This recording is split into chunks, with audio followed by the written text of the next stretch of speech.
assume that you can hear me. I don't think the mic sound will be great since I have to have it on the room, but okay. Yeah, I'll lower the music and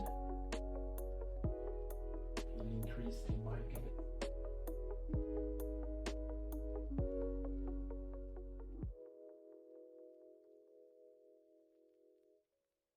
Yeah, when I'm here, it should be much better when I'm in the working space compared to at the computer.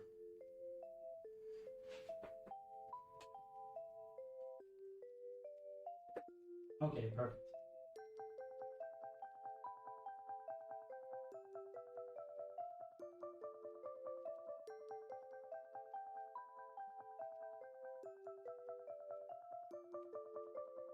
Type now.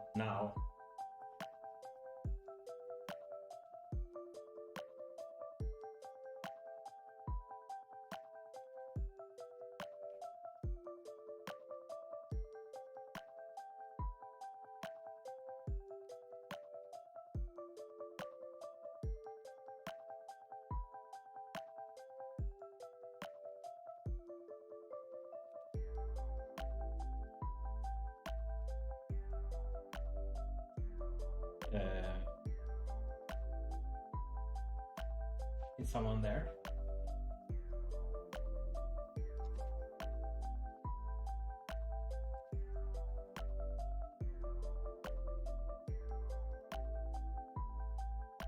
Oh, okay. When I say now, can someone type now? Okay, so it's 2-3 seconds. Not too bad.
Yeah, let's go.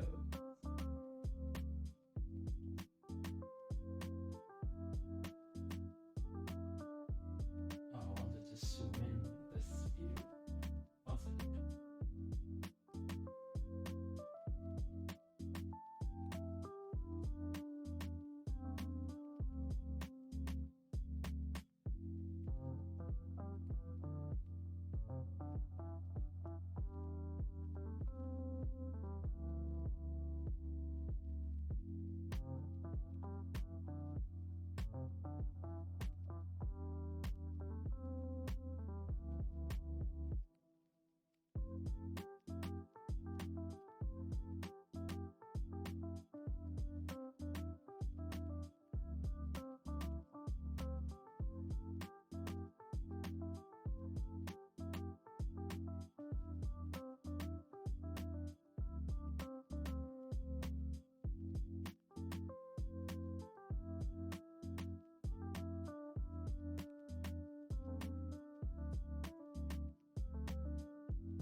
Okay.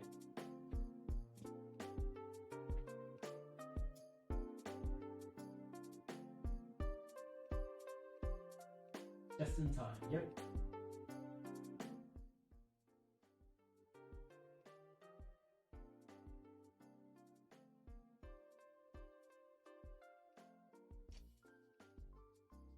Yeah.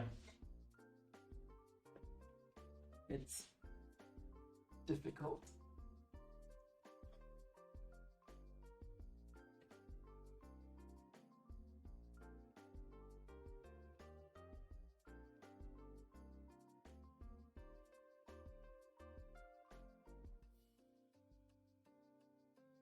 Thank you.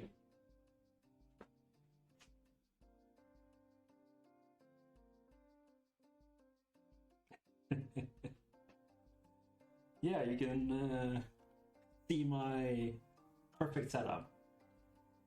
Oh, I have to hear myself in my microphone. Distracted.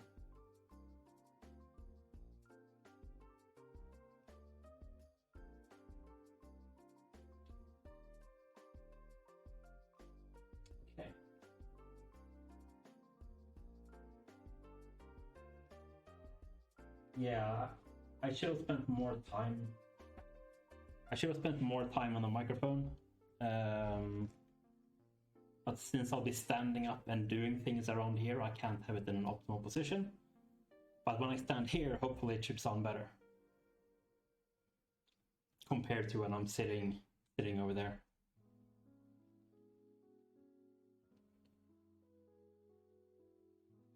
Duct tape on your chest? Oh. It's a little bit large microphone for that. I do have a headset and stuff, but those mics are even worse. But you can hear fine, right? It might not be optimal, but you can hear close.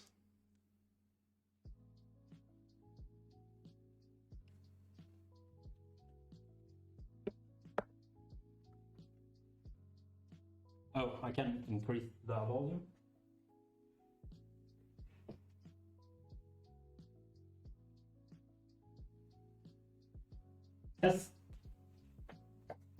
Testing. Is it better now? Should be better now, I think, right?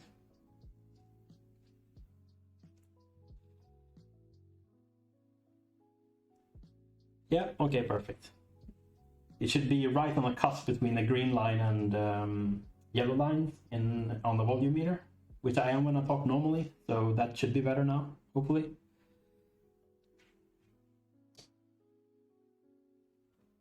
Right, so what am I building today? I guess I can just show off the components at first, and then we can start with the actual build itself. So the first one is a Asus motherboard, the Prime X570P.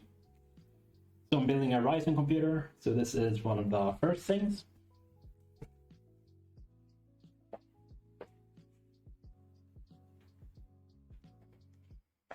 And then one of the other fancy things is, of course, a new RTX 3070. So this is the Gigabyte Gaming OC 8 gig card. So I managed to get one of those. That's always nice.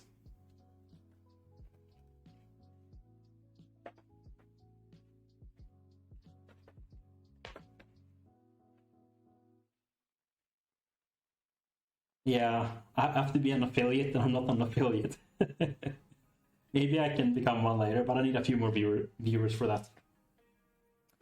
Secondly, we have the Ryzen 5600 CPU. I managed to get one of those as well. So this is a pretty...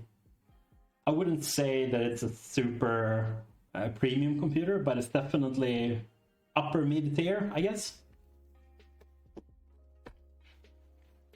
And this is just a cooler for the M.2 drive, which is a 480 gig.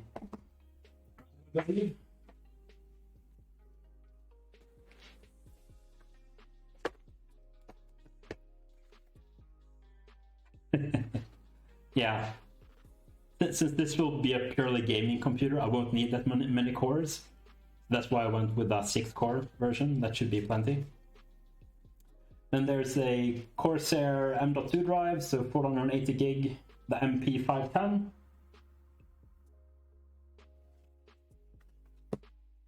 Then we have two Samsung SSDs, both 1 terabyte. So I'll be running these in RAID 0, I guess it is. So I get 2 terabyte of gaming without redundancy. And then we have Corsair memory, so it's a DDR4, 32 gigs in total, 4x8, and it's 3200. Well, the interface itself is faster, I believe.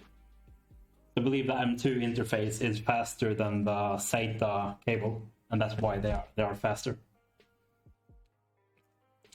And then this is just an expansion card with more USB ports, because I tend to use a lot of USBs sometimes. And I know that VR can be pretty sensitive with the USB. Probably not, but I find that memory is usually pretty cheap if you don't go too hardcore on memory. So having 32 gigs, then I can feel comfortable having 100 Chrome tabs in the background and things like that.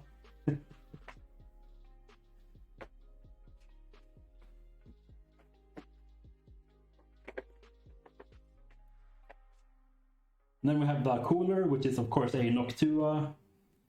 I guess there's no actual picture on the box, but it's a huge fan and heatsink.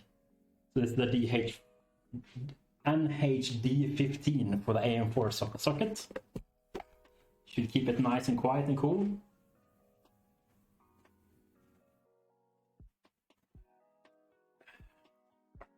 Power supply, Corsair, yet again, 750 watts, which should be more than plenty to run what I have, and hopefully if I upgrade the CPU or the GPU, any of those in the future, which with something that's more hungry, that should be no problem at all. Yeah, it's a huge box because it's a huge cooler.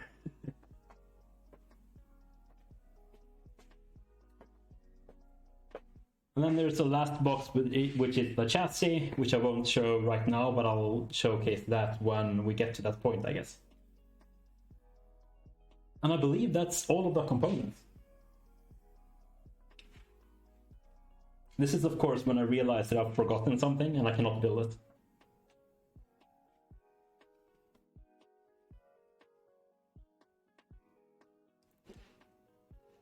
I mean, they are decent because they work. I do tend to I will probably overclock a little bit, but not much. But it's mostly just to have it run very cool and very quiet.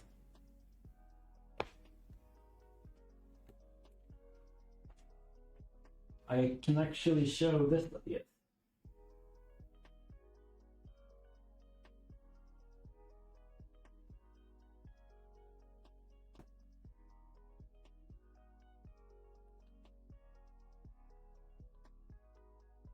I mean, pretty okay is okay, I guess, yeah. So now we have dual cams here. So I have a little mobile one, hello. But that's how the chassis looks. Because I have one of those already. Just a big black box, basically. And this will, of course, be so I can show better inside of the box and whatever we need.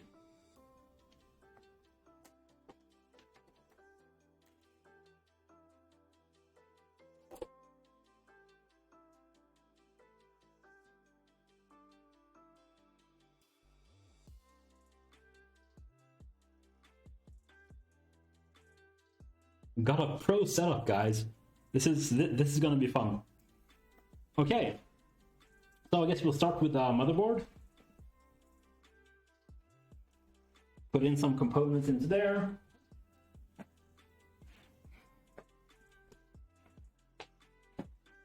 I find that it's usually easier to put like the memory, the M2 drive.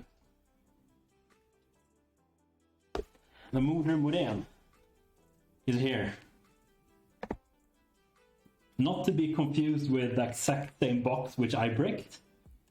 This is a flashed one, so I've actually opened this, flashed the BIOS, and it works. So yeah, that was a fun thing.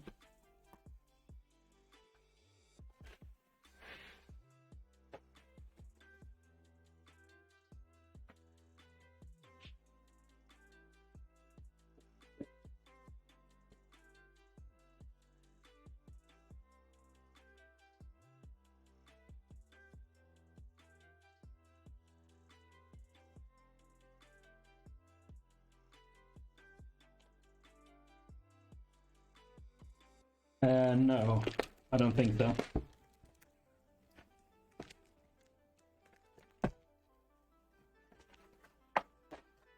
I think the majority are Swedish, but I do think there are some others as well.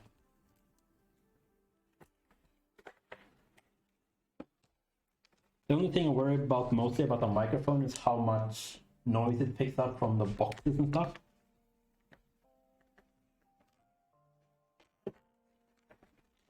Which let me know if it gets very like loud and annoying.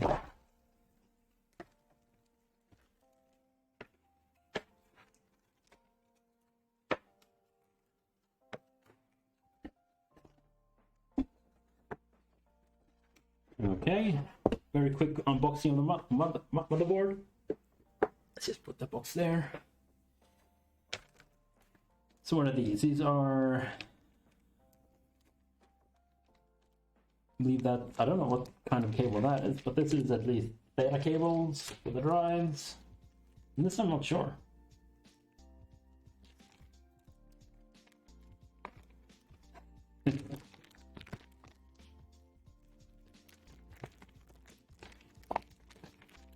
Yep, I'm unboxing them now.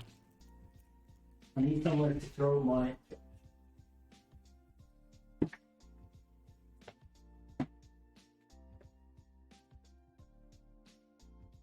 Right, so on one end there is a, I believe it's a 3-pin fan connector, but on the other end there's a very,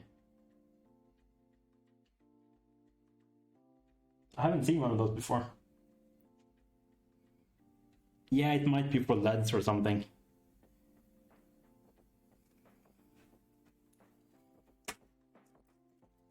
We have backplate, screws, manuals, all the things that no cool people use.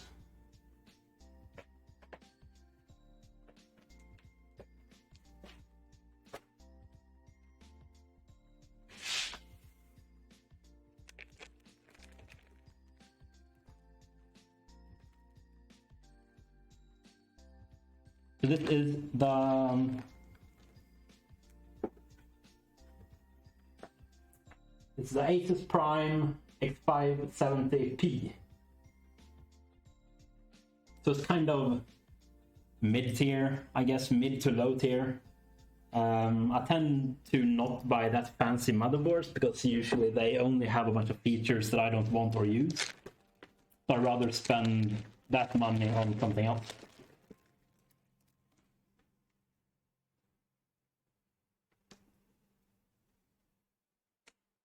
Oops. So nice.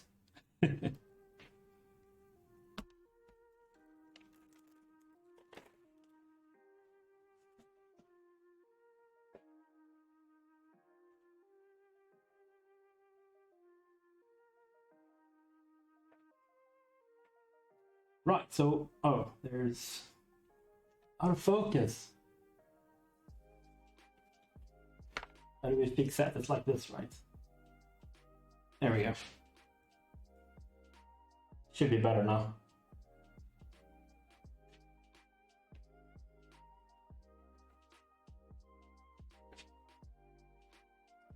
Okay. So what do we start with? I guess we can start with either putting in the M.2 drive. There's also the CPU brackets. But let's start with something easy like the CPU drive. The M.2 drive, I mean. Oh, okay. Yeah, I've never used RGB in a computer, so I guess that's why I didn't recognize the plug.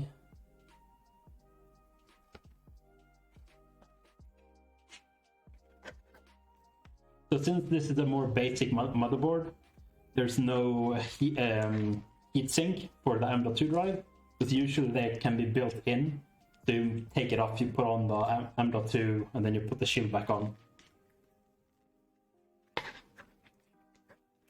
But since this is a little bit more basic, it didn't have that. So then I bought a separate one instead.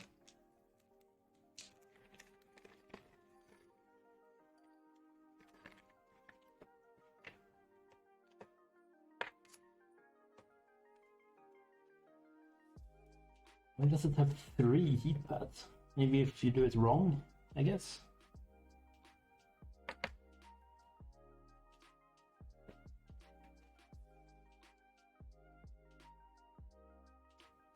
I need a zoomed in.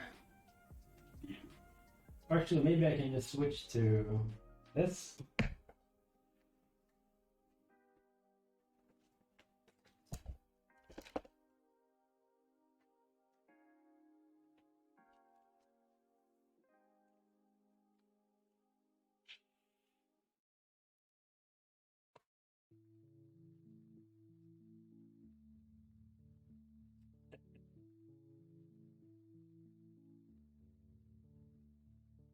Right, so where did I put the drive?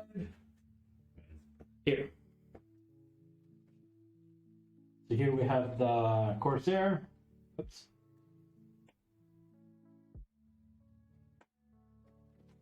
So put the heatsink on this first. Oh, I need something to cut with.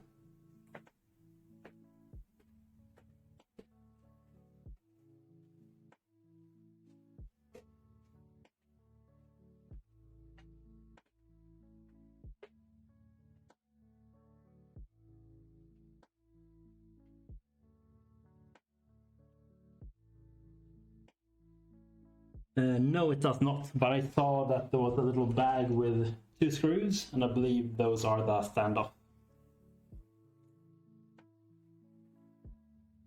So those.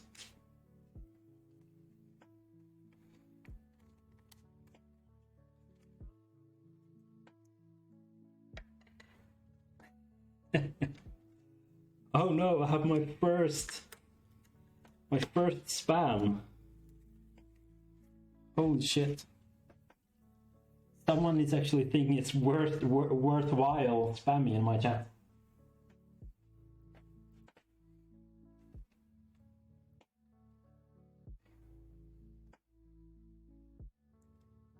Let's see, how do we do this? There we go. Oh yeah. He's out of here. Does anyone want to be a moderator?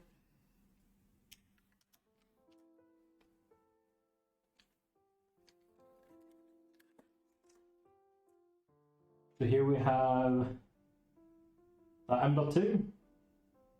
Oh. Yeah. I assumed as much.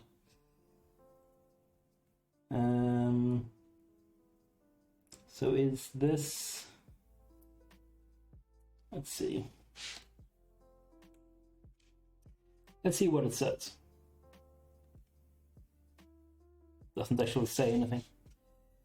But I assume that the sticker that is on top of it, that you do not remove that.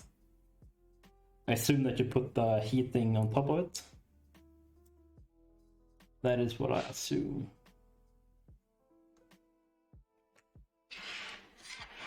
Well, let's see, how does this one work?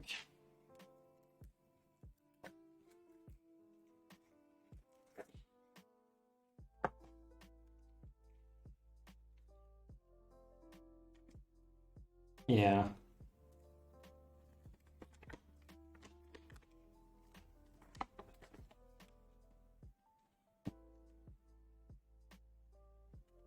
Right, so you put that on the top, you put that on the bottom, and you put the brackets on the side. And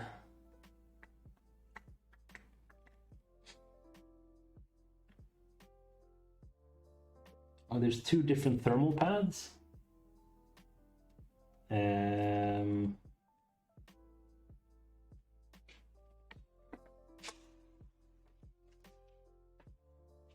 1 second.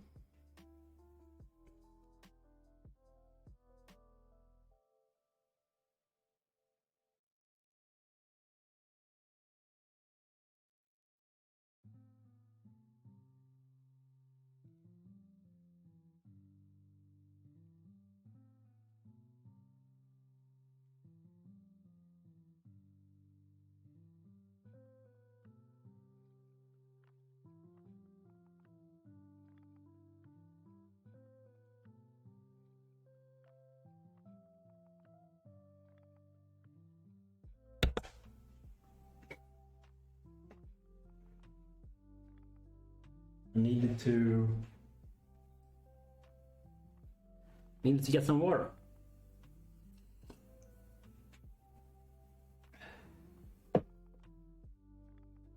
Haven't talked this much in months, so it's giving me a dry mouth. Right, so 2 of these thermal pads are 0.5 millimeter and 1 of them is 1 millimeter. And what does it think that you're gonna do with those? Oh, okay. So it's dependent on if there's memories on both sides of the M2 or not.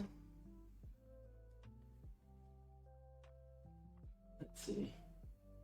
But on this one, there is nothing on the backside.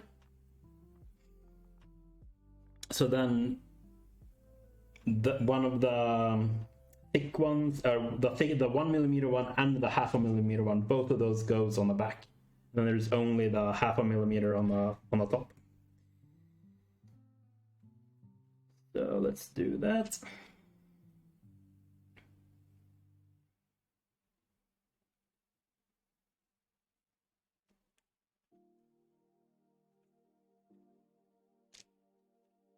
It's supposed to be the thick one first.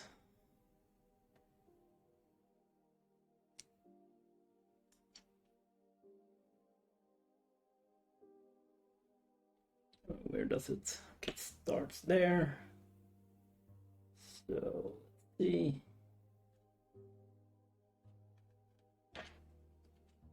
And now on top of this sticker, whoops, we put the 0.5 mm sticker.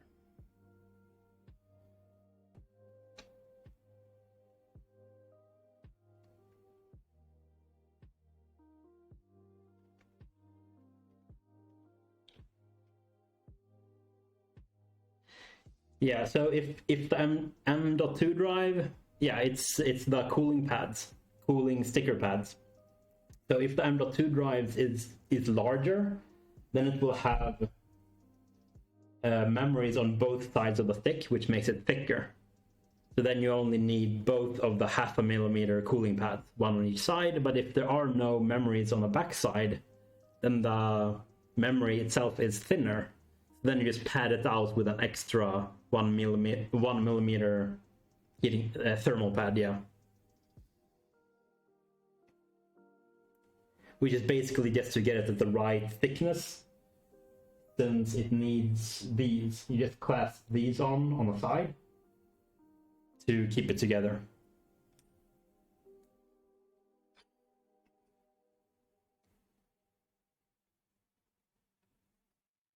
And this goes on here, which should be like that. Okay.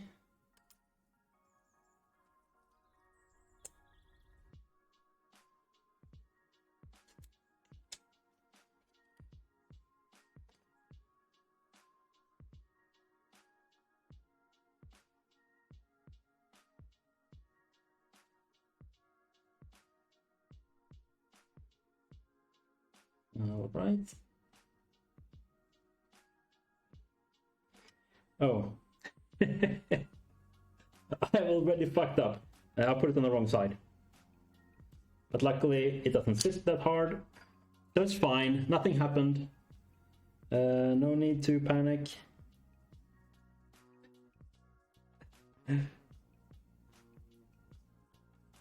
Okay, there we go. Now we have that. I have to learn where the camera is there. So that's on one side, and on the other side there's a much thinner one. So we just put that on.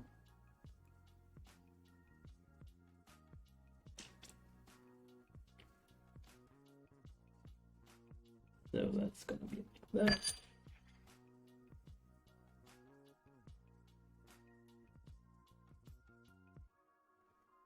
Okay. And then we just slide on these small brackets to keep it together.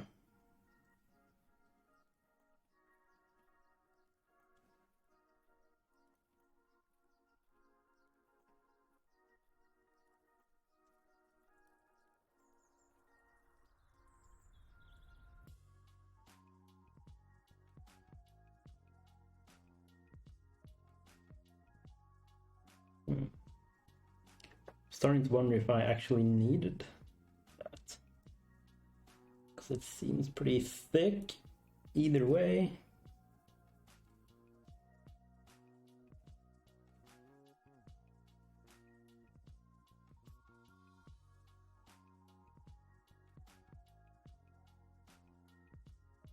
Hello?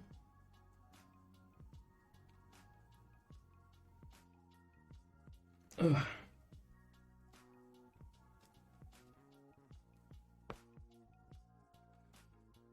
Maybe I didn't need that, to be honest. Maybe I didn't need one of the pads.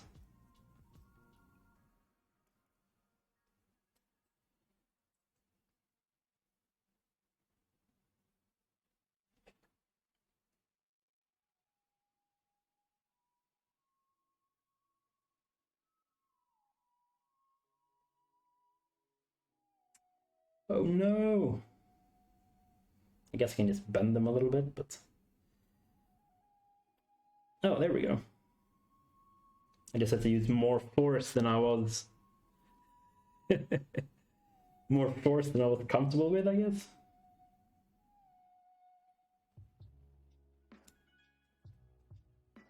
Oh. And then... Oh, god damn it. And then this one is like super loose. Or maybe it's... I don't know, this is weird.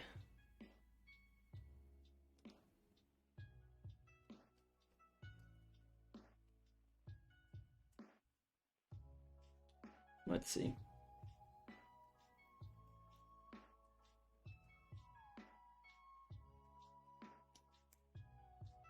There we go. I guess I should put these further in the middle. Just slide them in.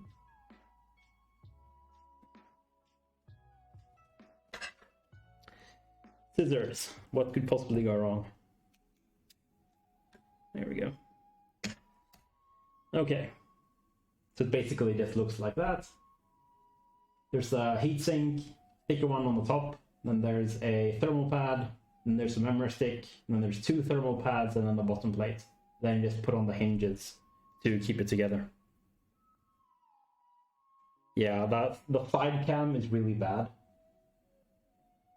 I wish I had like an arm for the top cam instead, so I could easily just pull it down.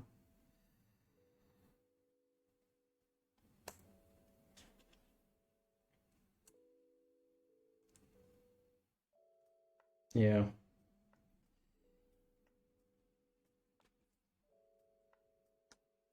Okay.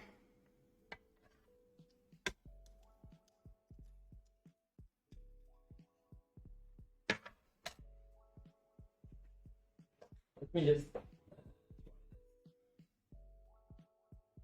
should be able to... Oh, what the... Oh. God damn it.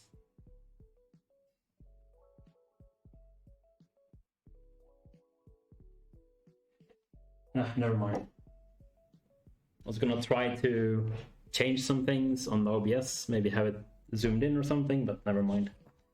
Okay. Then we have the standoffs for the M.2. So I will only need one of these. Okay. We have more stuff to throw out. I do not need this for that.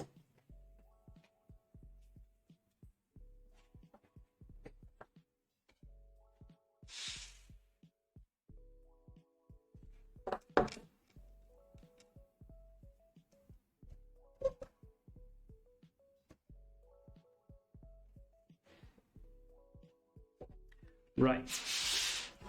I don't think there is any actual difference between the two different M.2s, but one is of course marked 1, another one is 2. So let's put it in. I guess there's no difference, so I can put it on the bottom one, which is further away from the graphics card. Probably won't really make a difference, but I think that's probably a good thing anyway. So that's the standoff that we're going to use.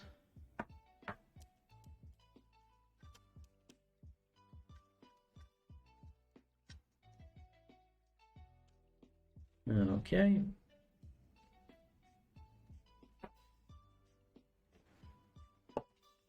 Actually, let me just. I don't think I need the cam that high up. So actually,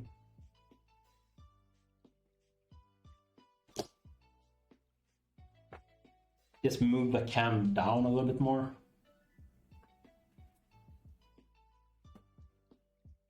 I think that is probably more worth it at this point.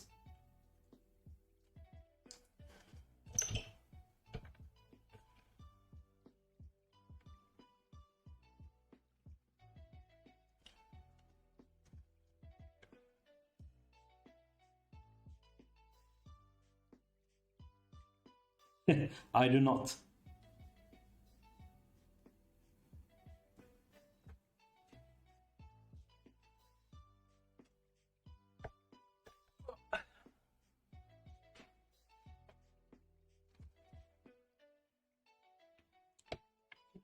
Here is good.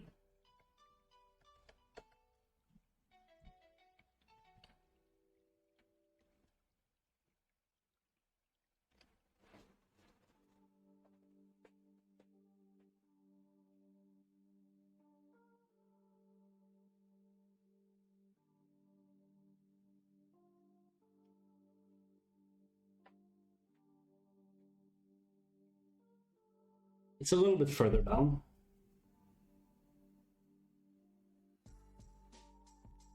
I could put it even more further down, but I'm not sure. I'll need to have it a little bit higher up when I get to the chassis anyway, since that will bring it all up a little bit.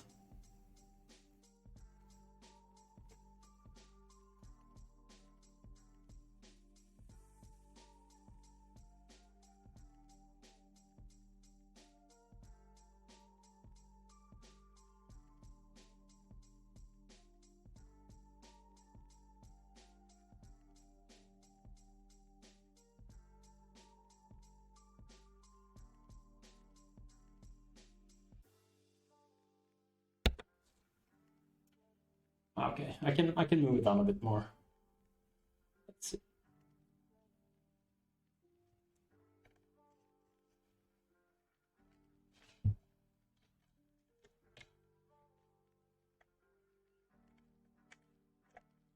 Oh, actually, I just remembered a.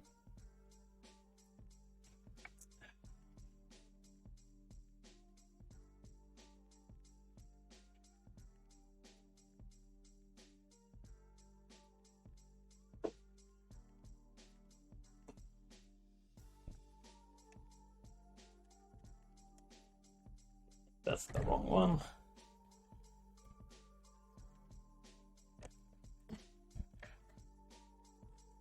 Which one is this? Oh.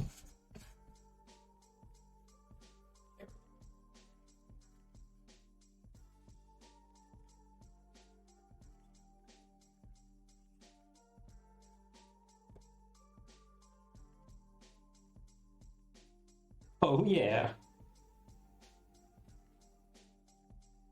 Looks so blue and weird.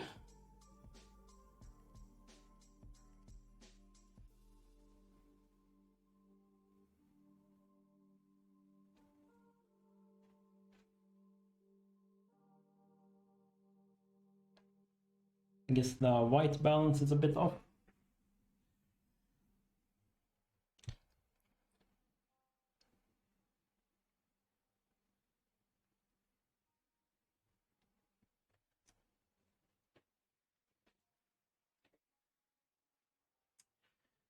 I guess you'd have.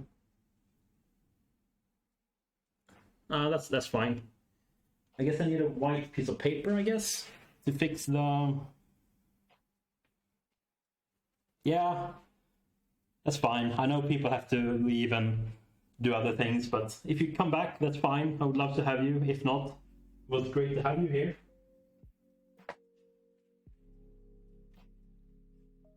Let's see.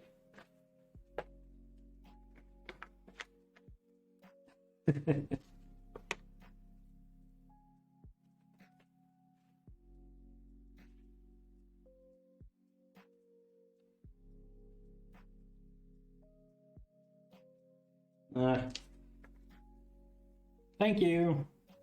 Thanks, Josh. And good luck with your dad stuff. I guess this just has to be a little bit blue for now. I don't want to go in and change color stuff. I did adjust the light to be more...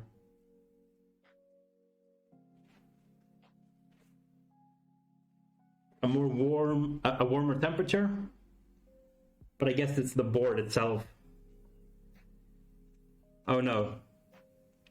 A Panda Unicorn is not a Unomaly person.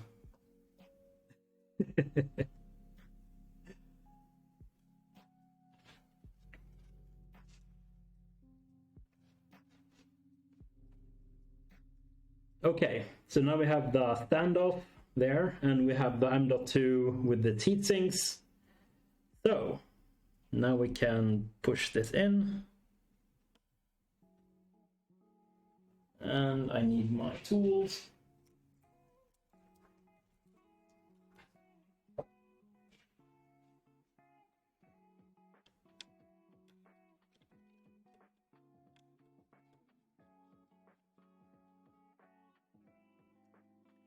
Okay. Bye.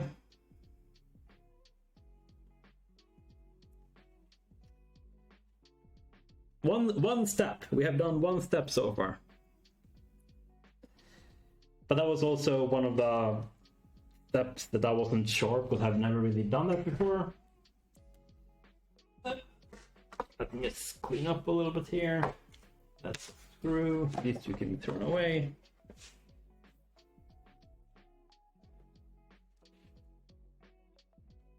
Yes, exactly. So this is a fan on the motherboard. Most of the X, or I guess the 500 series of motherboards, especially the 570, since they have PCI Express Gen 4, they almost all of them have a fan on them for that, just because it's so much potential speed, I guess, compared to the older models.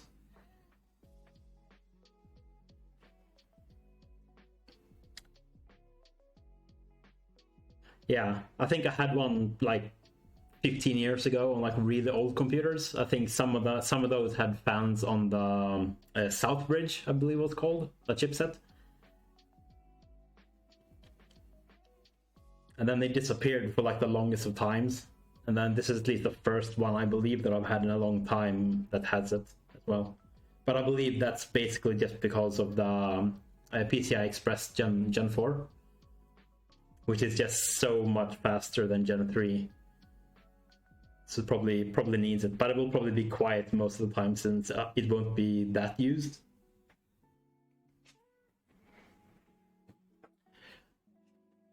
Okay, so for the next step, I guess we can put on the mounting brackets for the cooler. So we can get that over and done with, and then put in the memory sticks. And then we can put the motherboard into the chassis itself.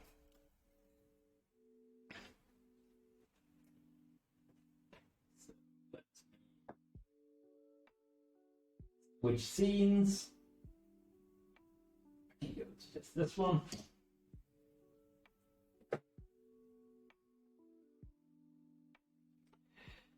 Move the motherboard to the side. Put these away.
Okay, now you can hear me. Now you can hear me, right? Yes. It was because my Bluetooth headset turned off. the weirdness of technology. So they turned off, and then the output sound source disappeared, which for some reason made the microphone disappear, because I guess it could not output somewhere. Either way, when I turned them back on, the microphone started to work again.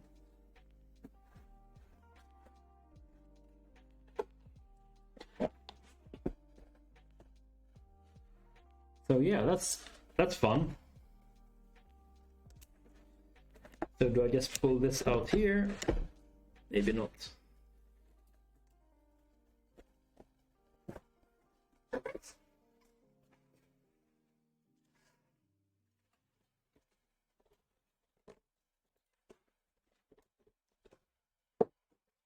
There we go.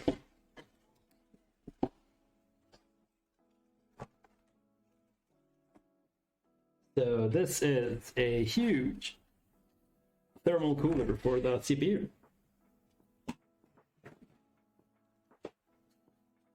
As you can see, it's pretty chunky.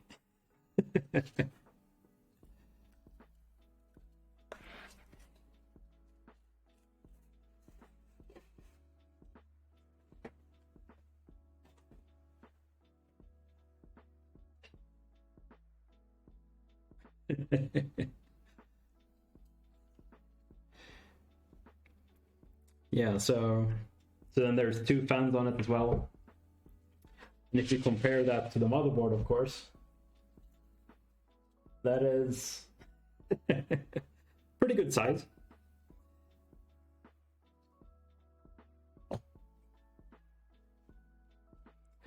But it keeps it very cool. It's extremely silent. And I guess it's one of the better air cooling solutions that you can get, at least. You could always go liquid cooling, of course, with an all-in-one or build your own. But I've never done that, and I didn't feel that was the time to do that now. But maybe one day. I'm sure that sounded a lot on the microphone, and I apologize.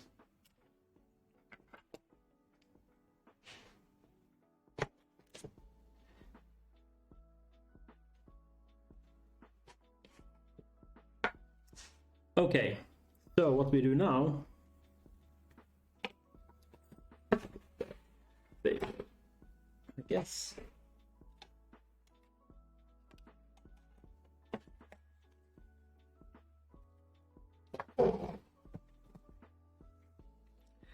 Okay, so now we need to remove these two placeholder brackets, or I guess they aren't placeholder, I guess they are for the actual original fan, which I guess we can take out and show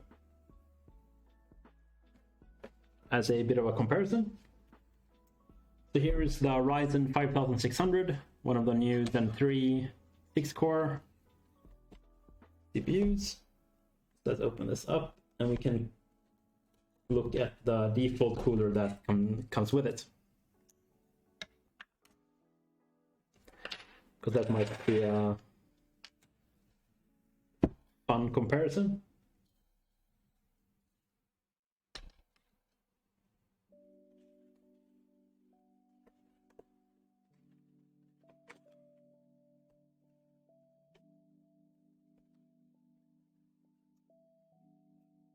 And of course, here is the CPU itself.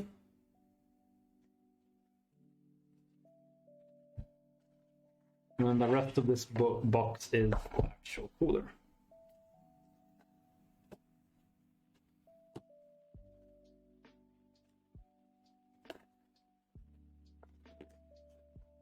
I don't have to damage this box too much, since I will put it back inside it, using it. So it's one fan, which is fine. It's definitely a smaller fan. Slight difference there. And then in terms of the aluminium itself,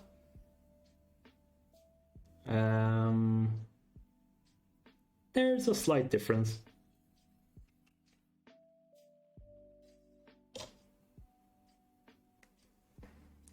So yeah, it's definitely a difference. This default one, of course, works and it's fine, but since I'm spending money anyway, it didn't say on the fan box itself, but I believe it's 12 centimeters. Yeah.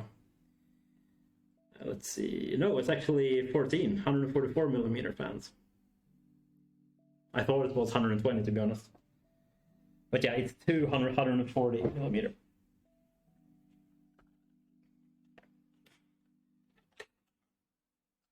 So yeah, it just keeps it very, very nice and cool. And quiet. Cool. Definitely cool.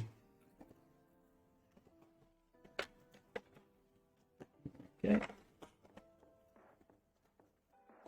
Okay.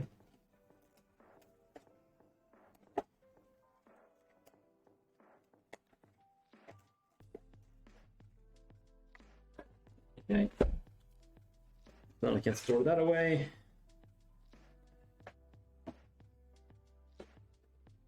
Okay, so I won't need this one quite yet. Put that aside.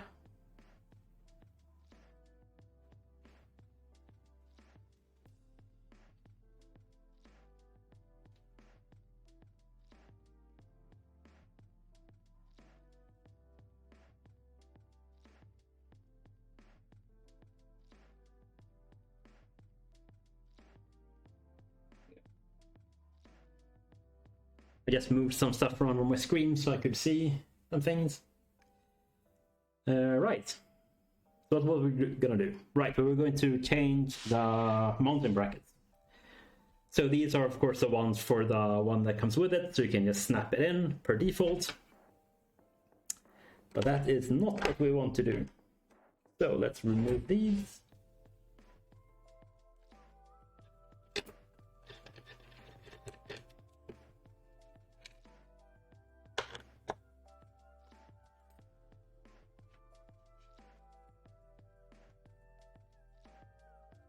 So how is the volume of things? How is the picture quality? Does it lag? Is a stream fine?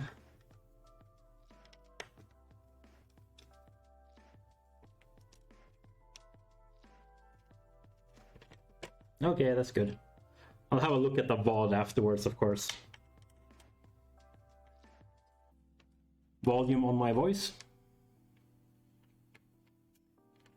I assume you mean? Yeah, okay.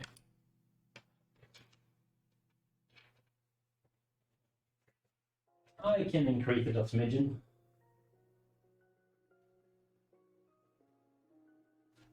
Maybe there. That's a little bit more. Testing, talking, saying all the things.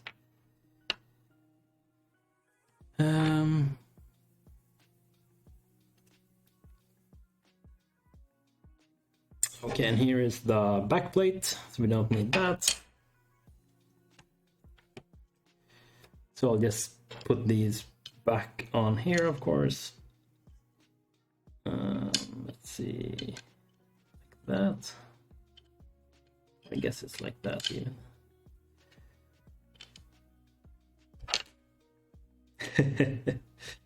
Yeah. Since I bought the 3070, I've definitely been more excited to build it. Since my initial idea was just to change everything and keep my old GPU, which is a 1080 non-TI. So I wouldn't have noticed that much of a performance increase in games and such. But then when I managed to get the 3070, then I got a little bit more excited since that's more of a RTX 2080 equivalent. I mean, if it's a Minesweeper with RTX on, I don't know if those exists, but if it does, maybe it won't. That would be pretty funny actually if someone made a RTX Minesweeper with super flashy explosions and everything. Okay, so the brackets are off. And then we have these, which needs to be mounted. And I cannot quite remember how the orientation of these is supposed to be. So remember them being... This is, by the way, the third or fourth computer I've built with this cooler for the past, like, I don't know, 12 years or so. It's just that good of a cooler, so I've always just stuck to it. They've basically just updated the mounting for it to fit on the new chipsets. But other than that, it's pretty much the same.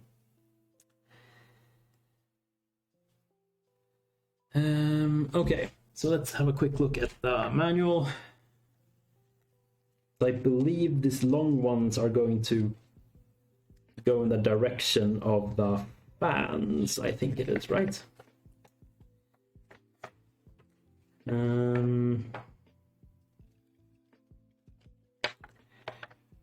Right.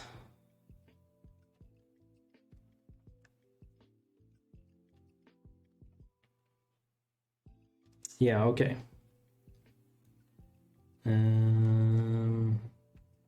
So which way is which way? Ah, that way, okay. So it's that direction, so I want them to go this way, so I want it mounted that way. So then I want the short ones. Yes. Okay. The short ones, and they're going to bend inward. Then we can skip these long ones.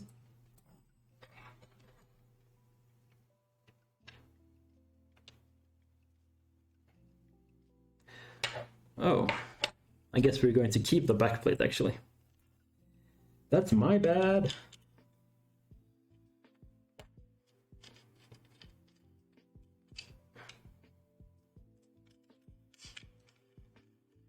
The backplate is used for either of the configurations. So that's good. I think it was maybe an older computer that I built with this cooler where it needed a specific backplate, I guess. I guess the one that comes with the motherboard is good enough.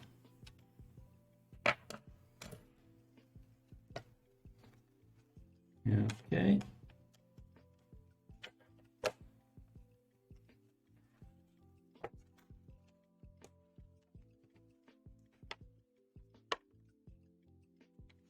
Go.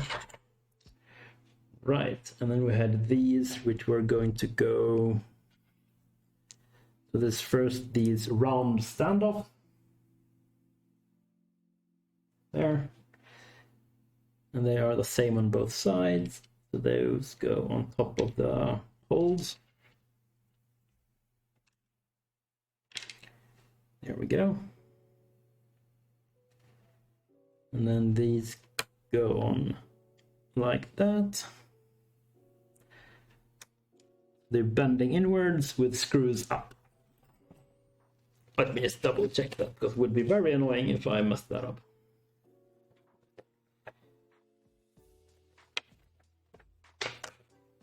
But I mean, only noobs would mess it up, right?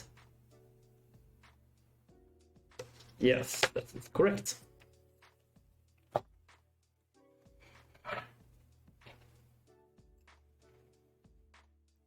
Then we can screw these in. And I can put in the CPU and RAM. And then mount the motherboard into the chassis.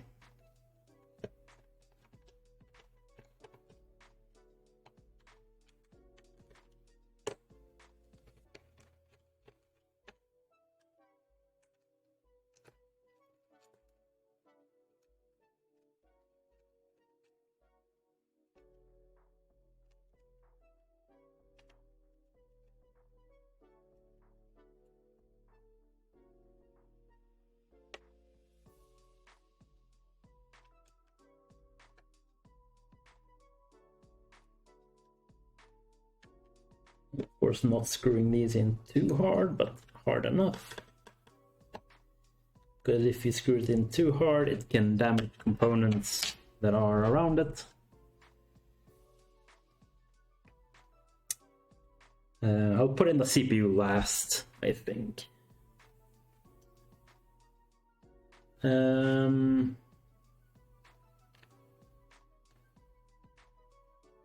What do you guys think? Should I put in the memory now?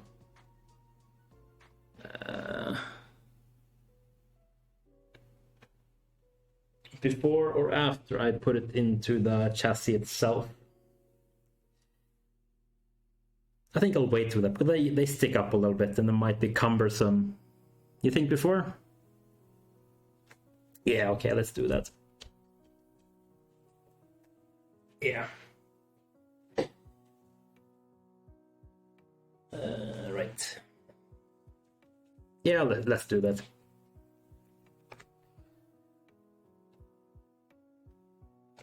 No, I think I'll put the cooler in afterwards, because it's so big, so it covers a lot of the like contacts, and it makes it a bit difficult to put in certain contacts and things.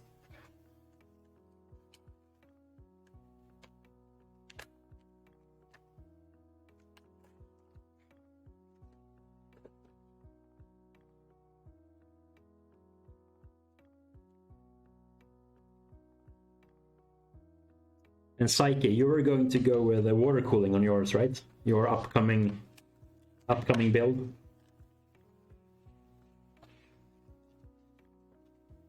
Yeah, that's nice.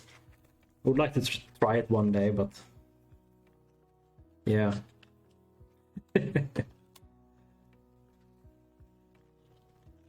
Well, I mean, I know exactly how upcoming. Where here, upcoming quotation marks there, quotation marks. Since I've had the majority of these components for almost a year. I bought them, I think some of the components last Black Friday, and then a few others like during Christmas and then the beginning of the year in January.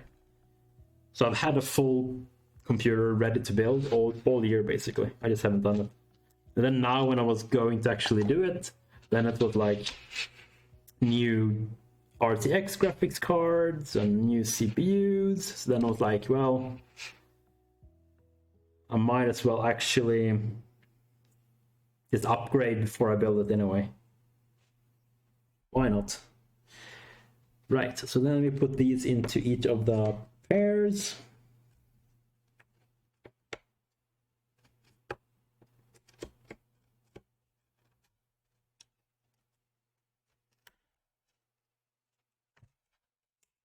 There we go, until it clicks on both sides. Yeah, it was definitely pretty lucky of me to get both of the things. The CPU I got pretty much instantly, like 1 or 2 minutes after the release, because they were sold out like 5 minutes. And the reason it took 1 or 2 minutes to get the purchase through is because the home pages were completely overloaded and super slow. I didn't get any errors though, so that was nice, but it just took like 30 seconds for each page load. And then for these memories, we're putting each of the pairs into the same color. So that's how the channels are connected, since they are matched to each other. Since it's the exact same RAM, I wouldn't expect it to really make any difference if I didn't do that. But who knows, and it's such a small thing.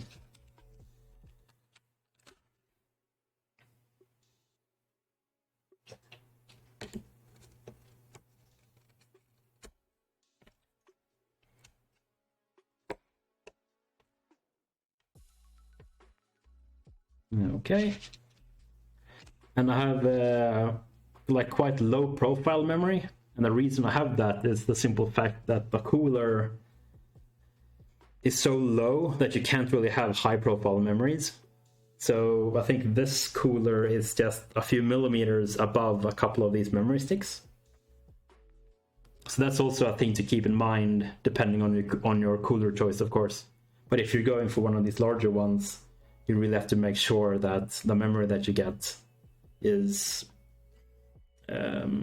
supported by it, I guess. Some of them are, of course, higher spacing, so you can have RGB and more heat sinks and whatever it is that you could ever want. But for this particular one, at least, you need quite low profile.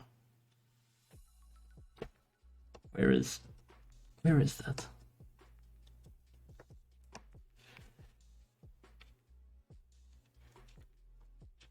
Oh, there we go.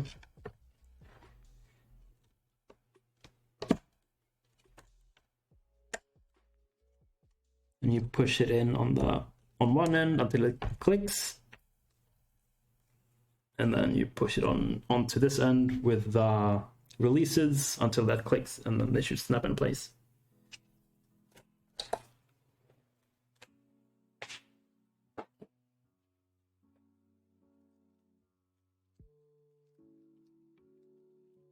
You put these into this little bag here, so you don't lose them. There we go.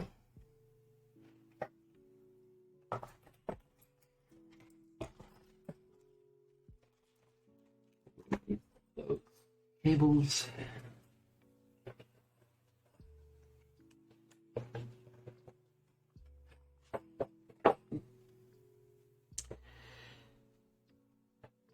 Okay, so then let's put in the CPU. You lift up that little arm. You take out the processor. I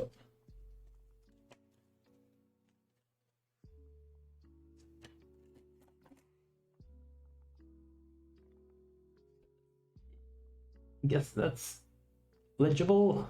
So it's the Ryzen 5600. Oh yeah. And then you match up the... There, so one, I guess you can't really see that, but one of the corners, which I believe is this one, oops, this one here, has a slight gold triangle on it. So that one is going to align with a triangle on the motherboard, which is this corner here, the top left one. And when you do that, it looks a little bit dirty, but it should just fall into place. Wiggle it around a little bit to make sure that it's in. Then you just fold down the arm and lock it into place. Ta-da! Then of course you get a nice little Ryzen sticker. I guess you could kind of see that, but okay. And I won't actually use the thermal paste that comes with the heatsink, because I have one from my last build. Right. Not that one.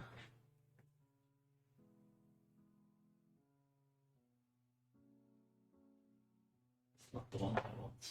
Where do I have that?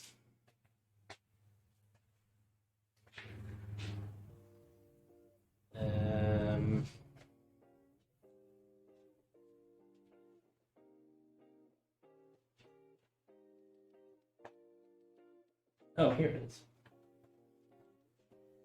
Here it is. So here is a previous one that I've already used. So I won't open the new one and instead use this one since it probably has plenty inside of it. So we have the M.2 SSD, 480 gig.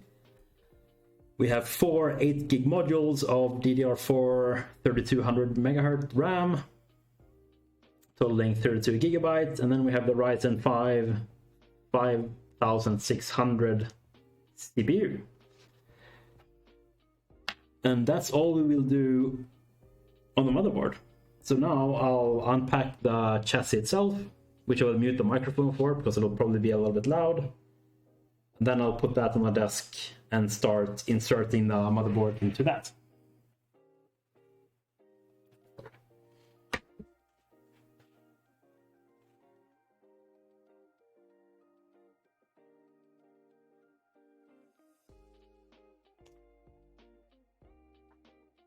And with that, I'll use the intermission screen so you can kind of see a little bit what's going on.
I didn't end up muting my microphone, I guess.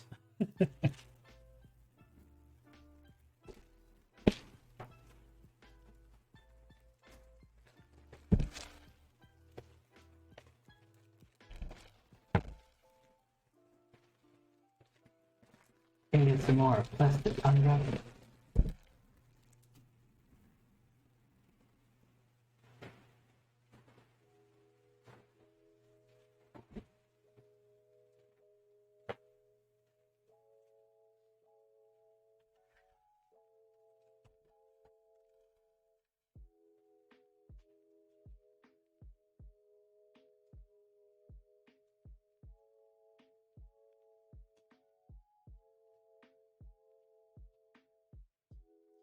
White balance. So it's very black, pretty much a black box. You can has a big fan on the back, pretty usual designs. Can take off the thumb screws.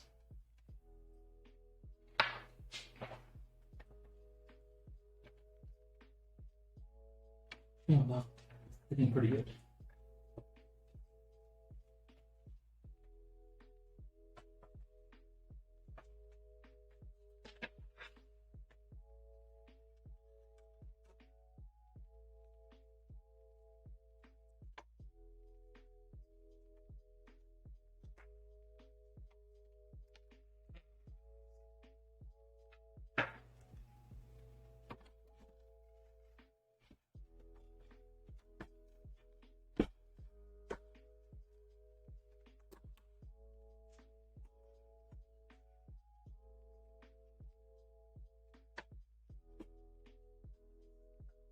going on?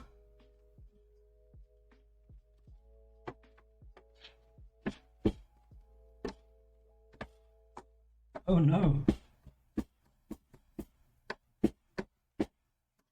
Oh, there. So as you can see as well, there's isolating foam on each of the doors. So this is a pretty quiet chassis. I guess I put it like this. You can kind of see a little bit inside. It's pretty much black. 2 fans in the front, intake here, dust filters in the bottom and the front, and then you can also have fans up, I believe. If you have a radiator or such, you can mount it here, and it has. You can't see that at all, but yeah.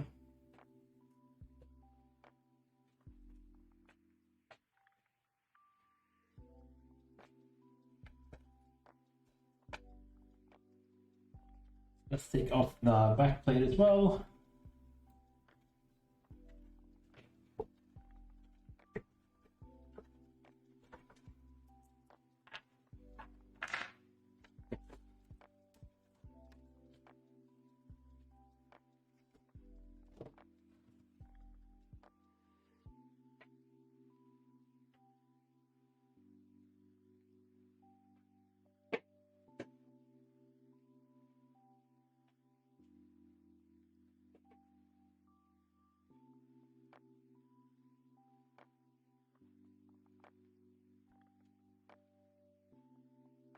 On the back, of course, you can see there's screws and stuff. So there's mountings for 2.5 inch, 2 or 1/4. I can't remember, but that's smaller hard drives, at least 2 something inch hard drives.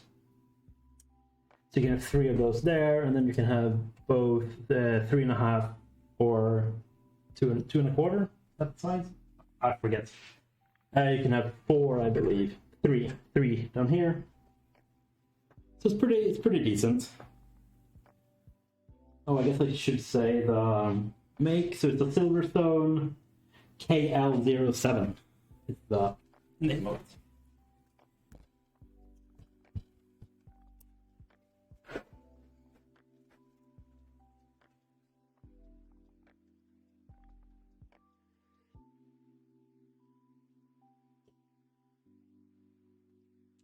Then we can go back to the proper view.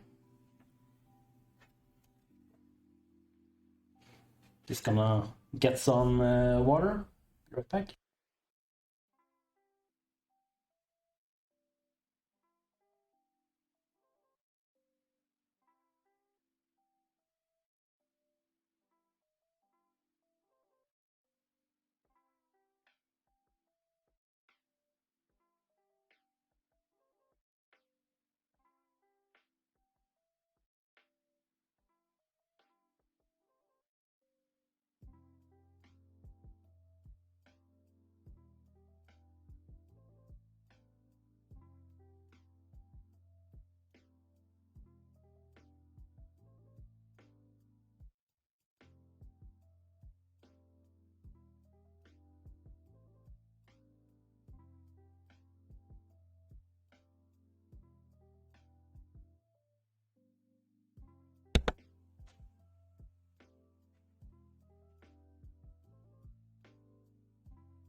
Okay.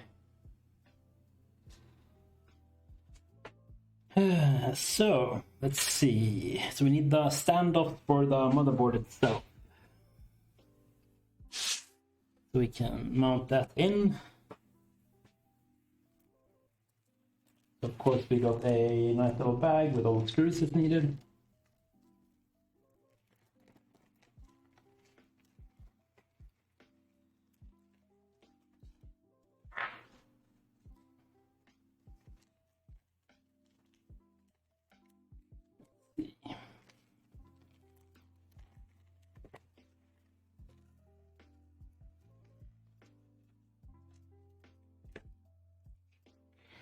So I guess all of the standoffs are exactly the same. So I need 1, 2, 3, 4, 5, 6, 7, 8, 9. 4, 5, 6. Okay, there's 9 with it. Perfect.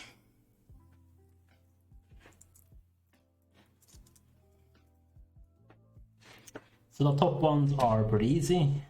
Those are the only 3 that are there.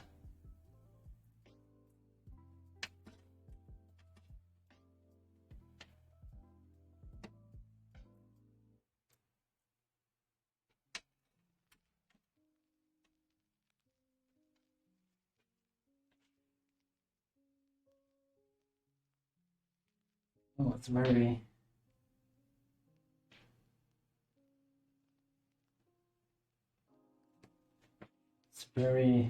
not focused. There, that's a little bit better. Let's see. So where does the other ones go? So if the motherboard goes here,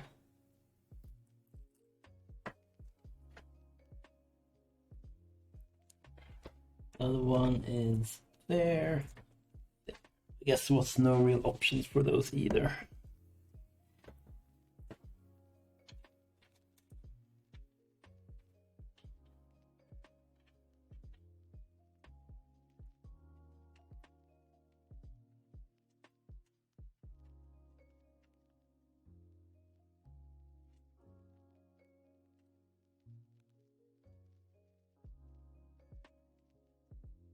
Need to screw these in better, but that's fine. And then the others are just on the same pattern.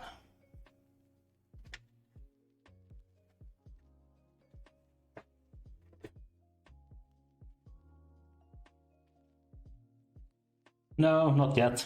We are a little bit away from that, but when we get to that point, I'm going to try to plug it into my capture card, and I'm not sure if it captures the BIOS. I assume that it would. So then we can see.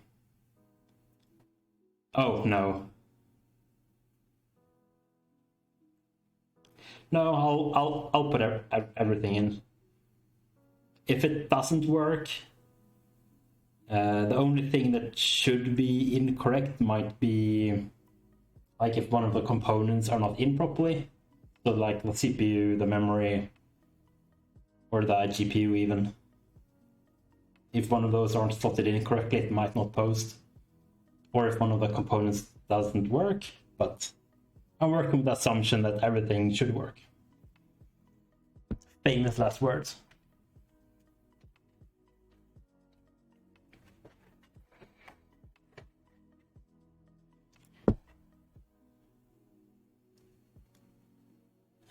Why does these cables go there?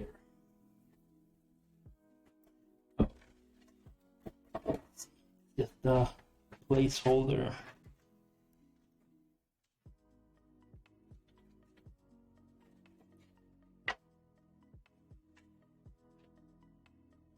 Whew, it's getting a little bit warm in my room.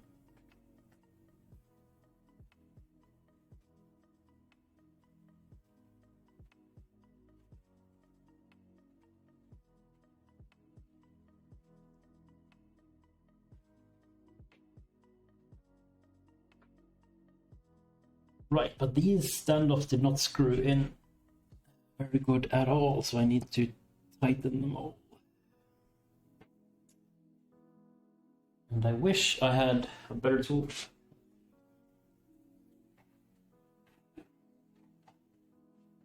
Do I have anything in this one? One of these might work, right?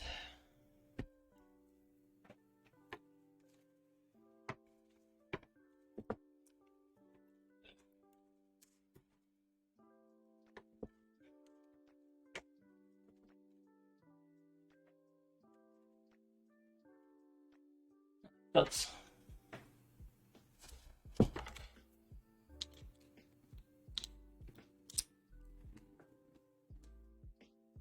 Actually, do I have another two here?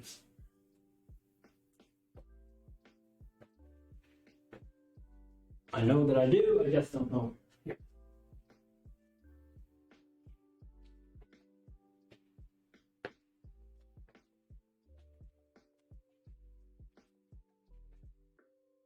I assume that these bits are the same size, so I can put it in this one instead. Because this one is a bit broken, so it has views. This one is much better.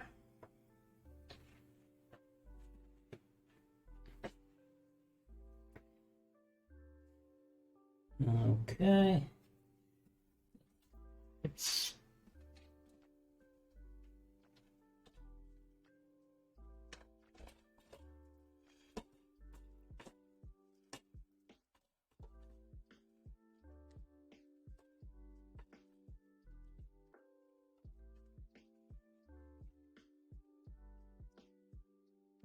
these are going in.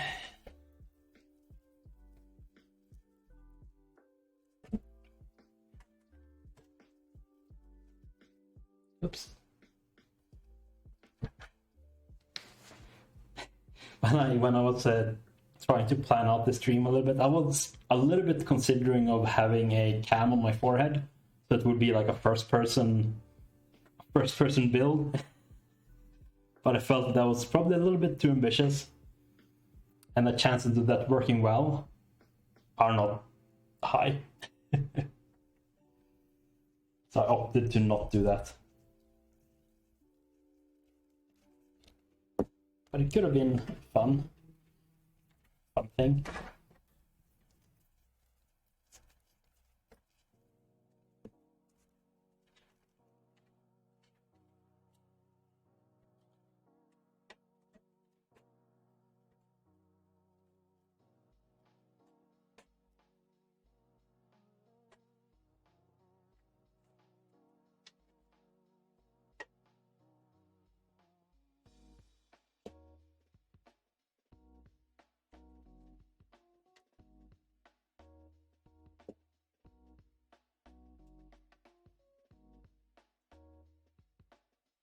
So all of these are in.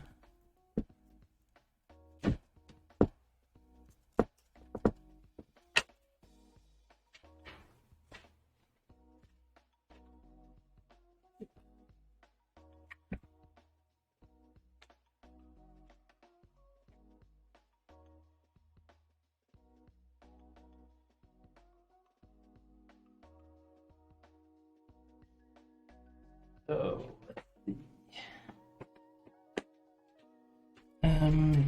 these cables. Guess I can just leave them here for now. Push them over to the side.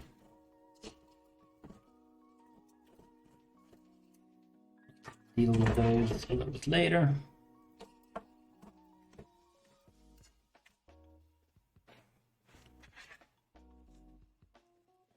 Right, and we need the backplate.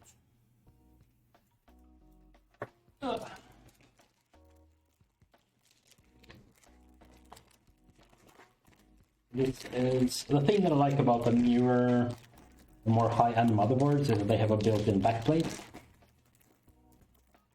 I do very much like that because these things, I hate them so much.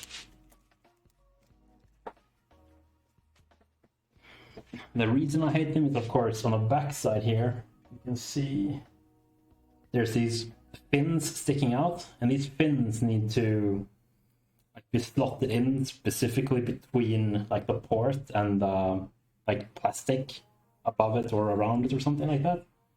And I seem to always have a hard time matching that up.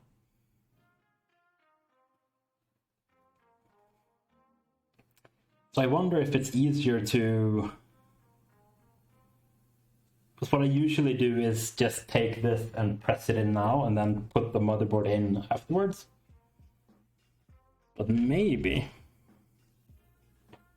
it's easier to...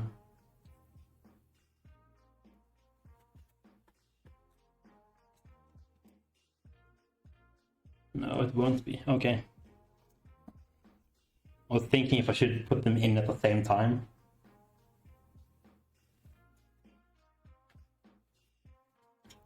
Oh, okay. Yeah. Oh, I'll see. Should be fine.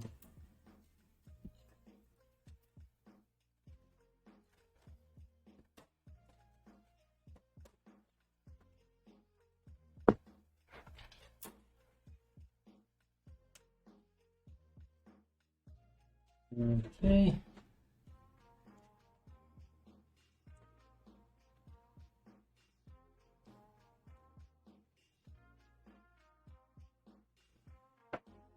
Yeah, I've watched a whole bunch of their build guides as well. I've done enough of them myself to kind of know. That's always kind of one of the frustrations when building it for me, I feel. The GPU I will be using is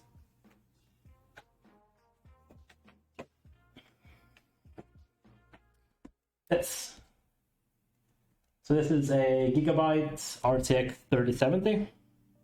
It's the gaming OC model. And the first game I will be using is probably Overwatch, because that is my go-to game, and that's also where I will feel and see a recognized improvement over my 1080 non-TI that I have today. Oh yeah, I mean, that's just the first game that I will verify it with and try it out, because I expect to get constant 240 FPS, which is the hertz on my screen, so it should never dip under that, pretty much. And then after that, I'm not sure. I do have several games that I would like to play. Control is one of them, for example, and that is RTX enabled. So playing through Control would be really fun. And that's, of course, one of the most beautiful, I guess, games that uses RTX. Slam Whale, yeah. I mean, sure. Maybe you can add some RTX flavor to it.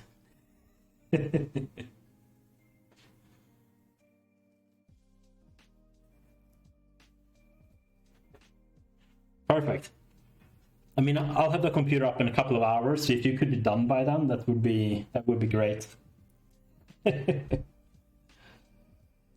Okay, so now before I put in the motherboard, I want to move this fan cable out of the way a little bit more. Put it in there. Okay.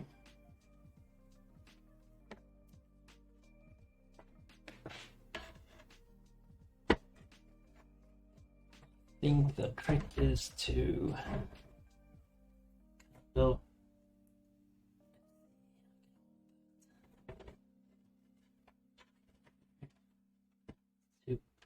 slide it in very low. Okay, there we go. Easy. Oops. I think my head was covering the cam. Sorry about that.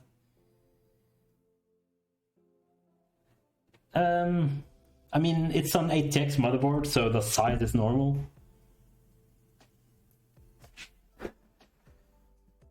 There. And I would say the case it's not huge.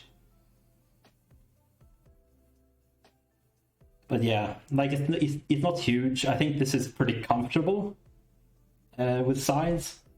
And then of course when you put in the heatsink, so the heatsink will be there.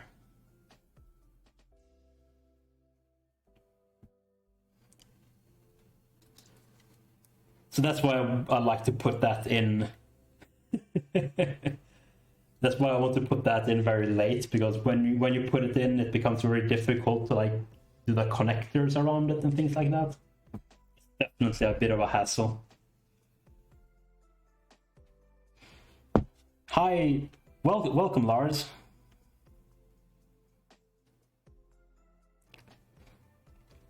Join the build, join the talk.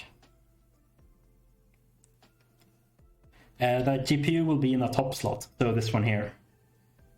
So it'll basically be like 1 centimeter clearing between the heatsink and then the top of the GPU.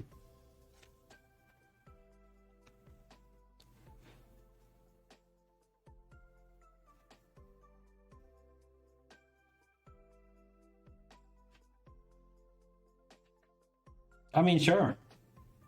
If you want to paste a link or a list of the components, I'm sure people in chat and I can give a comment or two.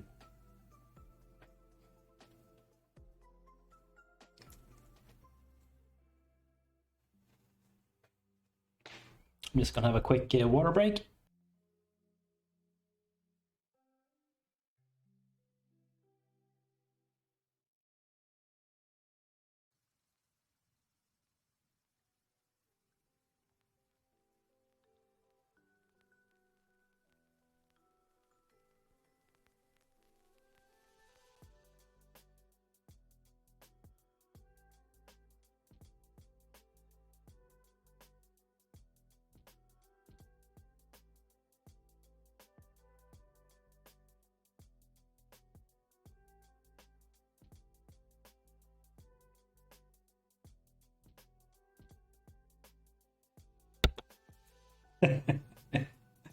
TheTstore.com, where you can get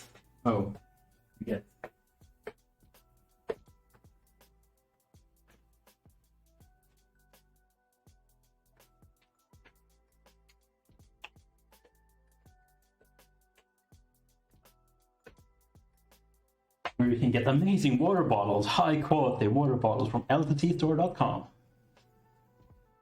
I am in no affiliated with Linus or Linus Tech Tips. That was a joke, etc., etc.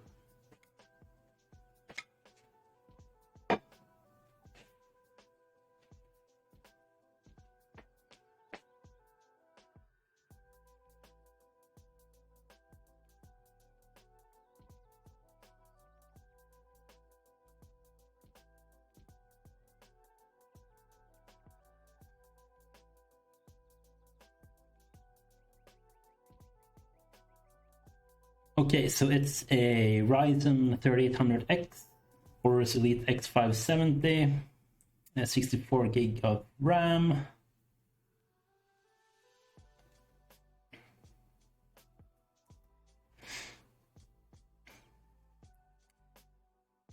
So the 3800X is a slightly higher.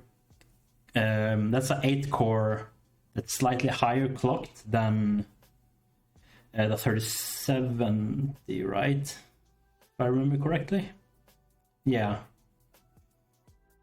And I think the 3700 is an 8-core as well, but I think the 3800X has higher clocks, I guess. Yeah. I mean, I think that looks good. It's a lot of RAM. If it's like pure gaming PC, I think that's probably too much RAM. Well, not too much. I guess you can't have really too much, but it's definitely overkill. You could have saved in and gotten 32 gigs of RAM, and maybe spend the extra that extra money on a better GPU or something else instead. Other than that, I think it looks fine. The X570 motherboard, I have the same, but an Asus one. The CPU I have is the new 6-core, so the 5600. And it's a Gold Plus rated PSU. A 700 watts should be just fine. You have some headroom to upgrade there as well. And a 1 terabyte Samsung Evo, which I believe is a normal SSD drive. So yeah, I think that's a solid build. My only comment would be like having less RAM. Oh, it's NVMe. Oh, okay. I thought. Oh, okay, right. I thought all the Evo series were only SSDs, but I guess not. And then with a 2060 Super, I don't know what they cost nowadays, but it might be worth looking at the 3060, which is rumored. Because I guess the pricing on that might be similar, or even like the 3070, depending on how long you want to wait.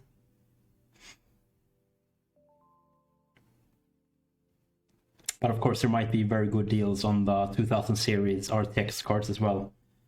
They haven't gone down a whole lot, they've gone down a little bit, but I expect them to go down even more, I guess. Oh, okay. Okay, thank you for the information. So yeah, all in all, I would say that's a solid build, and you should get pretty good performance out of it.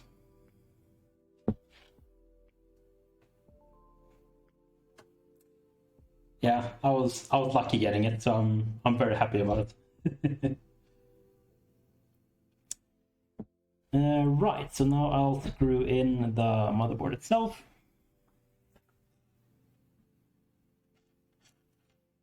So I assume that is these slightly larger screws, right? It's no problem at all. Feel free to stick around if you feel like it.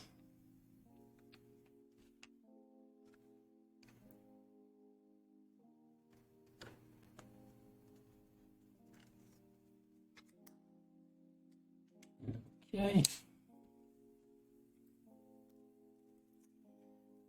So let's first see if this is the correct screw.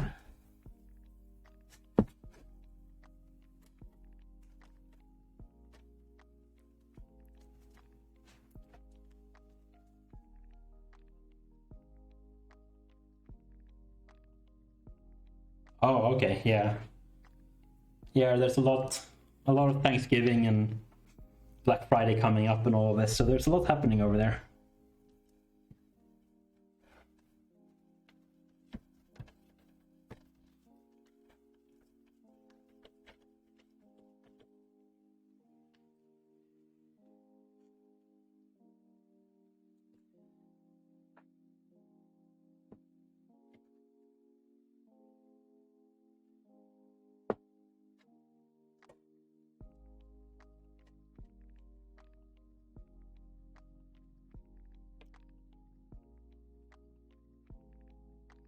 I was thinking if it was worth switching to view, but I don't think it is, right?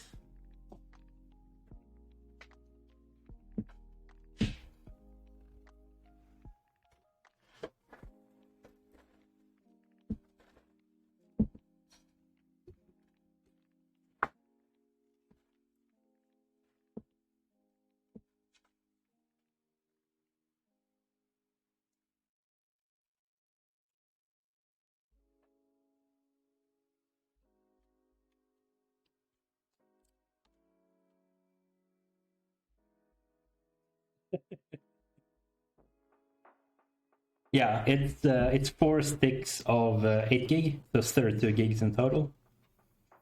And it's a Corsair 3200 DDR4 memory. Yeah. Yeah, G-Skill is good. Yeah, that's true.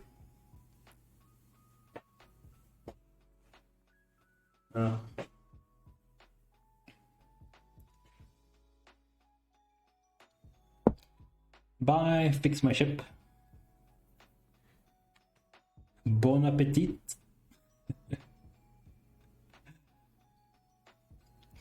Yeah, especially with the Ryzen CPUs, they're pretty good with memory. So if you have very good memory that can run at very high frequencies or very low latencies, that's usually a pretty good performance impact. I didn't look too much at that. I bought a Corsair memory. I think it was CL14, which is the pretty like run-of-the-mill memory. I'll probably try to overclock it a little bit, but probably not that much. Specifically with the 5600 CPU, since it's only, I can't remember, it's not a lot of wattage. So it's probably pretty good overclocking headroom on that.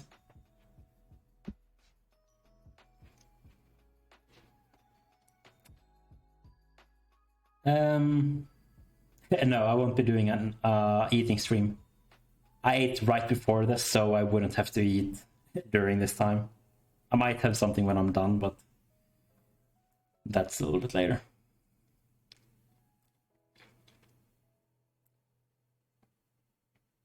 Oh, down, yeah. But you want to use it as more of a workstation, right? So I guess 128 gigs of RAM. I mean, that's a lot, but if you do a lot of video editing, for example, I guess it's useful. I guess I'm just not sure like what kind of use cases use that much memory.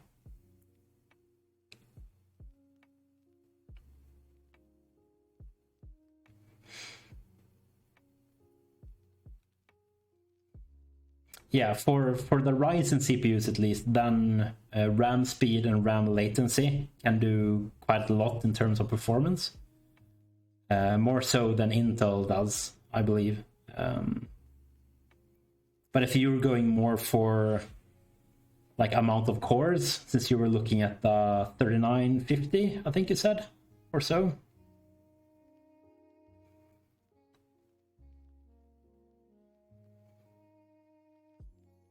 Yeah, right, the 3900X. I mean, 64 gigs is probably enough, I would guess. So I think that would probably be my recommended. Like, aim for 64 gigs instead, and then maybe get a little bit better memory instead of more memory. But I guess that's something that you can also Google a little bit, like see what kind of recommendations it is for the use cases that you have for like that type of videos.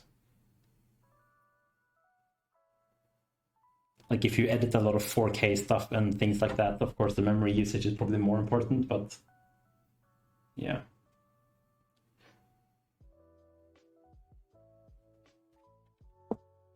But I have a suspicion that 64 gig would be enough.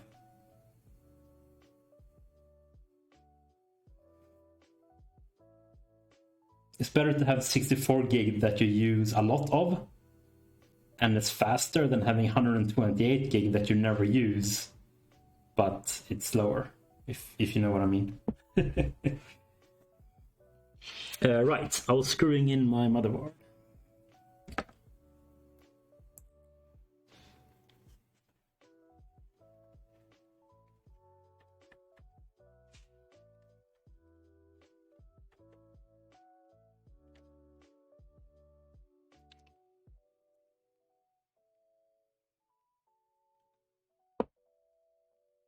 I've never tried single channel, but what I've heard is that like dual channel is quite a big deal, and I believe that is a noticeable difference.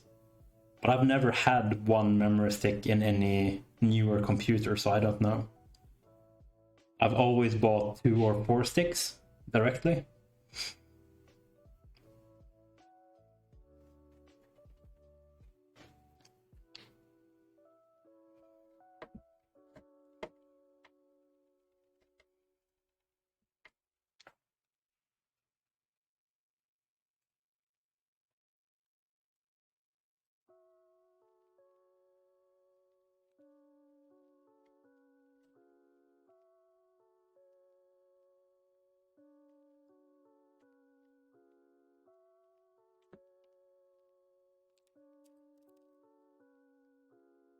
Sorry about that sound. I think it was close to the microphone.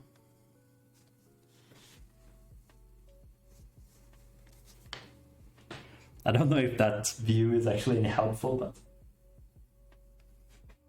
I'll leave it there for a bit.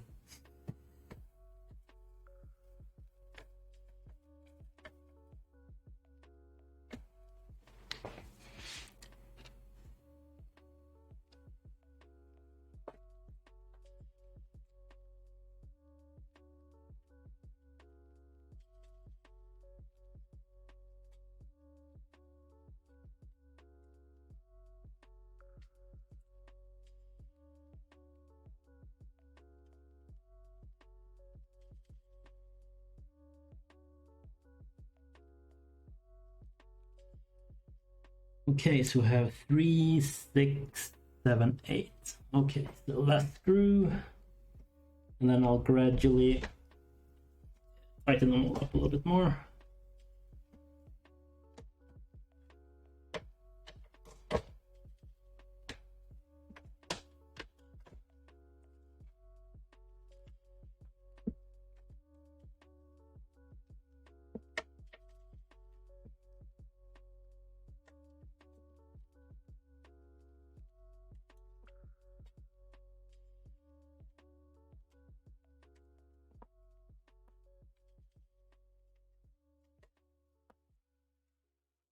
Okay.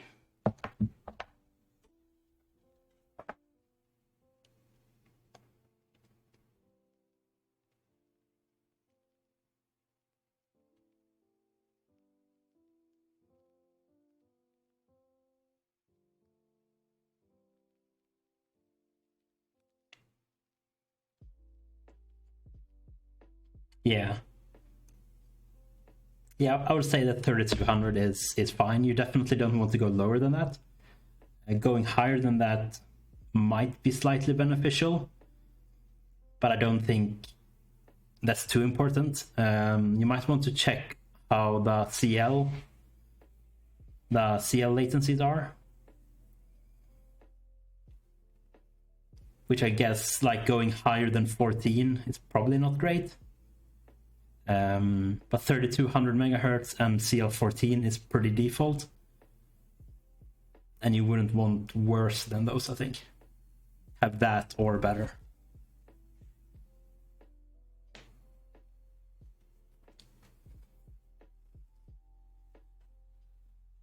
It's not that bad, right?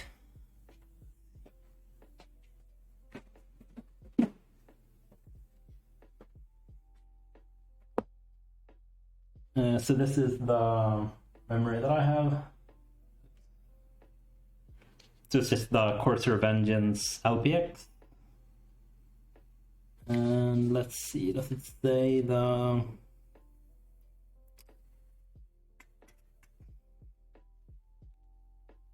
I guess it doesn't say the latency on these.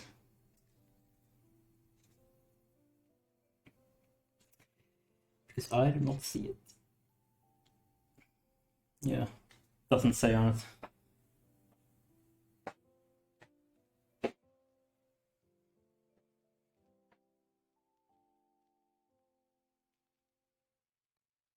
I mean, I think my Corsair Vengeance memories are CL14, and I did not pay $200 per stick. That was a year ago though, when I bought them, and I guess the prices might have gone up a little bit. But then again, maybe the Corsair ones that I have aren't CL14. I thought that they were, but it didn't say on the package, so I can't confirm it right now.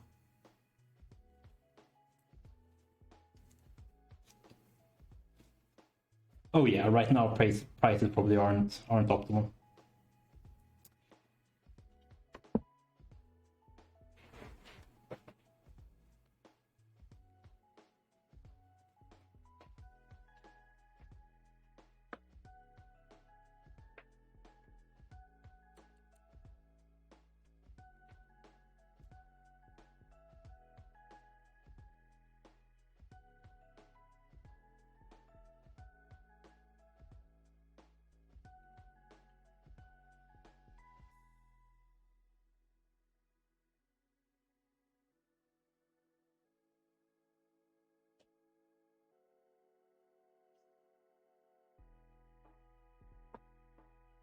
Right, so I wanted to double check the back.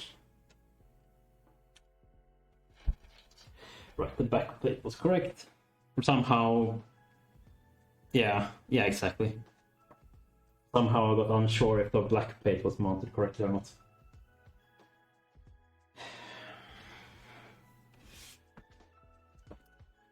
Okay, so I have hard drives. I guess the power supply is good. Put in now.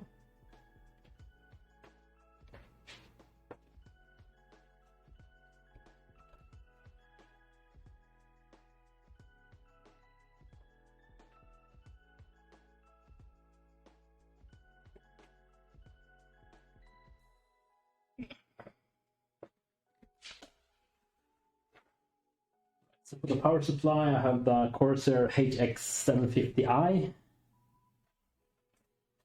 So 750 watts. It's platinum rated. And the I stands for...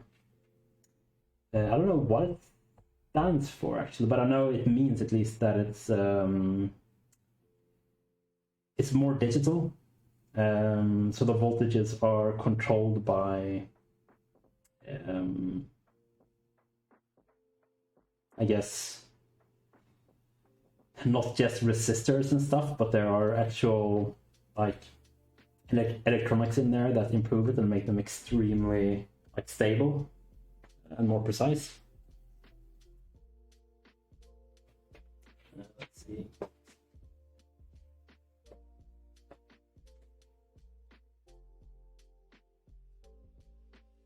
So it's the Corsair Vengeance LPX 3200 megahertz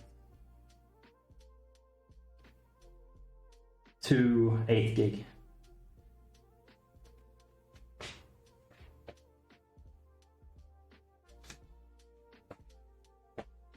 Oh, right.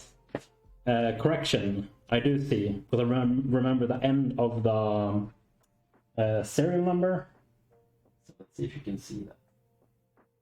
I don't know if it's zoomed in, but it ends with C16. So yeah, I was very incorrect. This is CL16 memory and not CL14. I think I was thinking of something else, some old information maybe. So yeah, this is CL16 memory. And not CL14. Yeah.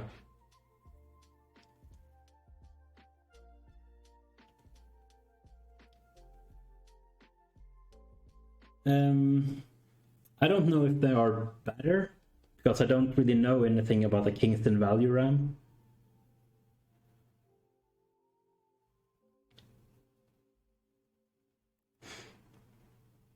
The only thing, like I just kind of know that the Corsair Vengeance, I've used those in several builds, and I've read that they're pretty good. They're like pretty standard workhorses.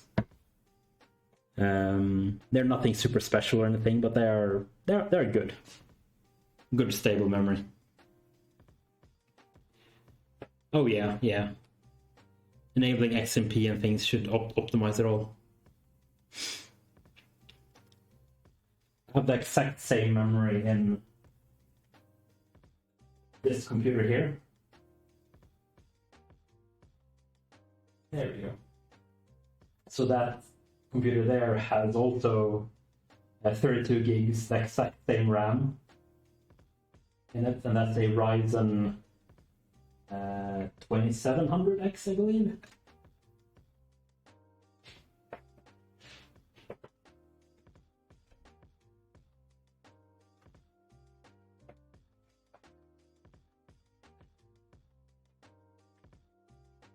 Okay, so let's unbox this puppy.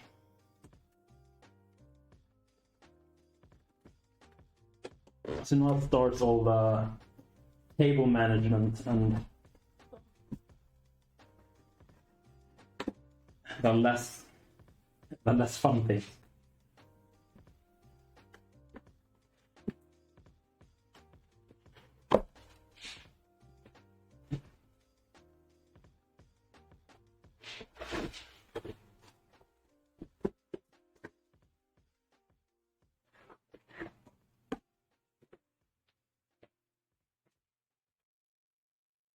Yes, it is a modular PCU.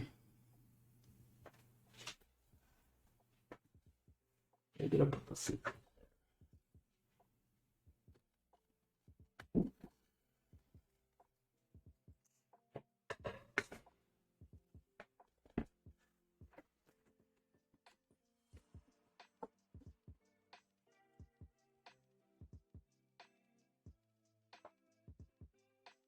We have the manuals, cable ties, power cable.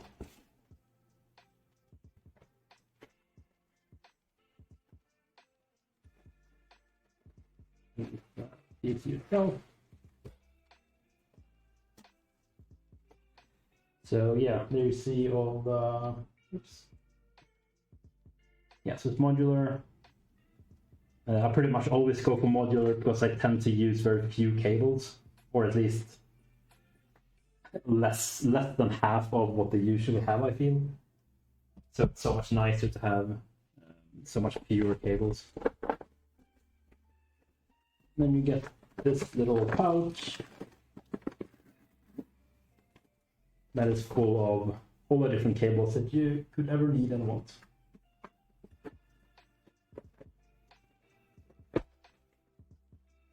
And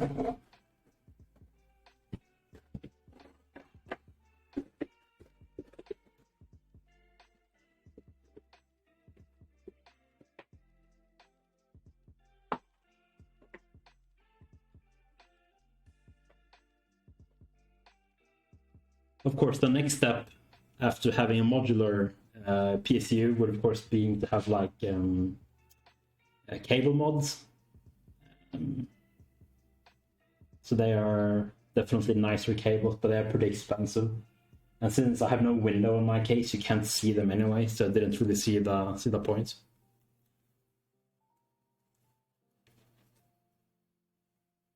Yeah, exactly.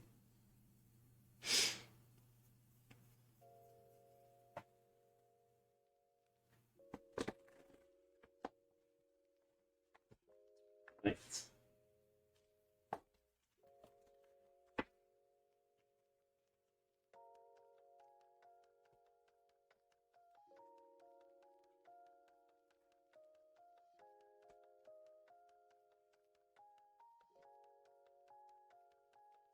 Then goes down.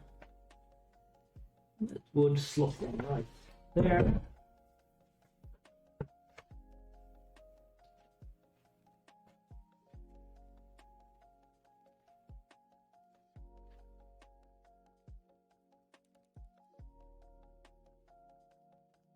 When you release a smoke that is stored inside the hardware during the stream.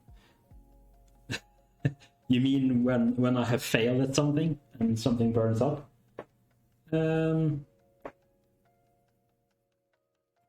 mean, if that does happen, then who knows, right?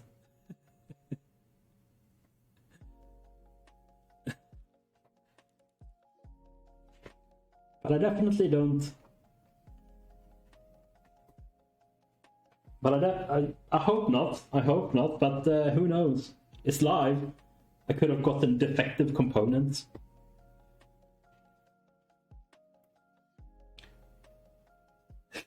And I mean, I know that a bunch of you know that, but like the motherboard that I bought, I had to upgrade the BIOS before I could use the Zen 3 processor. So I had to hook it up to some temporary component that I had. And the first motherboard that I did that with, I bricked it. So yeah, that was fun. I still don't know exactly what happened, but during the update process or the BIOS, the computer gets shut off in like a third of the way, 33% in. Yeah. Okay. So we need one PCI Express cable for the graphics card. We need one of these for the SATA drives.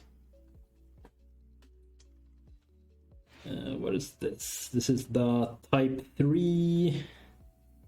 That's another PCI Express, so I don't need that. Also PCI Express. Are all of these the same? It seems so, yeah. Here, CPU. Don't need that. And I should have one more. Yes, 2 CPU cables.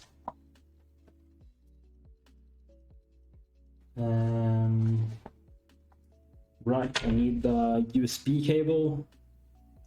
Because this motherboard, this PSU, I mean, has like monitoring and stuff. So you connect a PSU with USB to your motherboard, and then in Windows, for example, you can see exact voltages and power consumption and things like that.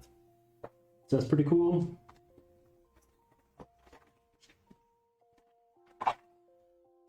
Molex cables. Don't need these. Not sure what that is.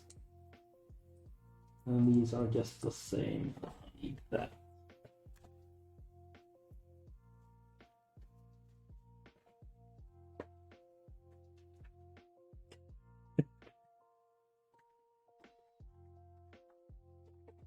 Okay, so that should be the cables I need.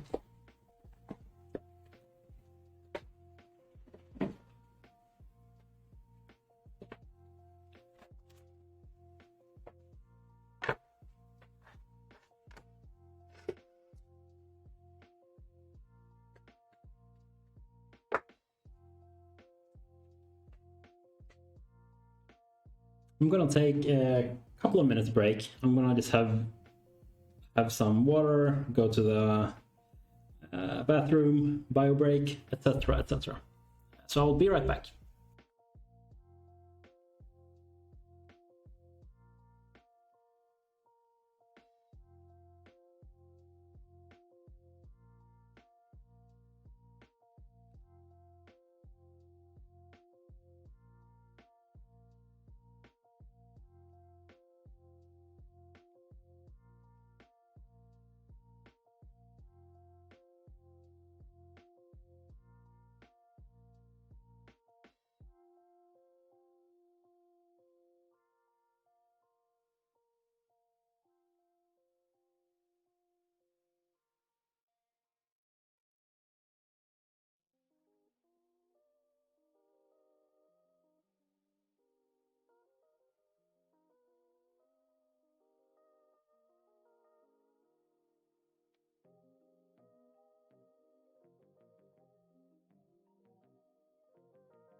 Yeah, I guess it's gone now, but thanks, Lars, for hanging out with us for a while. And thank you. Okay. So let's fit the cables to the PSU, then mount the PSU and do some cable management.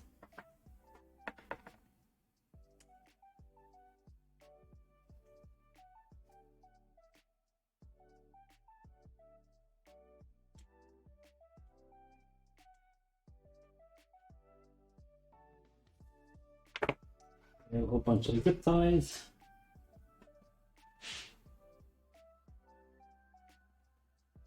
Good luck fix my ship. I guess you have already left as well.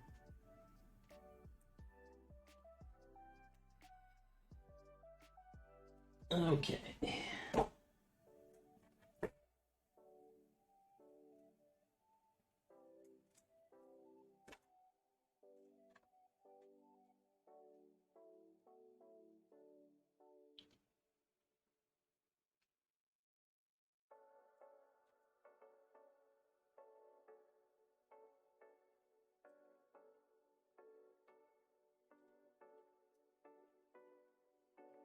Go. So let's see here. Can I stand it up? Yeah.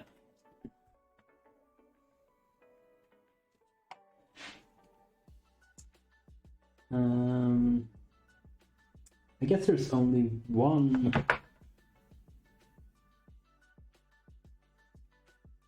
I'm not sure how the power connector is on a 3070, to be honest.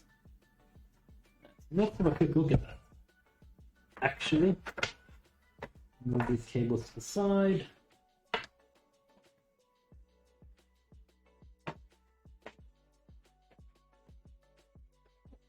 Okay, so let's do.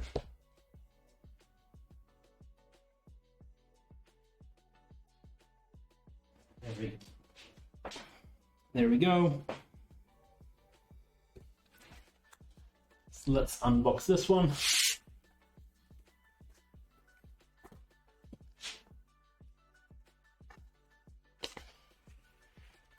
I'm not sure if there's like one or two connectors for the GPU. I think there's two because they're pretty power hungry, but it might not be the case on 3070 card. Gigabyte. This one probably just has some information. Yeah, I won't show anything there.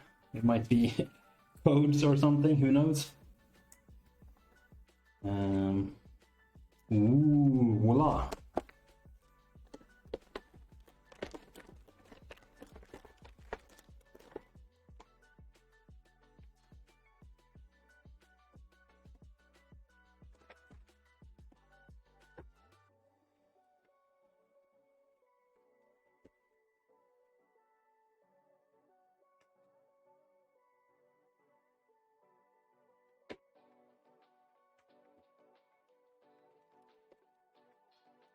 Okay, so here we are.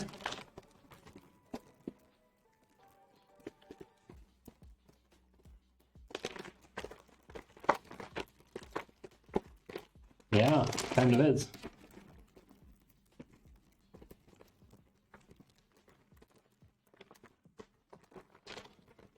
Dum dum dum dum da.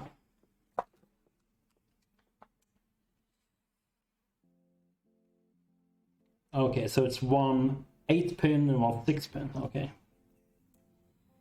Yeah, it's a 2.5 slot. 2.5 slot big boy. Yeah. Nice, fancy. I'm happy about that. Right, so it had an 8-slot, 8-pin and a 6-pin power connector. So what was the this one, right? So there's an 8-pin, and then there's two PCI Expresses where there's there's modular contacts, one 8-pin and one well, both are 6 pins plus 2. So I will make one an 8 pin and then the other one will be a 6 pin. And then it's only one cable, so that's nice. Perfect, so then I don't need 2 cables. For the time being, I'll just put this back into this one.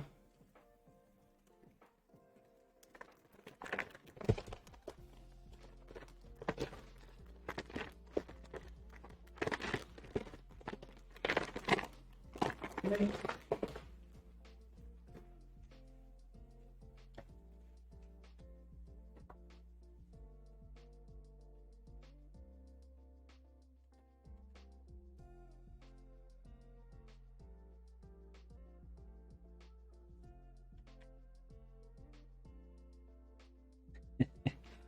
I was just having a quick look at Discord. Okay, so I was going to start putting in some cables into this one. So this is CPU. Right, and the motherboard was, I believe, the default, this one, which is a whole bunch of pins. There. But then there was also 2 additional ones, and I believe it was an 8 pin and a 2 pin. Let's see. The X570 is a hungry little beast.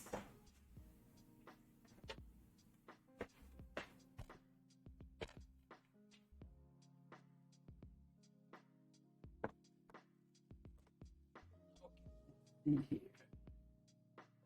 Right, so not really visible, but up here in the corner, first there's a big power connector here, which is a 16, I don't know, like 48 pins or something. And then up here there's an 8-pin connector, and then right beside it the 4-pin connector. I believe the 4-pin connector is optional, but if I have it, why not?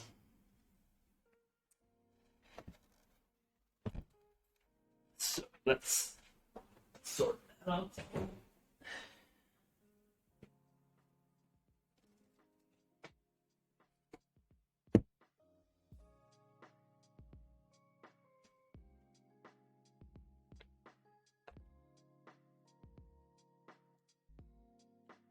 Oh right, so 24 pin. I thought it was more.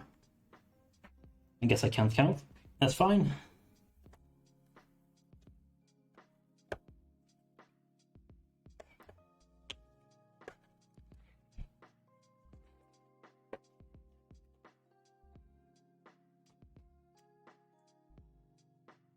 Those go in there.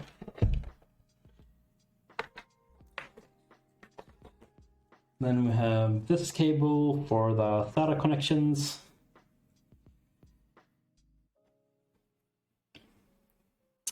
So these are peripherals and SATA. So let's make this easy and put this beside. Okay. And then this one is the CPU. So that's these 5, I guess, since they are 8 pin. So let's do the let's do these 2 bottom ones. Stack it like this. That's 1 there. And we should have 1 more here, CPU. And put that beside. There. I want to try to keep as many of the cables as possible on the right side, because then it's easier to get them through and out.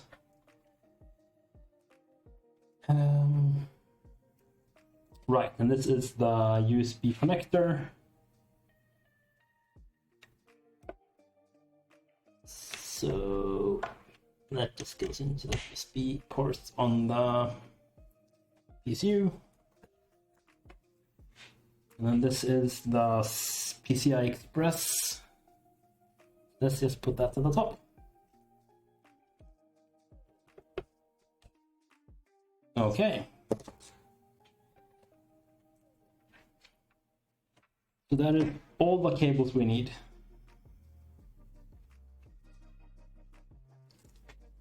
Excellent. Let's put that there.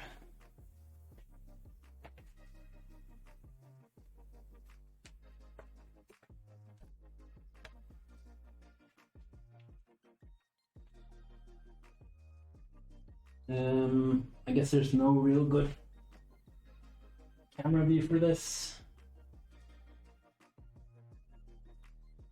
But let's go to this one.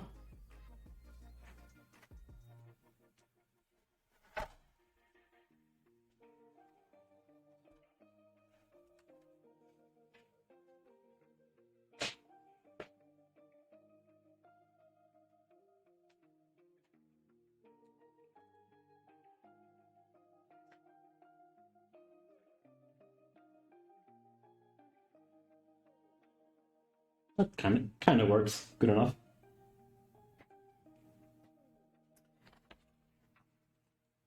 Okay. So the fan goes down, of course.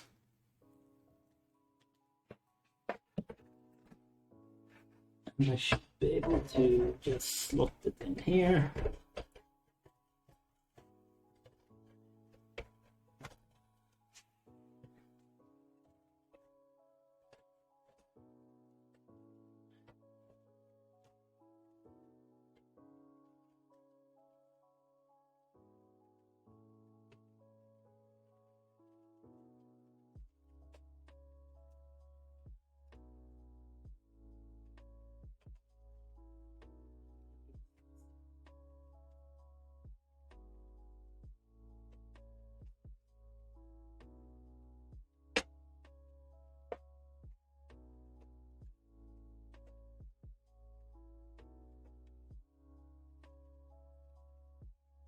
Yeah, this last time.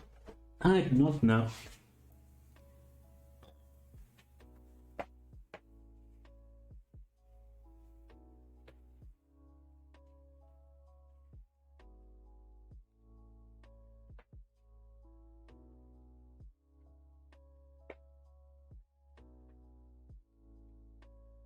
This is that cable that is a little bit.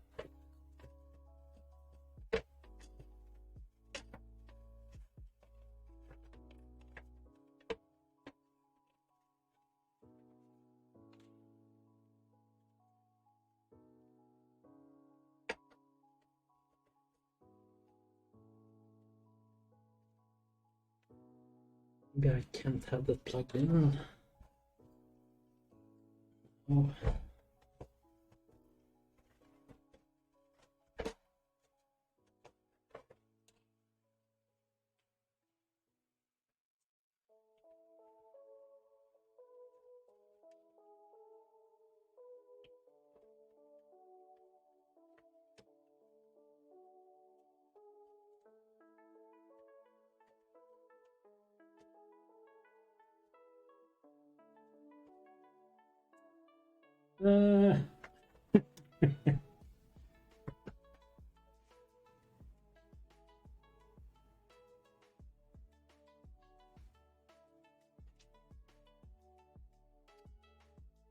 Well, that wasn't as quite as easy as I remember it being.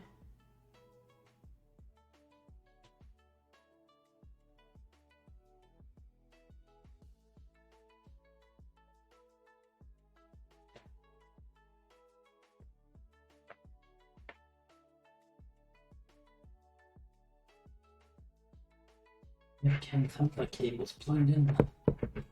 But I think I kind of had to, because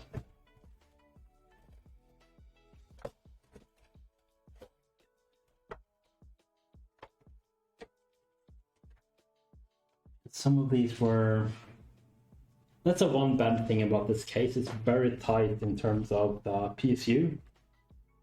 I don't know if this PSU is like a lot deeper than a normal one. I don't think it is.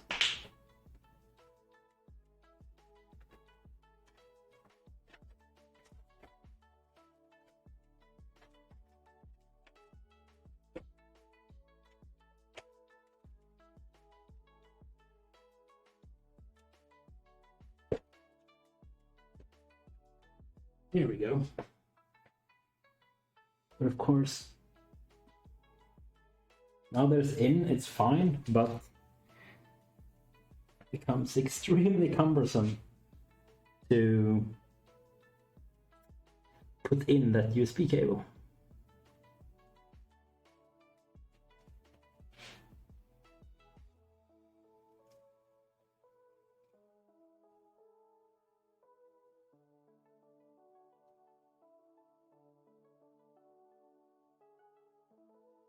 Ooh, it's getting warm in here. It's getting hot in here. It's going. I'm working on the PSU right now. One thing that I know about this case is when I did it last time, the PSU is a little bit difficult because there's not a lot of cable room at the end here. So I got it in now, but there's two cables I need to plug in, and I'm not really sure how to do that. So maybe I do need to actually do the cables afterwards. So let's try that.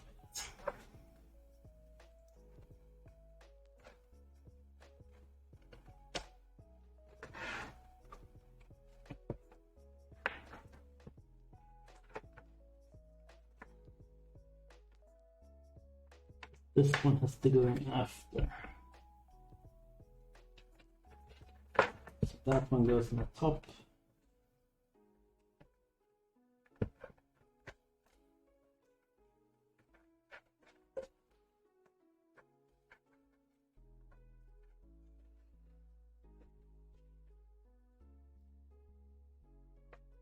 Not just the big ones, but all the cables are pretty stiff. And there's also a USB cable so that I can monitor the PSU in Windows. So you can see all the voltages and exact power usage for different components and things like that. But that cable is like on this side. So it's the furthest in and it sticks out the most. It's just cumbersome, to say the least, to get in.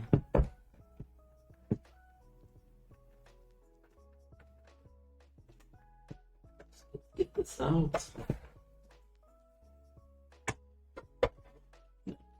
Put this in.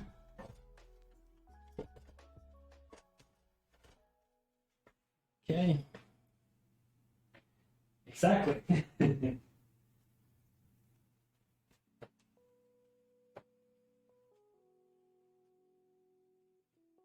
Sadly, I cannot.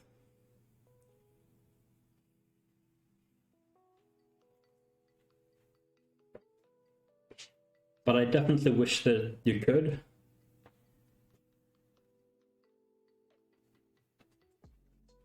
Because I have no intention of using those brackets in a way. I'm just going to use two of these.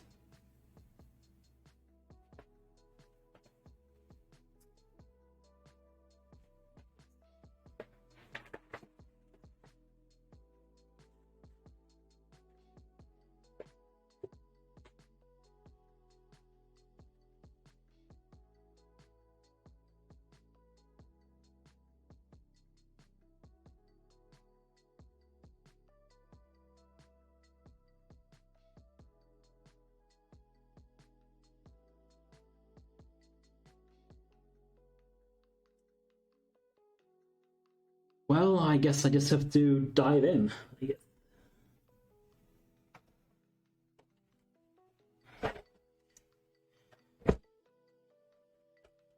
Well, I guess what I could do first is just postpone that a little bit and plug the cables into the motherboard and then put it through the cable openings that I want to use for those cables. So I can at least start with that.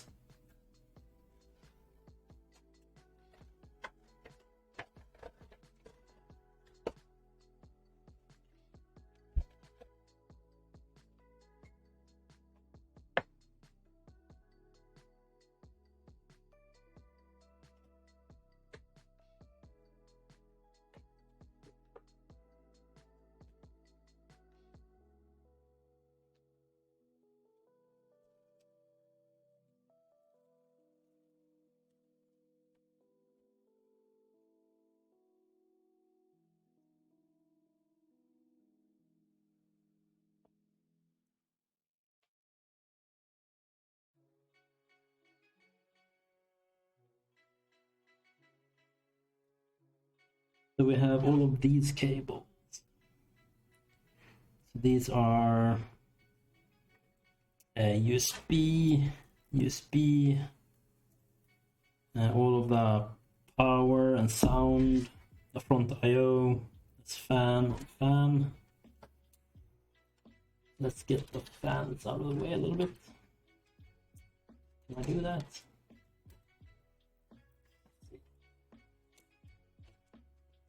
Sure, let's put that there a little bit. And this is, oops, keep knocking the camera a little bit. Sorry about that. To put that cable there, so that's those two cables, and that's there. Then we have these. So that is HD audio. So all of these come through this bottom one, that's fine.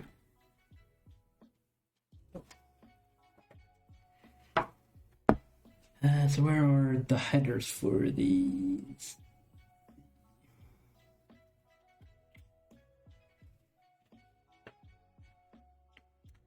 So I believe they are all down at the bottom there. Yeah.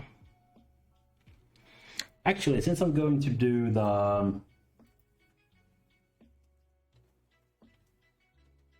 yes, indeed.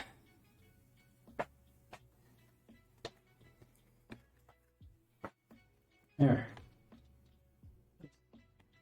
RTX 3070. Just the gigabyte. I'm getting to that in a moment. I'm right now doing some cable management and all of that fun stuff. Plugging in the front I/O and things like that. It's also a good time to plug in this. So it's basically just another I/O card for some additional USB ports.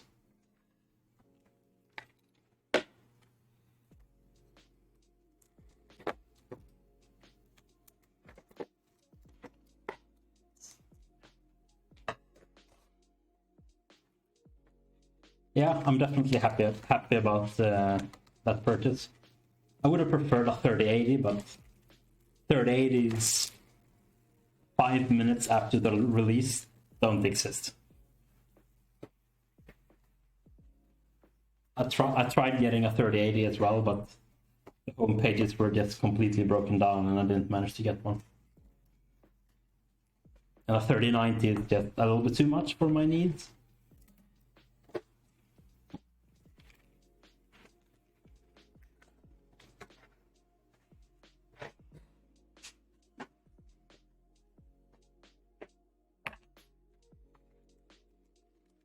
Okay.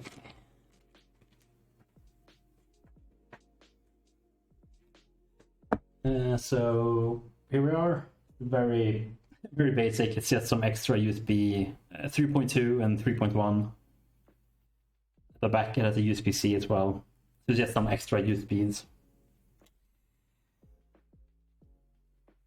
which will have to go and plug in there.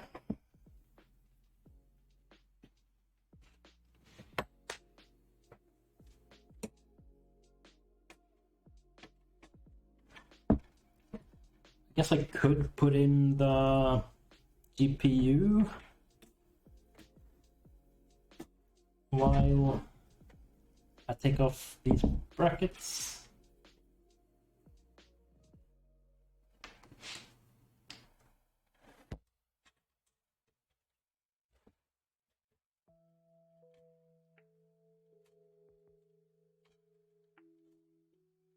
I don't think it'll be too in the way. Let's see, there's no real... I guess I can plug in the fans and stuff. That's the only things that are really in that area. Oh, and then these go off as well.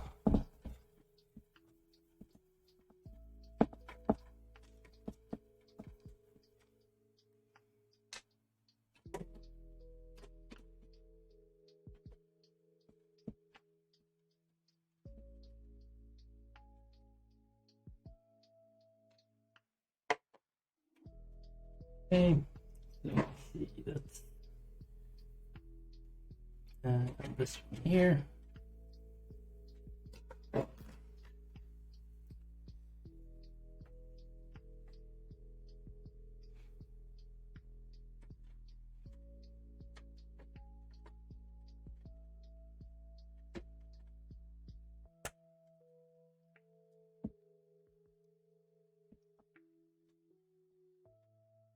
Okay. Alright, so I guess I'll plug in this fan. Where did I put this fan? On my other computer. Let's see.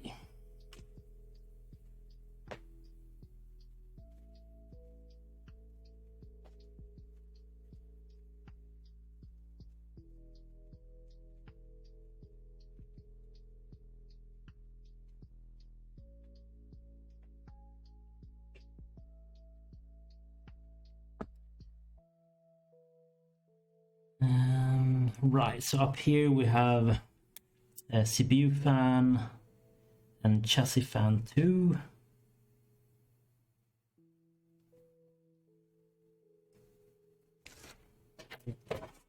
Bottom here, I don't think there's any fans.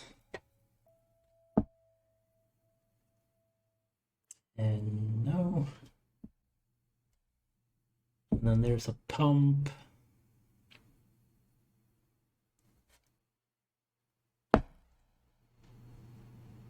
Aren't there more fan headers? I thought.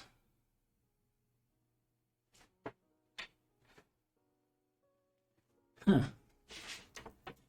Let me check the manual. Oh my god.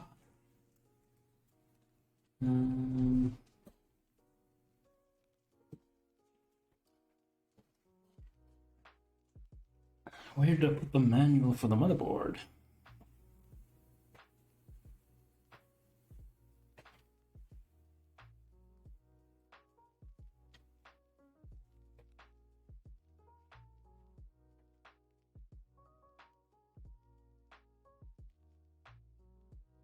Where did I put it?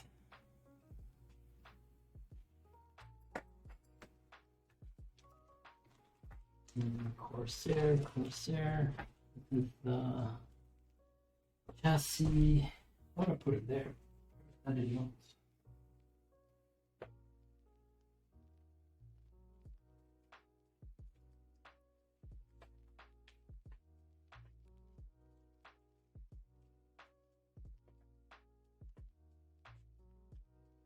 Under here, right?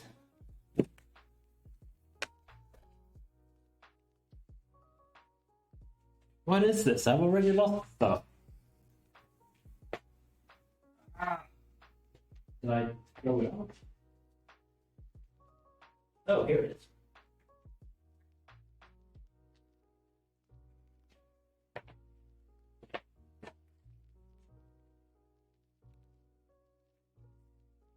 Right, so let's see how many fan headers there were. So I can't find as many as I thought there was. That's the thing that I am uncertain about.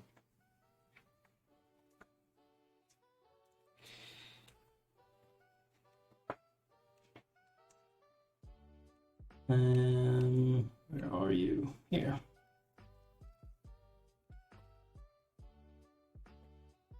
Let's see. So there's ATX connector, CPU and chassis fan connectors. 2. Right, so there's 2 there. There's 1 there. CPU fan.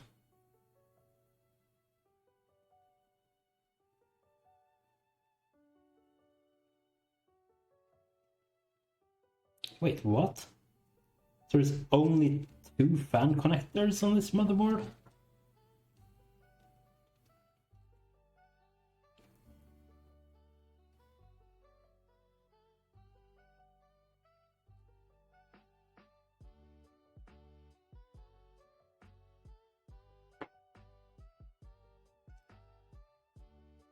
Oh, so there's 1 more at 9. There's 9 there.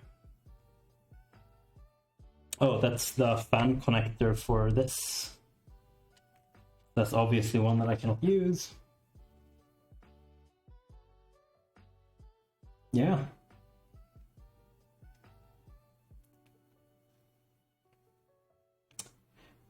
There's only 2 fan connectors, and then there's a all-in-one pump connector, which I assume is the same, right?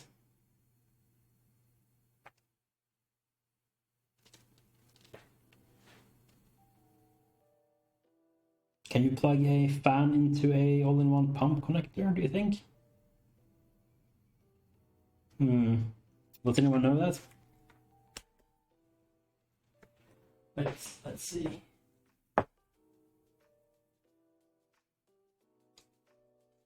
Asus all-in-one pump. Nope.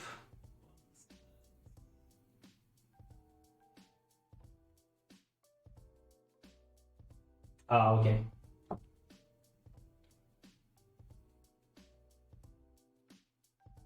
Let's see here.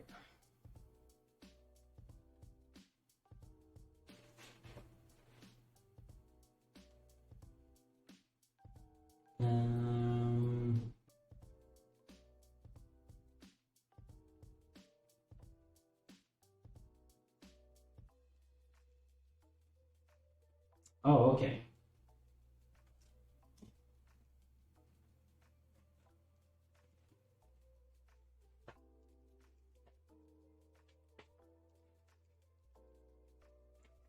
Yeah, the problem is I don't have a splitter. But it seems like you can connect it to the all-in-one pump connector, and then in the BIOS you can switch it to a fan. So then I can at least plug in 3 fans, and then I can order a splitter. I don't think... Maybe there was one included? Oh yeah, it seems there might have been one included in the CPU cooler kit. Scissors.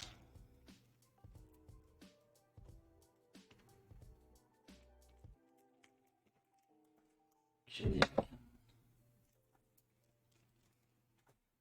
use my other cable. Go.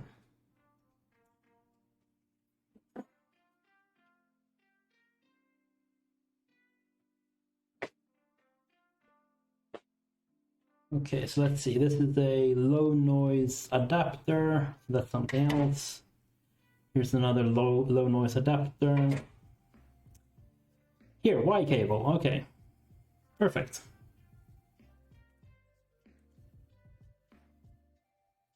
Okay, so I do have one of these, so that should be fine then. The only sad part is, of course, I wouldn't get the RPM data from all of the fans, but that's fine. I assume they still are controlled through the BIOS in terms of speed. They will just go the same speed, I assume. So for this cable here, this Y connector, I would plug in both of the CPU cooler fans to this. So that should match their speed. And if the speed is matched, then of course the RPM would be matched as well. So that should be fine, I guess.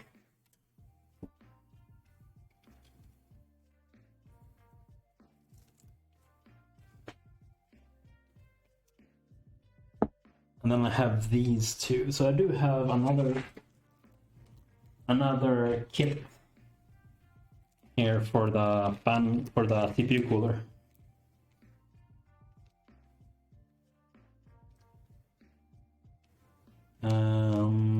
Maybe. Let's have a look.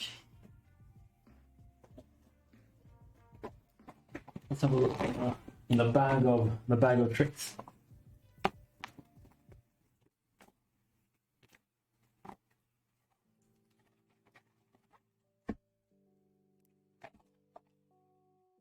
So it's not those.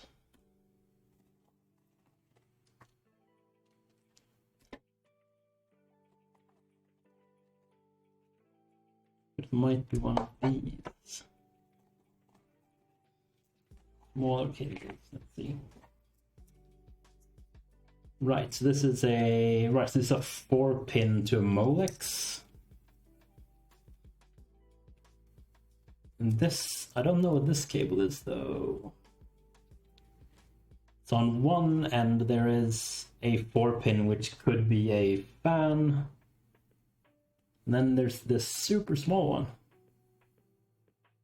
So I think that might be something else. Which I can look up in the manual because I was right.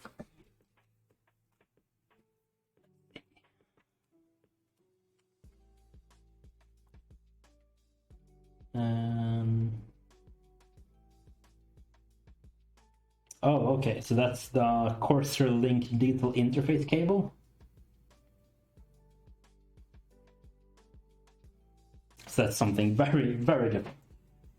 Okay, but that's fine anyway. I can use the 2 splitters that I do have because I do apparently have 2 of them since I have. Oops.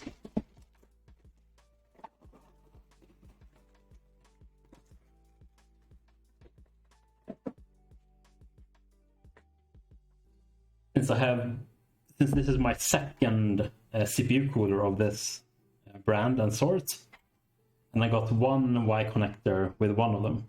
That means, of course, that I have another Y connector in this one that I just bought. Where did I put that cable somewhere? So then I have for all of the fans, and that's perfect.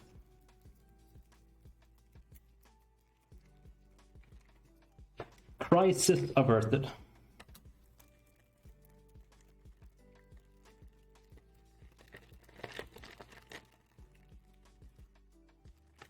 There we go. Okay. Perfect. 2 fan Y connectors.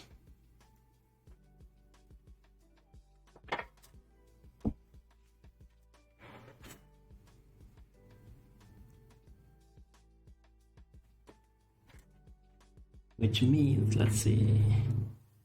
So the CPU fan is that one. Perfect. And then the other one beside it is the chassis fan. Then the 2 front ones will be split on one, and then the 2 heatsink fans will be split on other, and then this back one will be connected to the all-in-one pump connector, which I then should be able to switch over to a fan in the BIOS.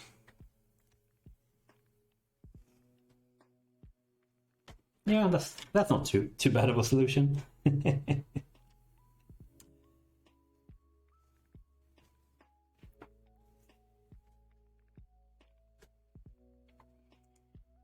so these are only 3 pin. So how do we want to do this cabling?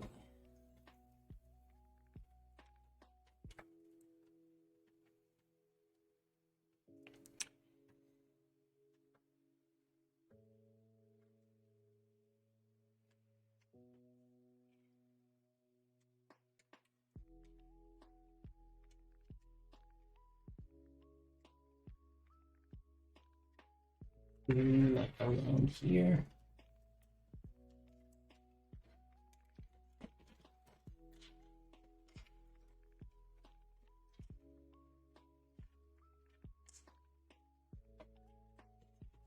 Another way.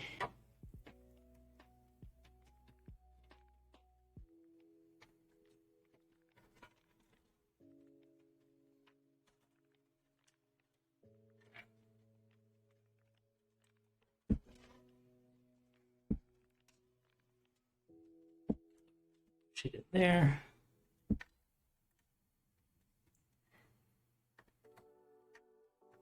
Perfect. Let's That's not too bad. Tighten that a bit maybe.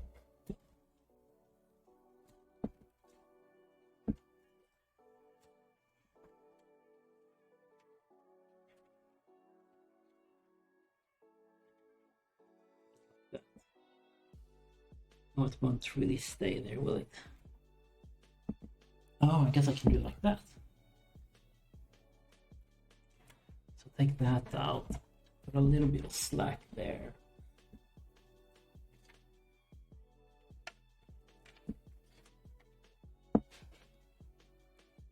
You mean the like all of the components, the CPU, graphics card, and everything?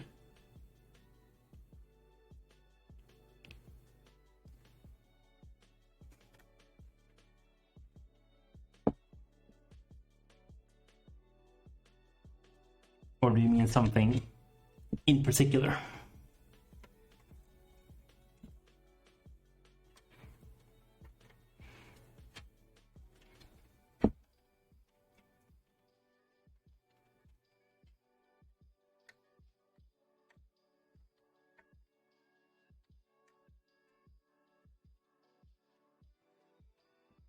Hello? Yeah, I just checked so my microphone is still working. To make sure that people can hear me. Well, I'm Swedish, so I got them from a Swedish store called Webhallen. Except for the graphics card, I got that from another Swedish store.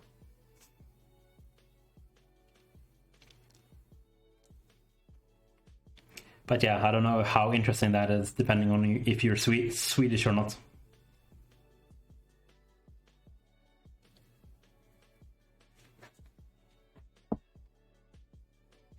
Ah, yeah. Yeah, I was one of the lucky ones to get both the Ryzen 5600 and the RTX 3070, like within the first 2-3 minutes when they were released.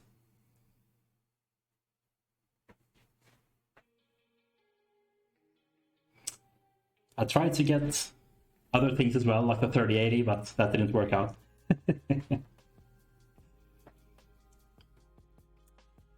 Right, and then we want to take off these two, that one and that one.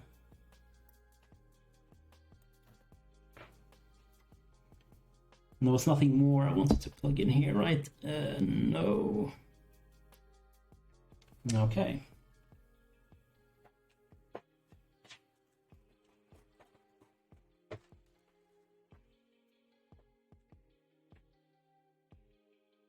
Here it is. Here's the big boy, the 3070.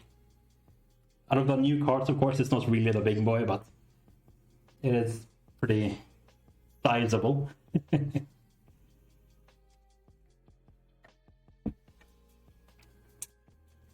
So let's see.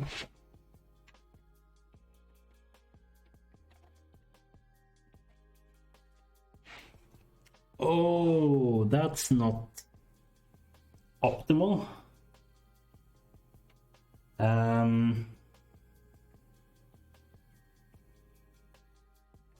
mean, they must have designed for this, right? If you notice, there's the fan for the chipset. This card obviously covers that because it goes down. I mean, they couldn't have made such a big design fault, right? I guess you could put it in the bottom one, but I don't think the bottom one is... The bottom one is not always as fast, right? Whew. Okay, let's have a look at that.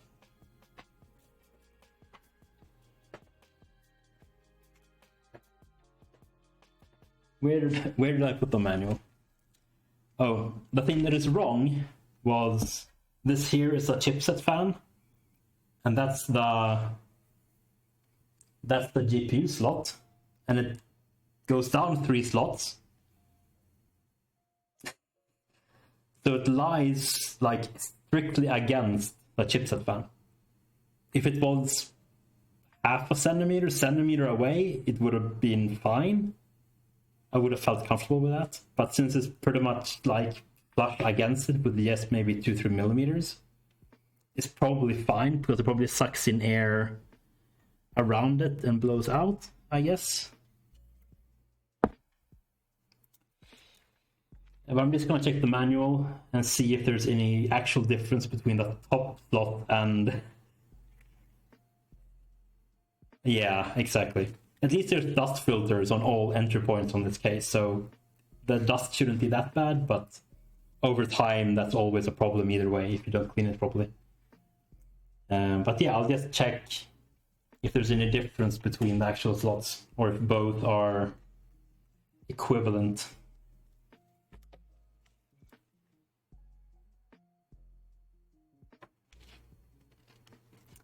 Yeah, it might be. That's my slight worry.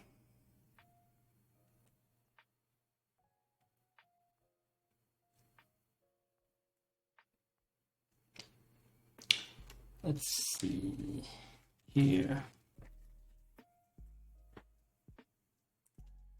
2 PCI Express 4/3 X16 and 3.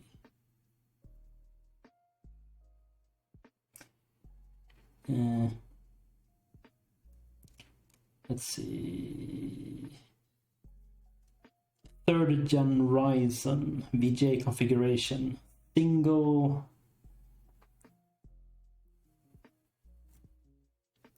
Yeah, okay. I mean, it does say... It does say that that slot is a PCI Express 4.0 16 slot, I think. Let's see. I need more valid information.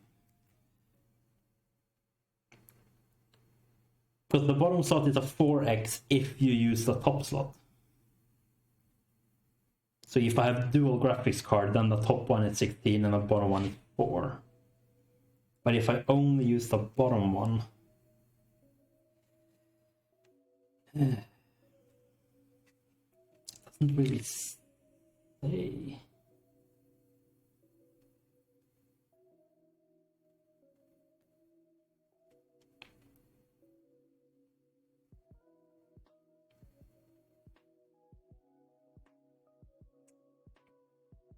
Yeah.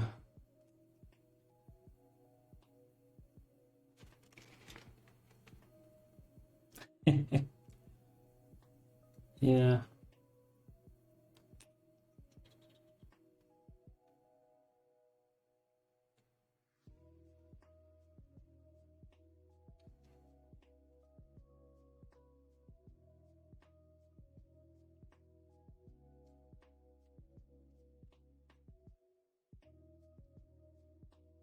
In single VGA card mode, use the PCI slot for PCI Express graphic card to get better performance. We recommend that you provide sufficient power when using Crossfire.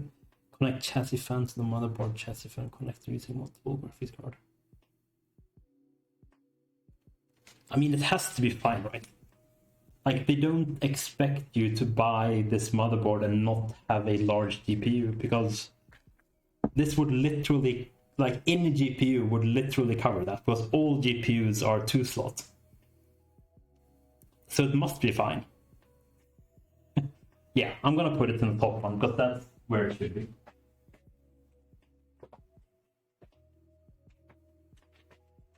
Yeah, okay. It feels so wrong, though. Chat and internet says it's fine, so I trust chat and internet. Chat and internet has never let me down, right?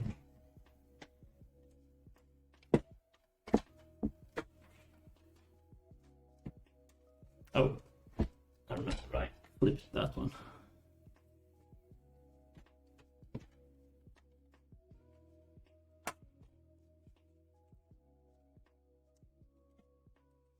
Oof. Yeah. We said the top one.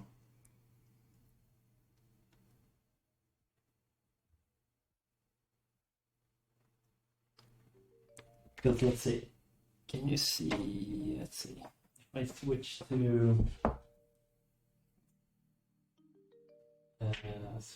this here. So as you can see right there, like it literally covers the entire fan, like quite on a millimeter, and it's like 1 millimeter spacing between the fan and the shroud of the GPU. But yeah, like it has to be fine. I don't see how they could have designed it and that was not fine without a huge disclaimer like you can only use small graphics cards.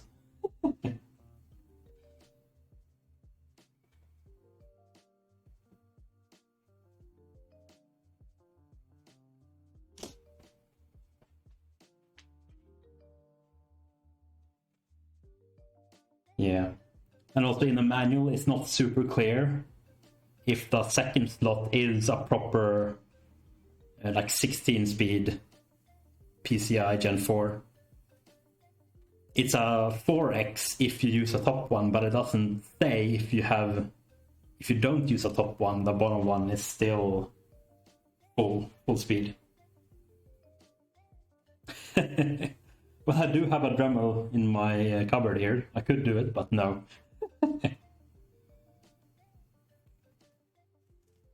Yeah, my only real fear, I guess, with that is that fan might be really loud, right? Because it does obstruct the airflow in some way, I would assume. So maybe the fan will go in higher RPMs and make it louder because it's blocked. Okay. Let's see. Oof, that's a lengthy thread. Yeah. Yeah, I'll have a look at that later, but that seems fine.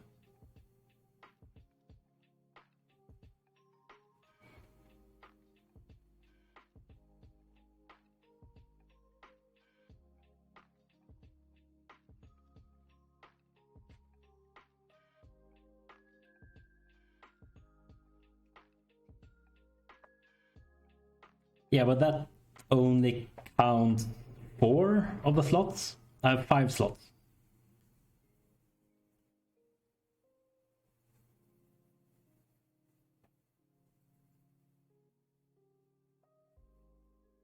Because I have 3 1x slots, so those are like the super short ones, and then I have 2 full ones. But yeah, I'm gonna do it like this either way. But thanks for looking it up.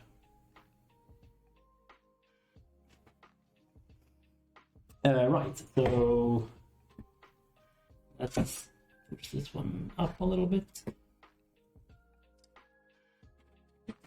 Fold that there.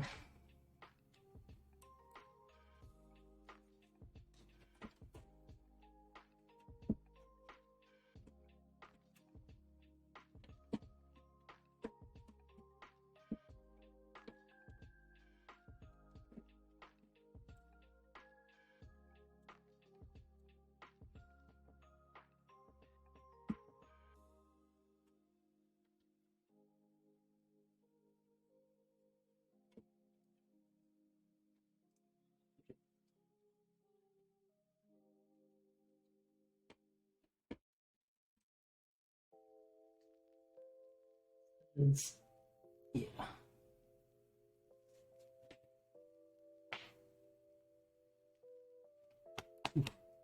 Sorry about that. Slight burp.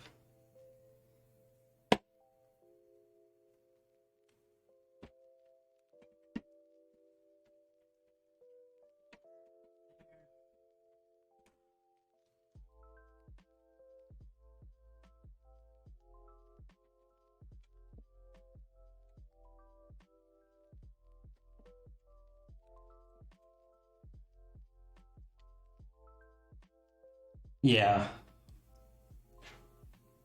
Like, I'm very much aiming for a decently silent build. So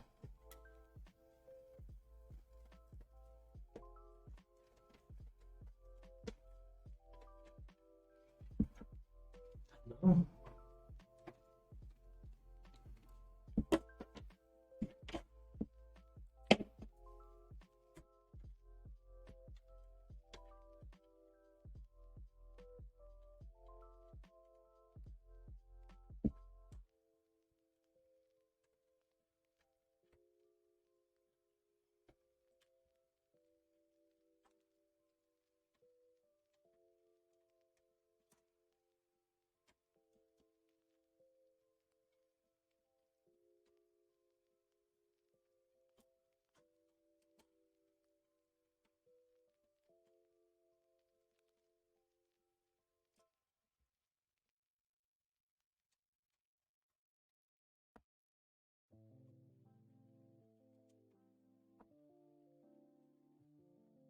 Okay.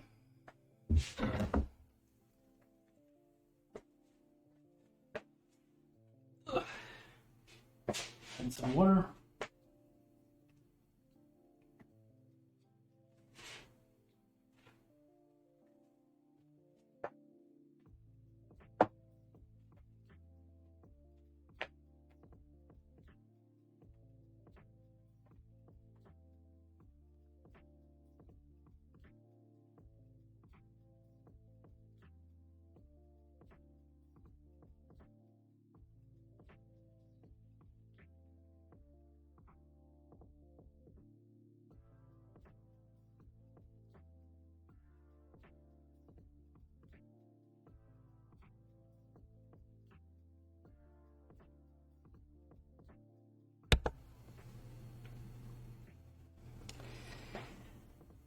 No, it's fine. Let's see. So on this ones you have the bracing on the inside. That up. You have the bracing on the backside here, so they all flow through.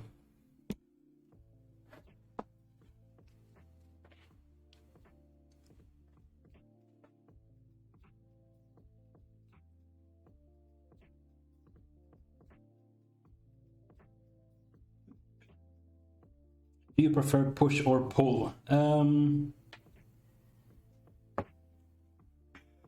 don't think I have much of an opinion there, to be honest. Like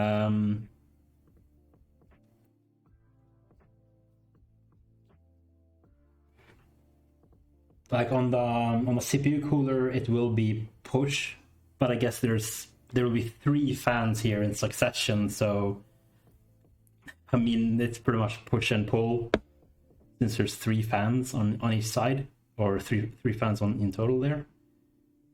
So I mean it will be this one in the middle there, and there's a fan there. Then there will also be a fan here. So those will blow. This one will of course blow in, and this one will push and pull, and then that one will pull. I guess. If that makes sense. If I make sense.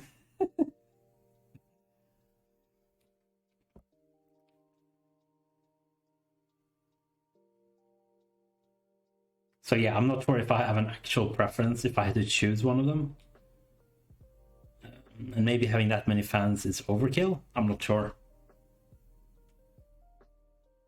I've just had that in my previous computer as well, and it worked fine. Might not be optimal, but yeah.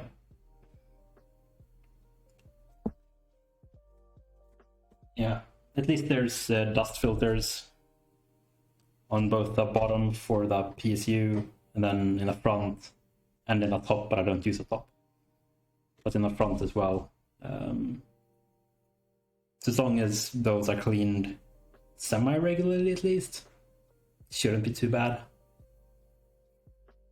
And I have them on top of a table as well and not on the floor, which helps a little bit with the dust, I find. a little bit less dust.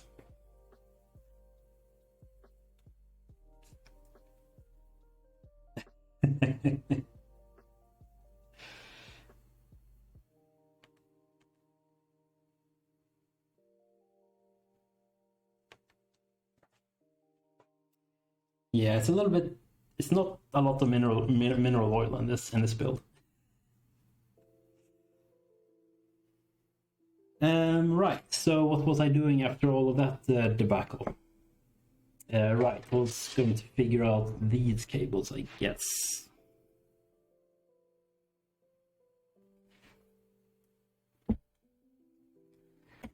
This wasn't.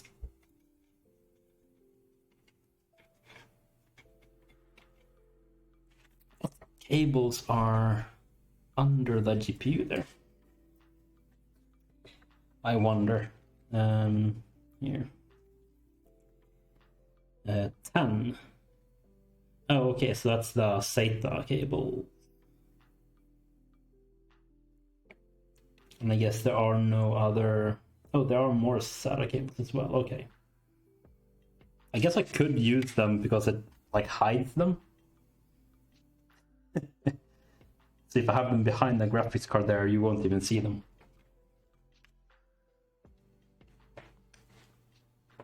But of course, it's not like you'll see through this anyway. So it doesn't really matter. Then there's sound isolation on the inside of each of the panels as well, which is nice.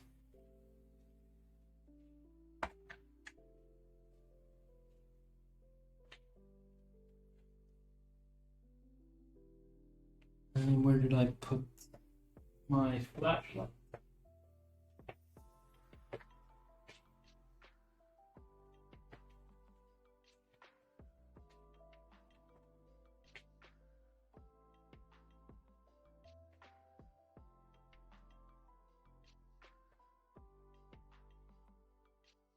I had one here somewhere. Let's have this change to there.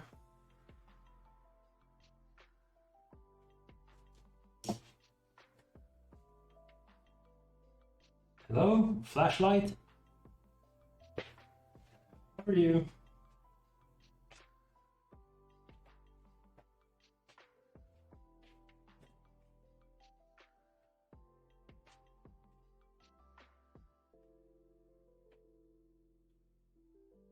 Oh, there it is. I see it in my flashlight.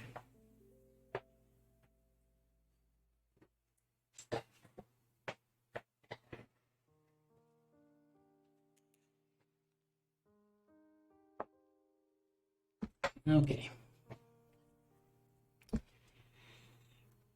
Right, so let's...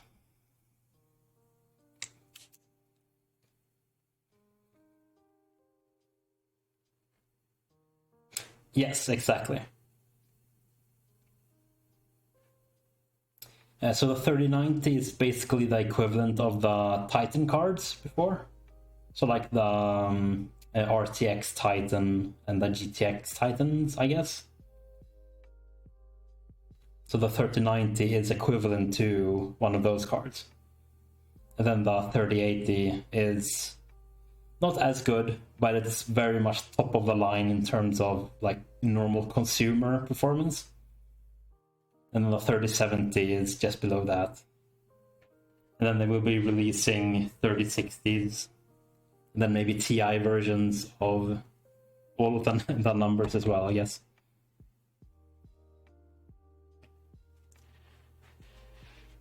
But yeah, I would definitely say that the 3090 is not like for gamers or anything like that. That's for like creative professionals, like 3D modelers, video editors, game developers, people that need, or if you have a lot of money and you want to play in 4K or something like that. But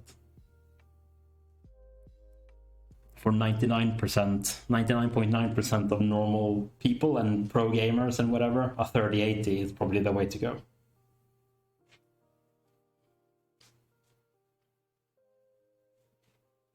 But sadly, the 3080s don't exist because they were released like 100 cards and then there were no more. So yeah.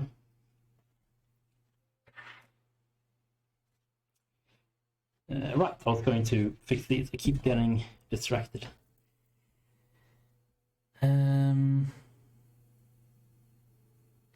Right, so I needed power to this card.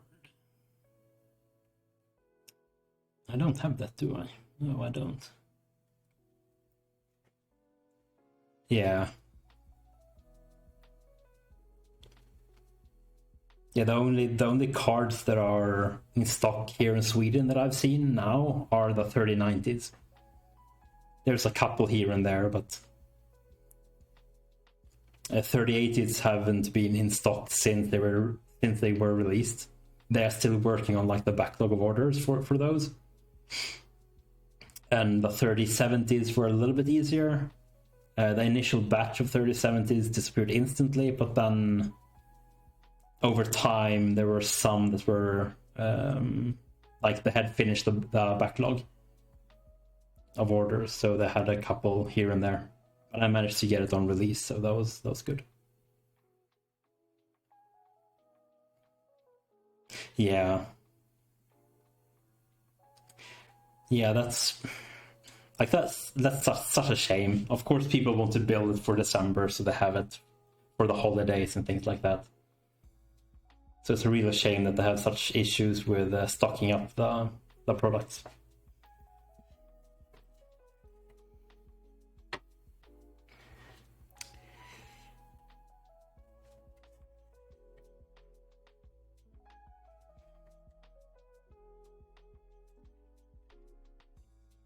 Let's see. I believe this one needed a SATA power connector, I believe.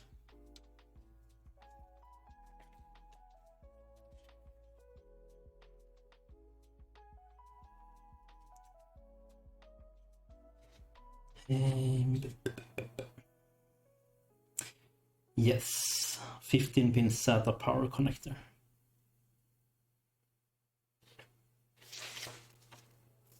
So I do need that there. I should be able to just poke that in through the bottom here, I guess. I can just go straight there.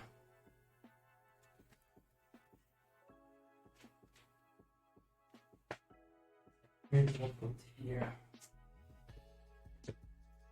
Because ideally, I would like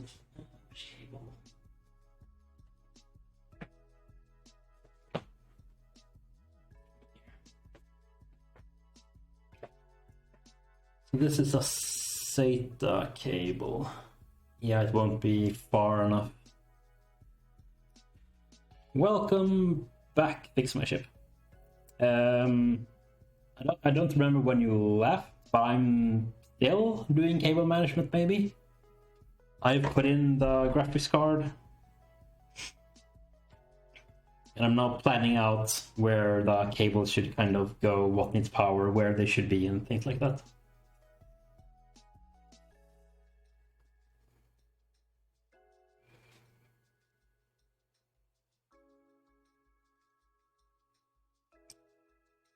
Right, because I don't think...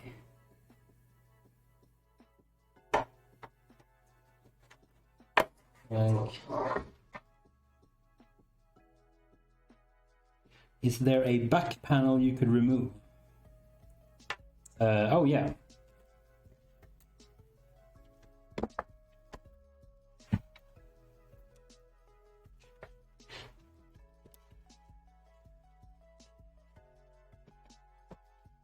Yeah, so here is the back panel removed.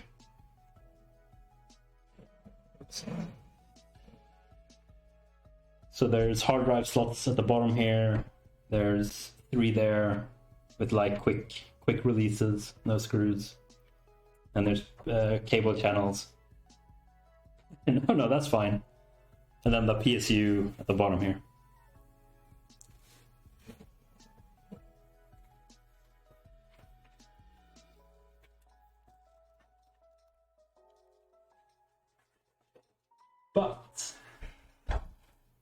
But now that we have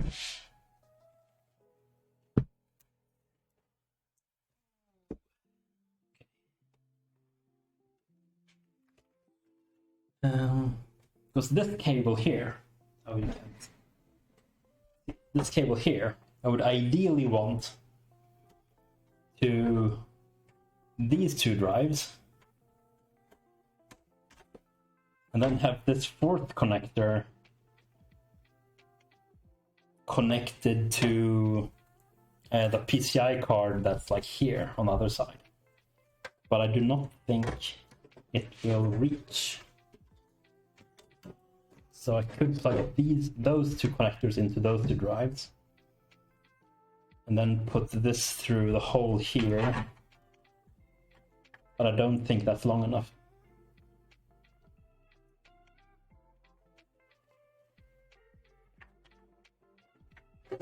So I just need to have two of these cables. It's a shame because they're just so long and there's 4 connectors in each, which feels like such a waste. But that's fine.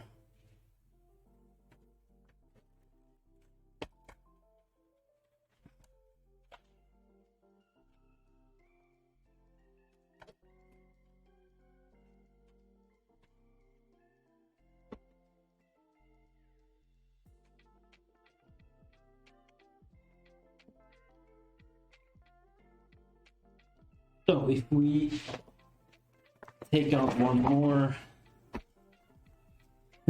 caterpillar, yeah.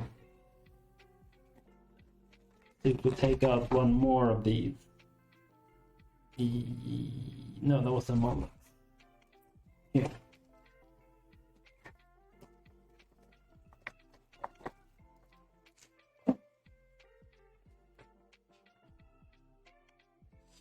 Oh, caterpillar. I read it as caterpillar, which was incorrect. I mean, yeah, it would be pretty easy to just remove them, make it shorter. But that's effort, man. Effort.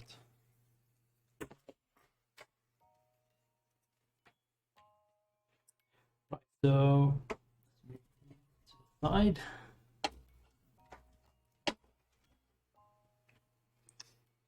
And this cable, let's see.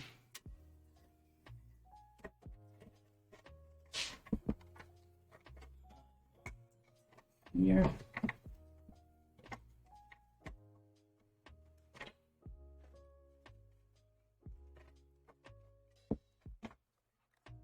There. Done.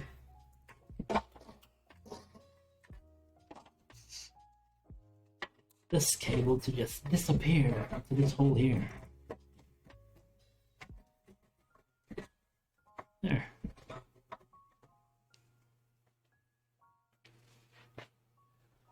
It'll be a little bit of a mess in this box here, but that's fine. That's pretty nice and clean.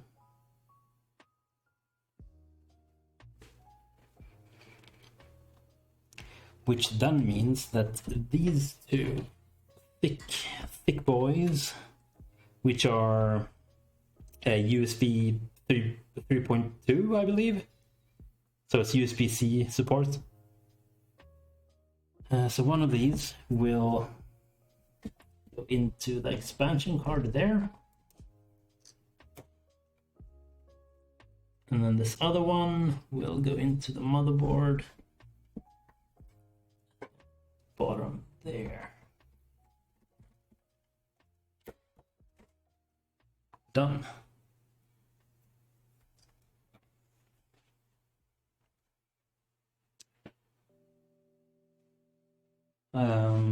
Yeah, so those are the front I/O connectors. So on the top of this chassis, there are 2 USB 3 ports, or I guess they're USB 3.1 ports, I guess, and then there's 1 USB-C port. And then, of course, there's the usual audio as well.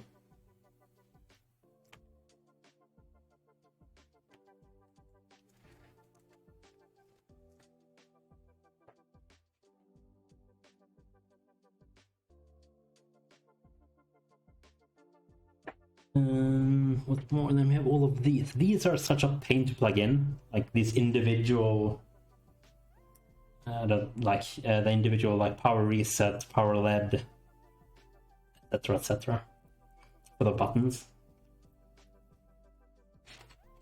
But let's do those afterwards. So what is this cable? This is HD audio. Okay.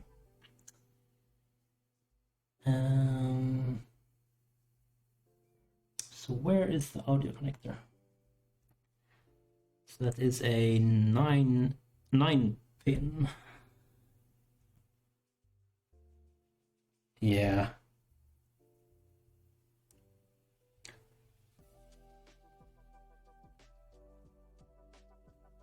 Speaker power. USB. I guess it's that one, AAFP. I guess it's like audio something front panel. Let's double check, but I believe that was the case. 16 AAFP. Front panel audio connectors, yes. 10 minus 1 pin.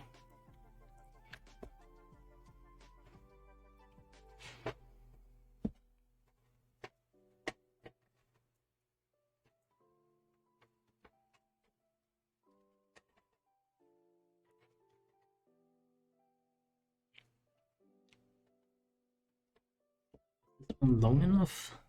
Can I pull it a little bit maybe? This is not gonna be a sexy cable. I think it's... Maybe I can adjust the length a little bit on the back later, but...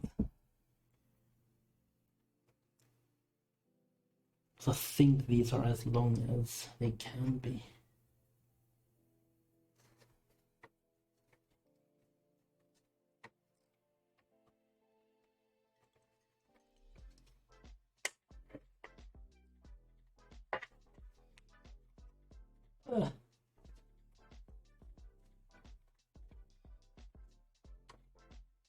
Hello? Holes?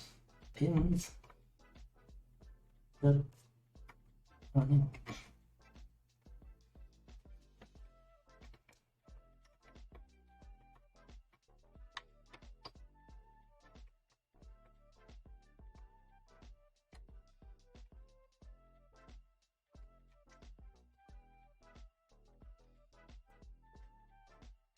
Why is that so hard? Let's bring out the flashlight.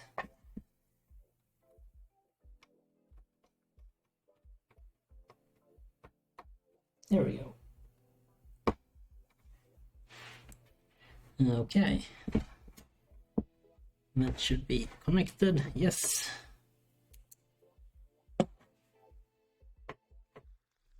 little bit of cable jungle down there, but as I said, it's not a window, so it doesn't matter too much, but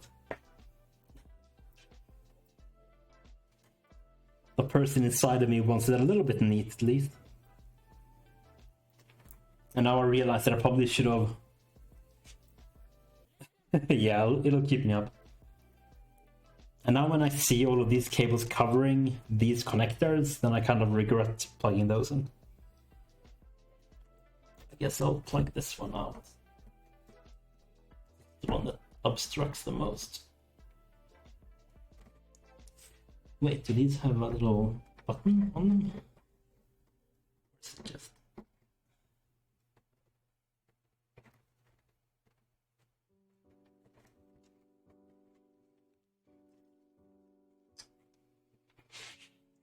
I don't think these have a button, right? Can't really get it out. I need some water.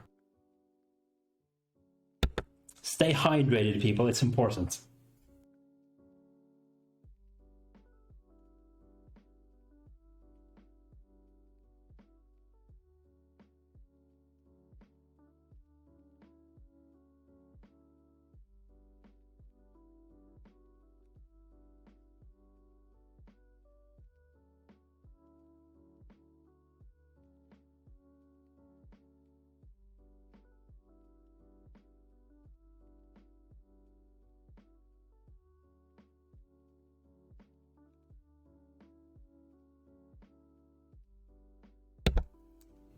Okay.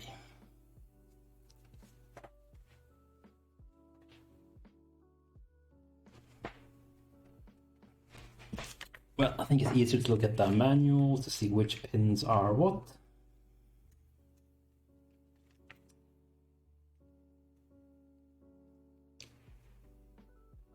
Actually, it doesn't say here which pins are what.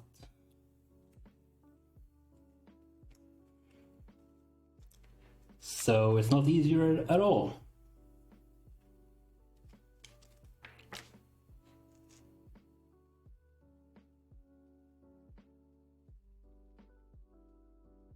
Or here we go.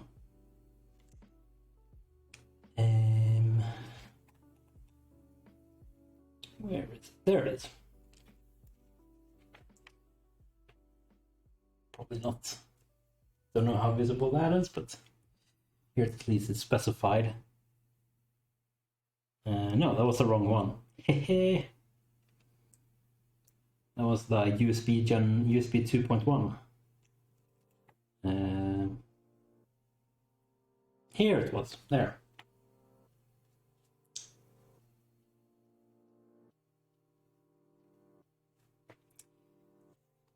So it goes from that direction, So I have HD LED, power LED, power button, ground, power LED. Okay. Can I fold this in a way that I can see it easier?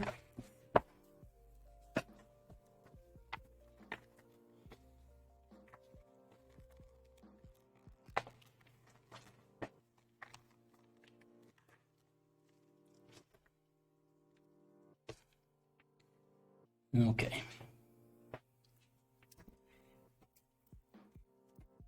Right, so let's do HDD LED. Power LED.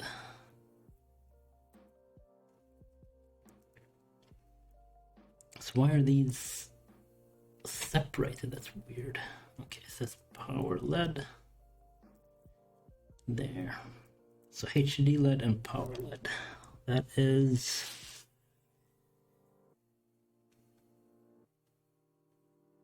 that's those two, and then P LED is above.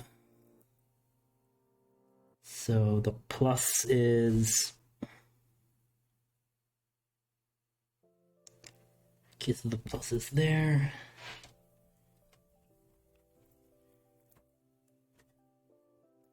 The plus is there, and then this, what is this? That's the minus, okay? That should be there. And this one is there. Okay. This is so finicky.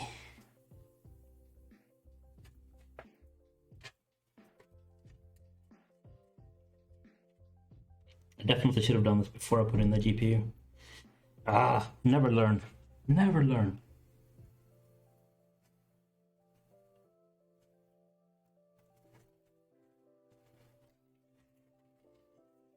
Yeah. Fuck that. They got this cable.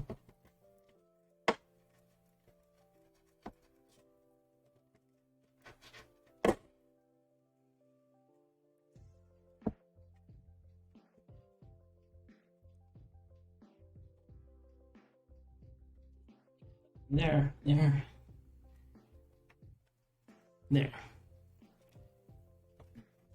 Take out this one as well, I guess, while we're at it.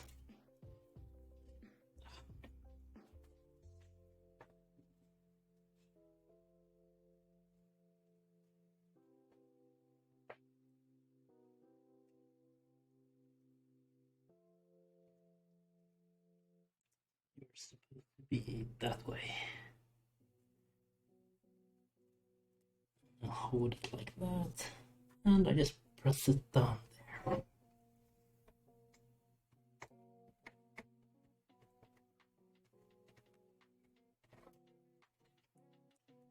Almost. got it one too far to the right. Let's pull those up.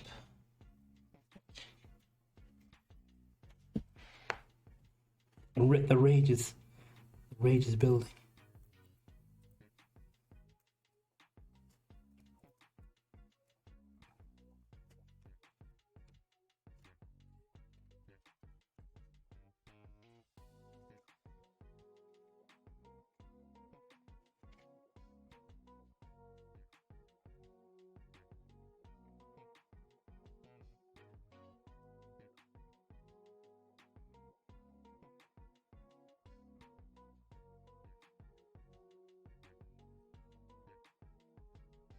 I could, but then I have to remove the GPU.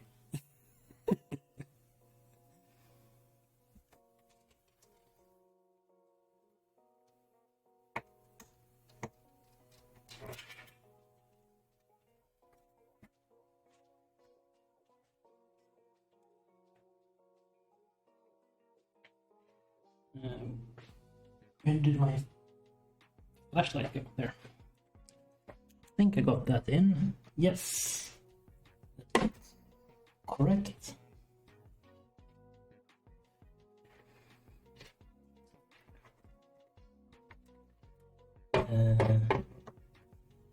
No, almost. That connector is a little bit off.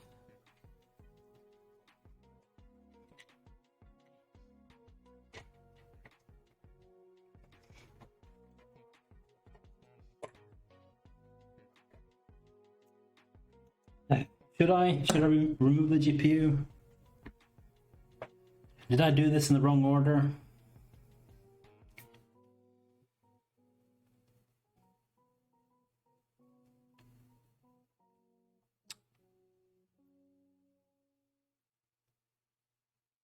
I guess even if I even if I do, I guess it won't be that much easier.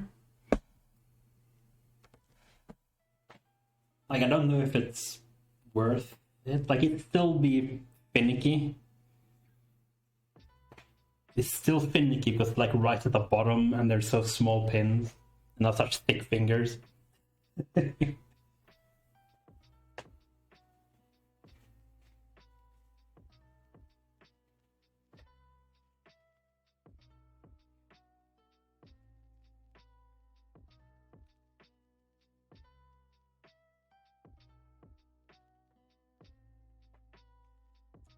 So yeah, I'll just power through it.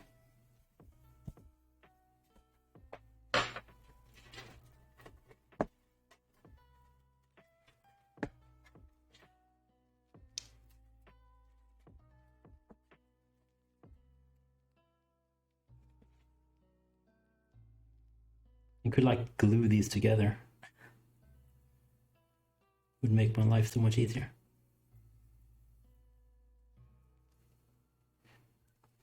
Actually, using tweezers might be easier.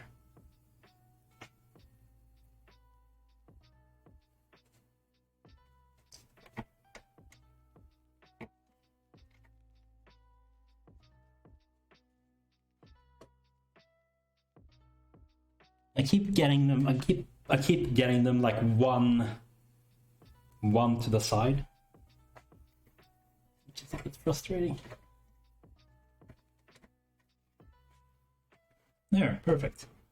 And then this one, which should be power LED plus, goes in there. There. 50% done, but now these are at least 2 pairs.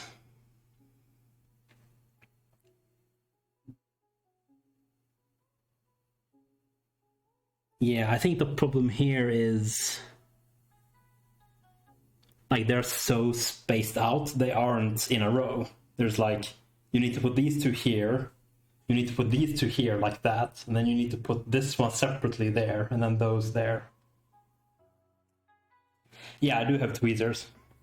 I was thinking maybe that's a good idea. But now I got the first pair in, so now it's just these 2 left, which should be easier. So that is a power switch and a reset switch.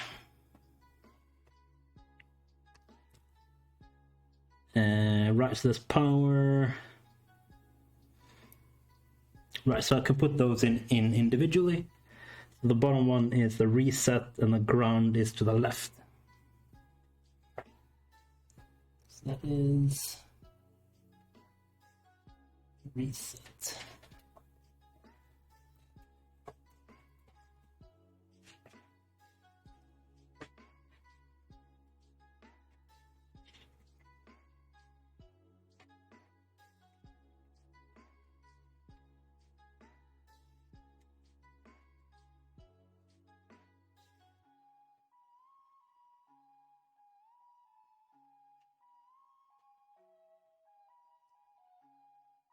Whew. More water.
Reset. I'm gonna plug the other two in first.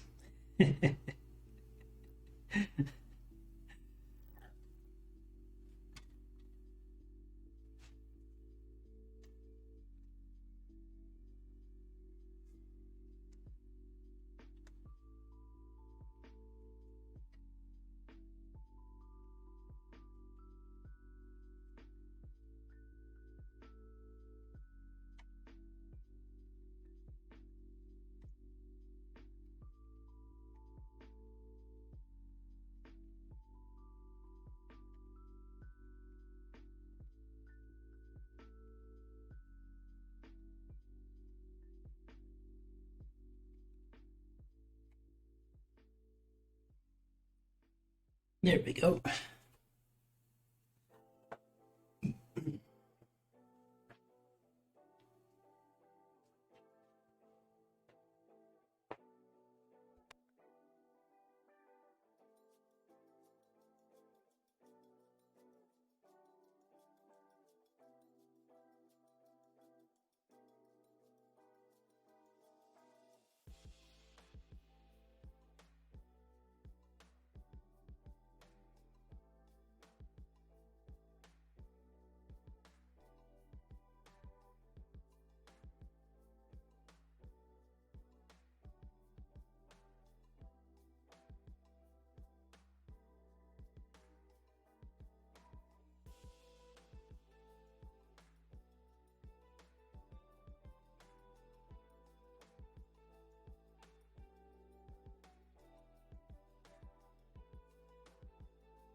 Oh, there we go.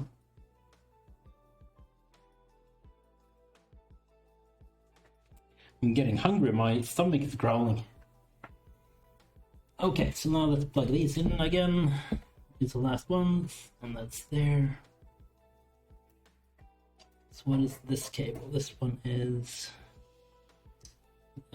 Power Plus, so it should be like that.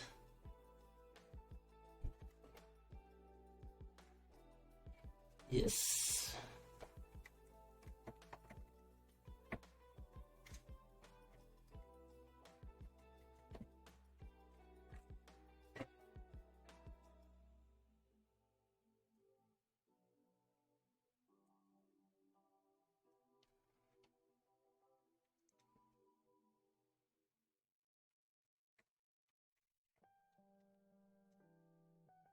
So close. So close.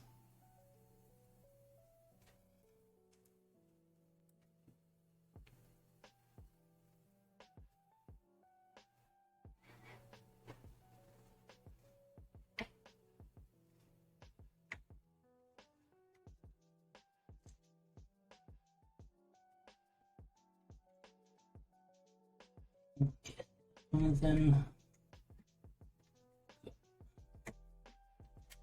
that is in, and this is yes.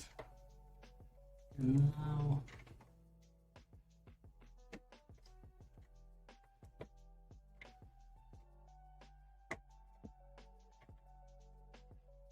all 8 pins are in. We have connection.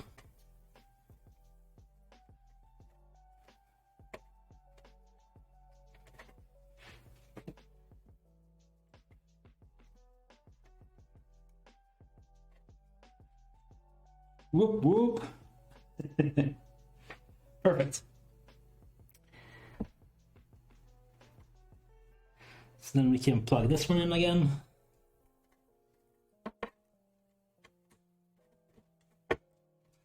There. That one is plugged in there. Okay.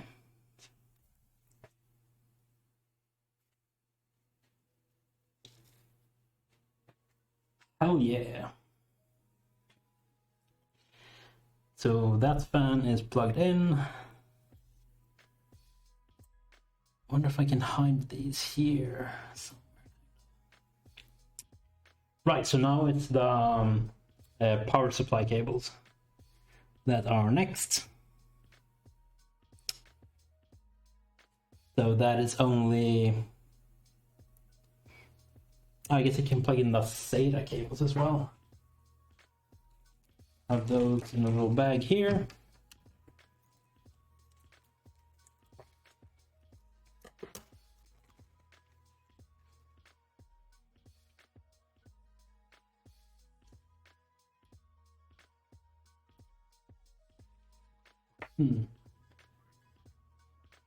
Why is one of them 90 degrees and the other isn't? I guess I should have another one of these cables that might be 90 degrees for my old motherboard. So I'll have a quick look for that.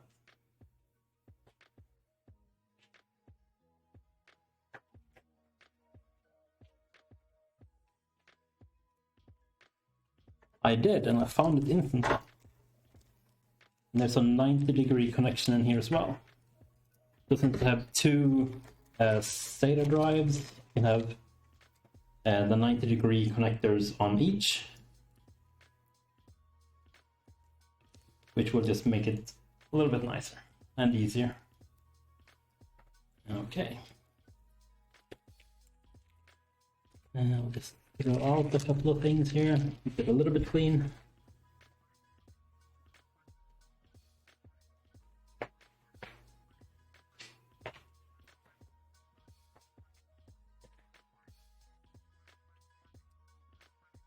Okay. Now we have those two. So those will go into the motherboard since oh right, I can plug these in. Where can I plug these in? Oh wait.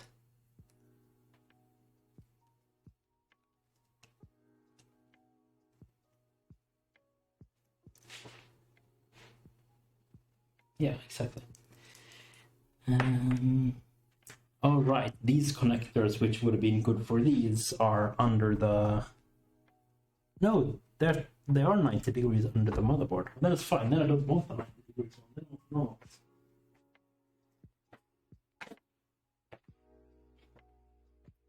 But that's good either way, because now I have two normal ones, since otherwise I would have had one 90-degree one and one normal one. Okay, great. So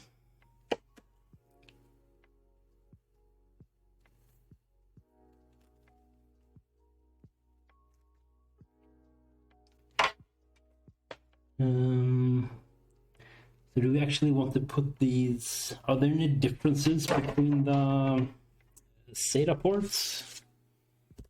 What do we think? I guess they all are SATA 6. Is that the standard?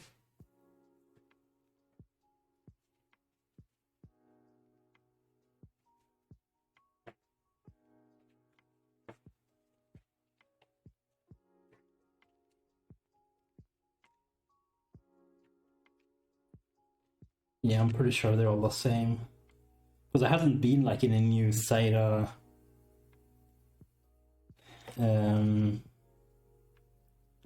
Yeah. Yeah, they're all the same. Yeah, it does. There hasn't been like an update to the SATA standard or like anything forever. Oof, ID. Those fucking cables, man. IDE cables were like the bane of my existence.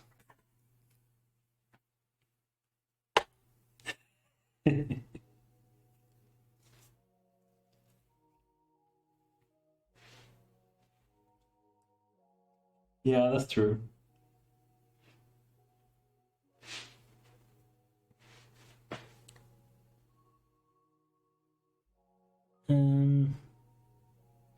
Right, so for simplicity, I will not put these under the graphics card because effort. I'm getting to a point where I kind of want to get this done now.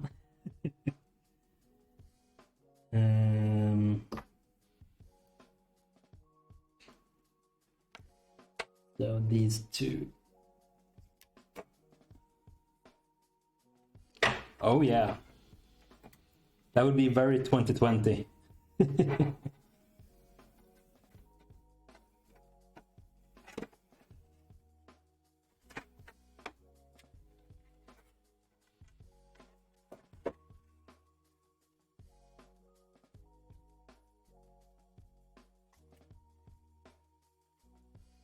There's one. And oops.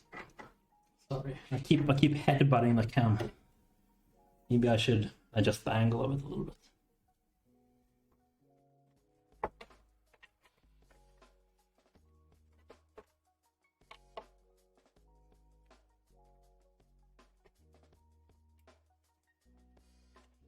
Okay, click, click. Both data cables are in.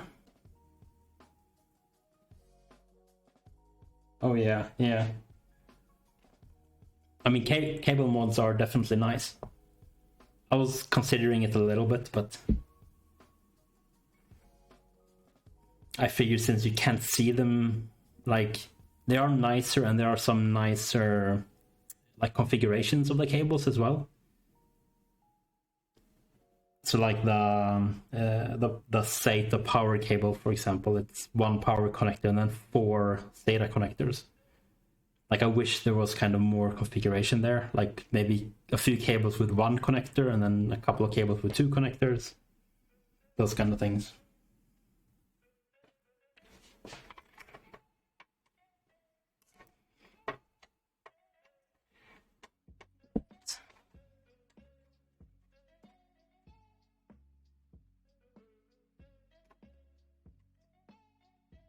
Where do we go with these cables?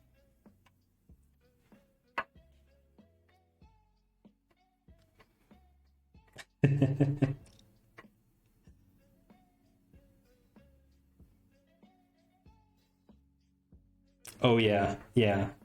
I've done the same thing as well. We went to a store and bought like a sheet of plexiglass. We cut it ourselves, dremeled a hole in the metal side panel, put it in there.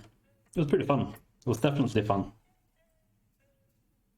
It's always fun to tinker. tinker with those kind of things.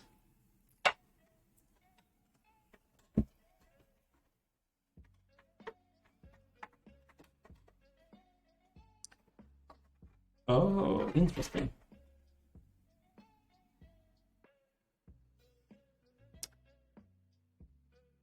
There actually is a hole to the other side right underneath the...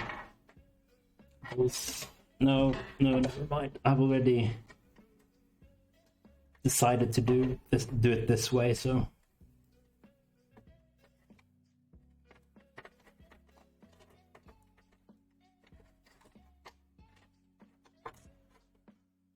I need to stop the feature creep.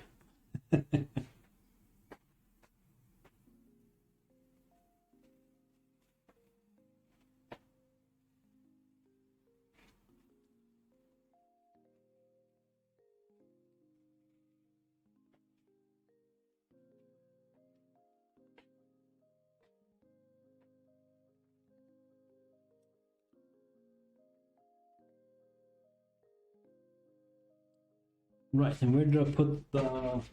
Here. So here we had the PCU cables.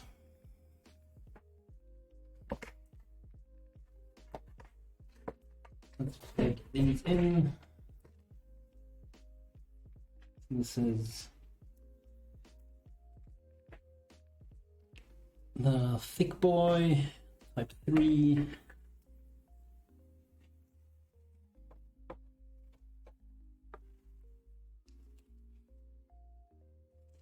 This way.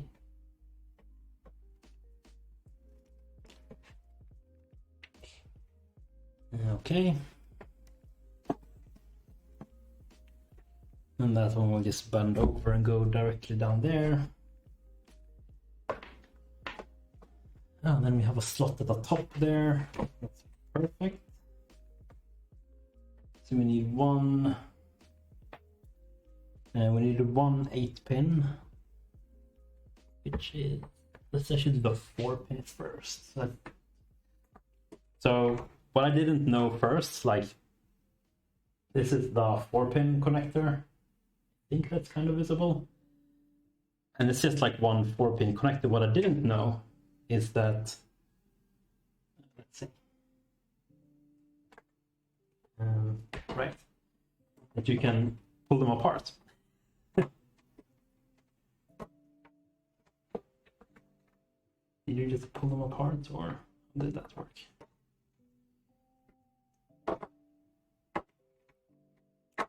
Yeah, there. Then you just pull them apart and then you get 2 4-pin. Since this motherboard had an 8-pin and a 4-pin, and I hadn't really seen 4-pins before. And I guess that was the reason. They are usually stuck together. The more you know. So which side of these 4 pins am I supposed to be using? I guess they are the same, right? Yes. Doesn't matter. Then let's use that one.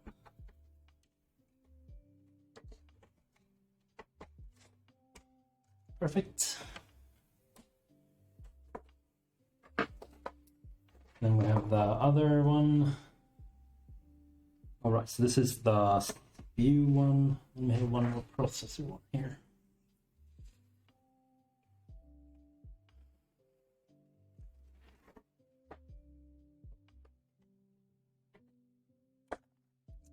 Here we go. And last but not least,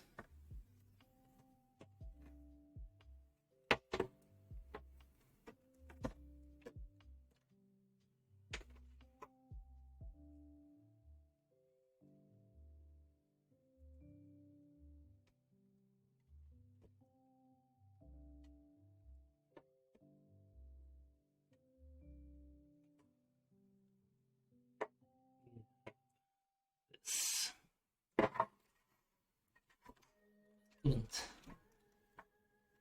sit very good.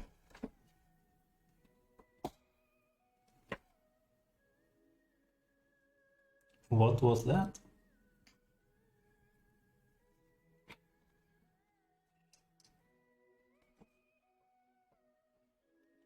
Was that sound something I should be worried about?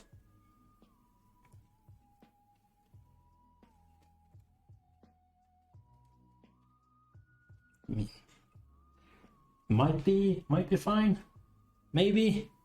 Did someone hear that kind of pop?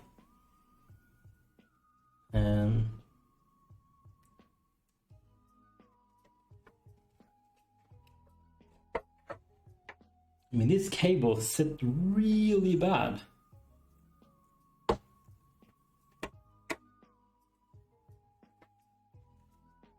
Yeah, I pressed down.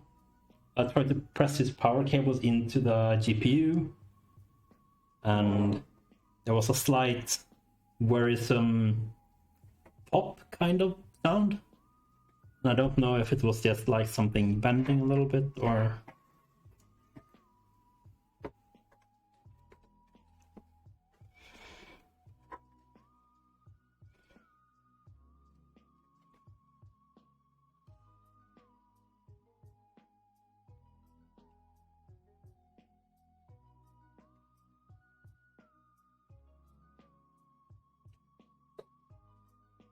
These cables fit so bad, I do not understand.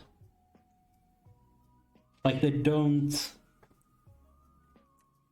Yeah, there is a little lock there, so it should lock in. Why doesn't it lock in properly?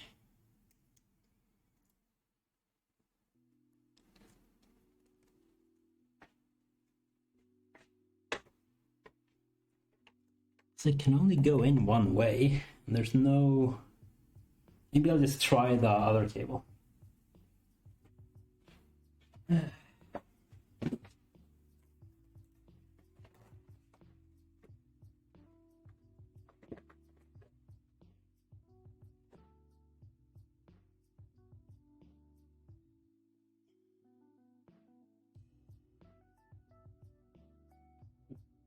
Stomach's growling, I'm getting hungry. Wanna eat the food?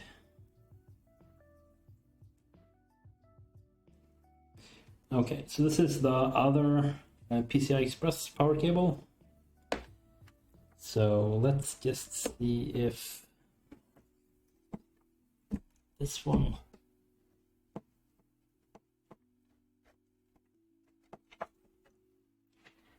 Why doesn't it...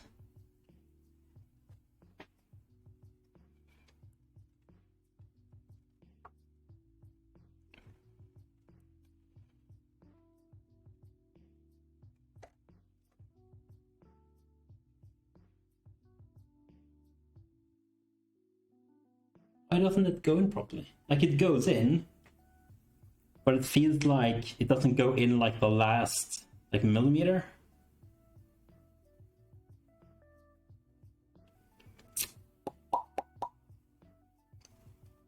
And I don't know how much I want to like force it in.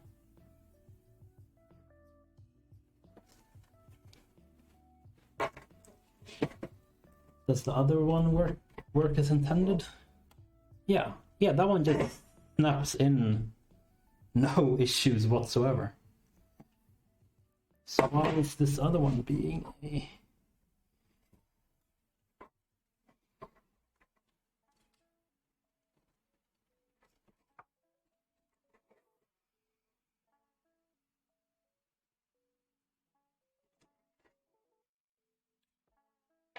I swear to you that I got a defect 3070.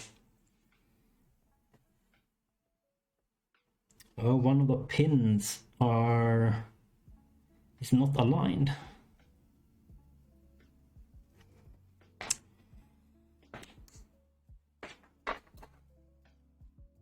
Well, I mean, that's at least fixable. Oh, that was a wrong tool.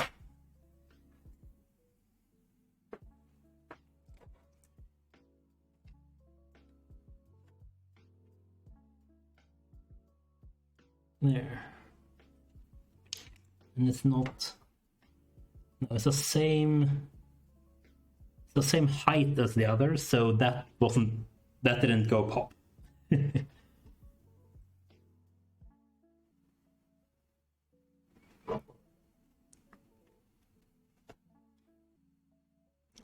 There, yeah.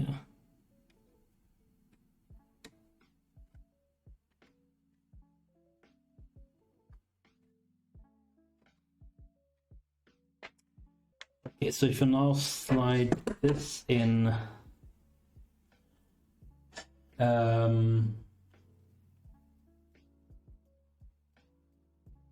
with the bottom kind of first.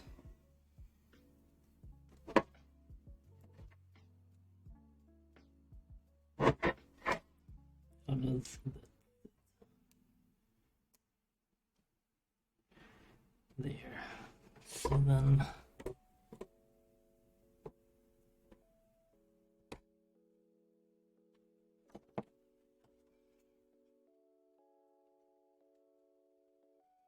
there we go.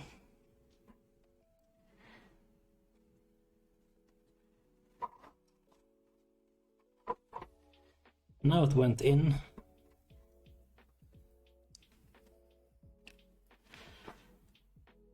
So that should be fine. Should, within quotation marks. The thing that happened was the contact didn't go in all the way because one of the the holes are square, and then within that square there's a round power connector, and one of the power connectors was like up, so the plastic on the contact that I tried to push in only pushed against that, so I just bent it down a little bit and then it went in. So assuming that was the only issue, then that should be fine. There shouldn't be any issues with that.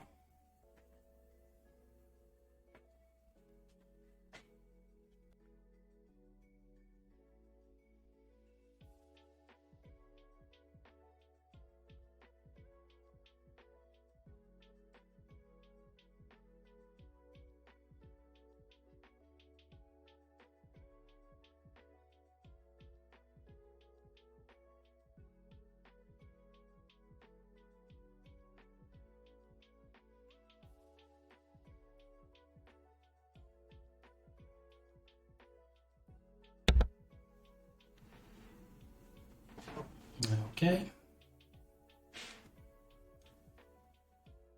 So what I'll do now is I'll pull all of these cables through the channels, then I'll hook it all up on the backside.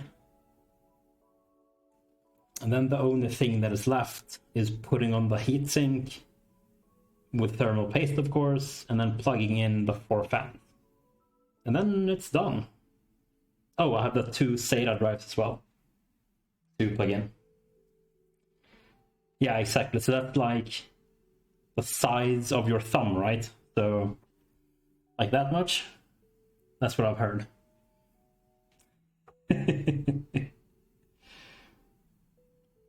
My thermal paste application is impeccable. It's perfection. People will study this VOD forever.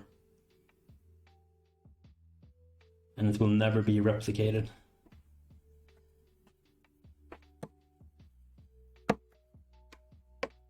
Obviously.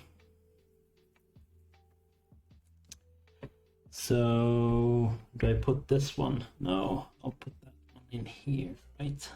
Yeah. Okay.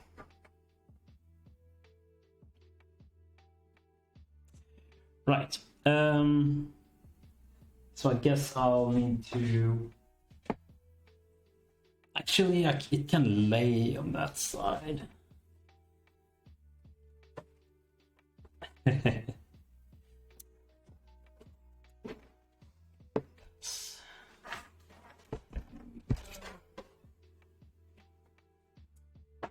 Can I make a more interesting view for you guys, maybe?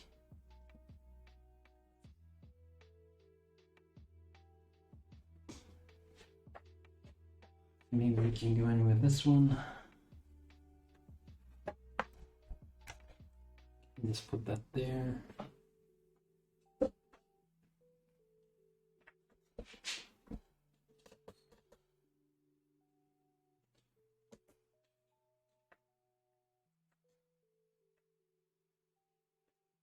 Oh, you get some nice lens flare. Yeah, it's like a Hollywood movie. It's not great, but it'll just be for a moment while I push some cables through to the other side.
Oh, my knees cracked.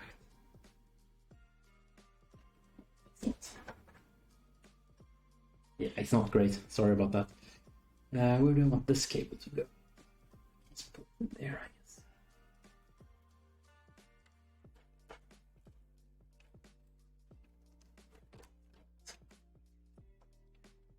Great, but doesn't matter too much.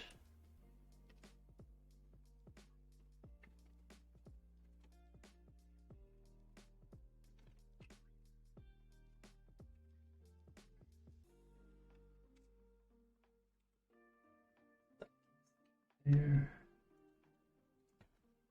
That doesn't look like shit though. Where else could I? I guess I could put it on the underside and go through here.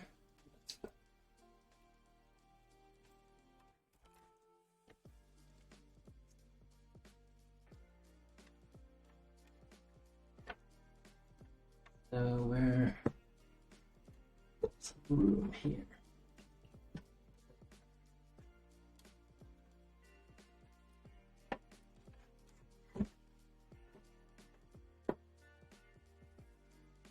Yeah, that's better.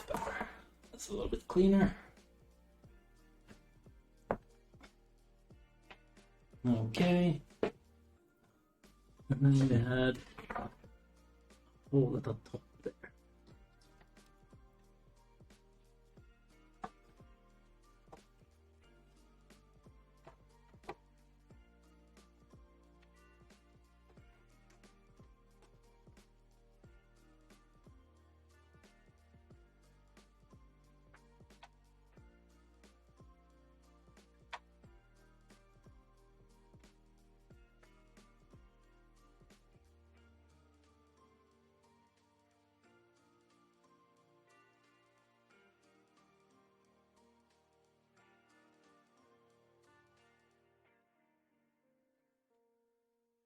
Go. Okay.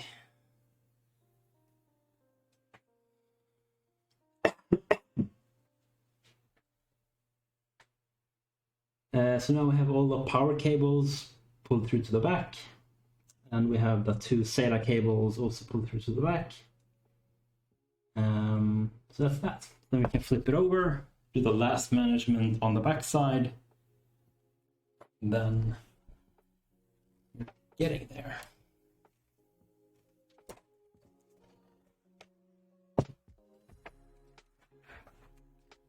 Right here.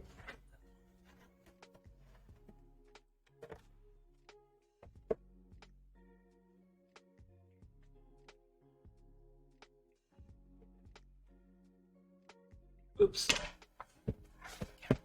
Camera in the way. There.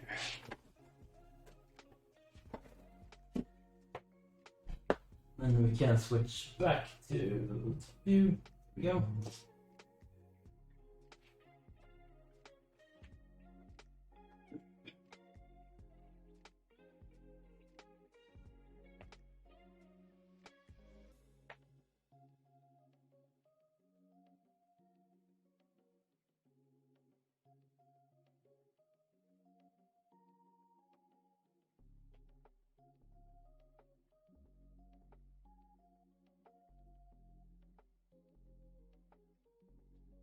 Just gonna go and refill my water again. Be right back.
Okay.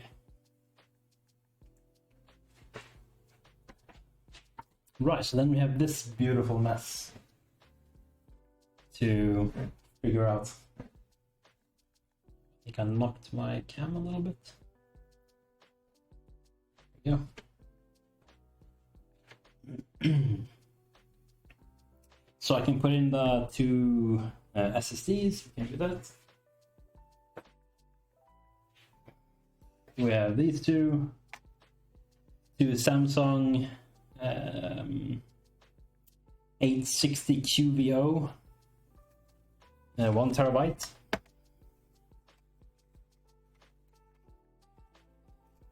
Where do you open this? Oh, there.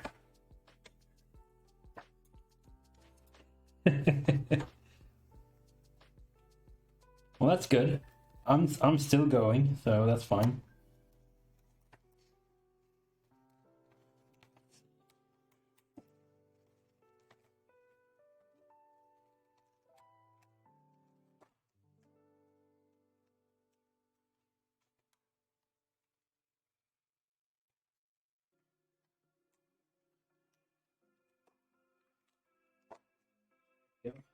Okay. But that's one.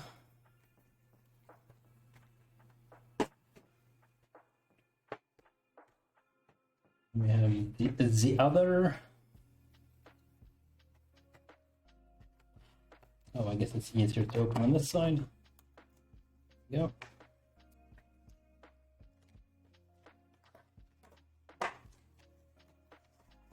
Dun-dun-dun.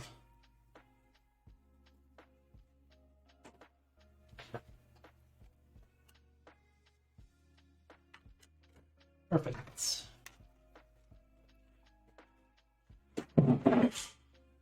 Oops.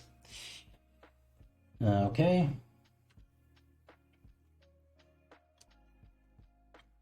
And then... Wait, so how are these going to set? It's set that way. I guess I have to set that way? Yeah. Oh, interesting.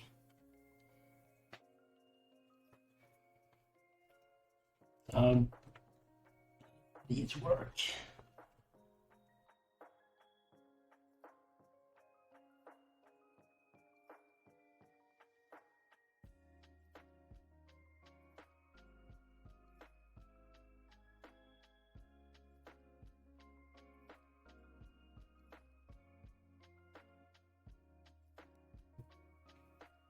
Testing, yeah. Ugh. My wireless earbuds died, which means that the microphone died. I don't know quite why they are connected, but I'll just put my headphone earbuds on charge again.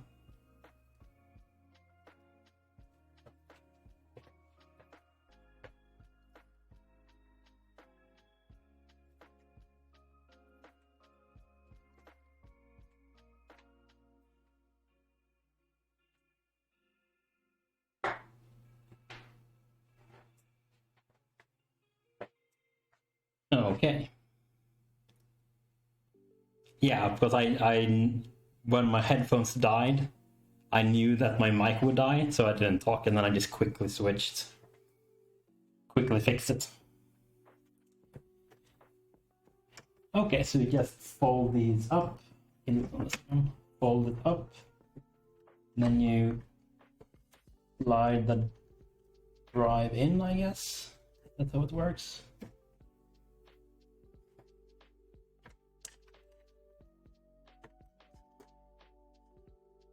You slide it in, then it goes there, then you lock it in. Huh.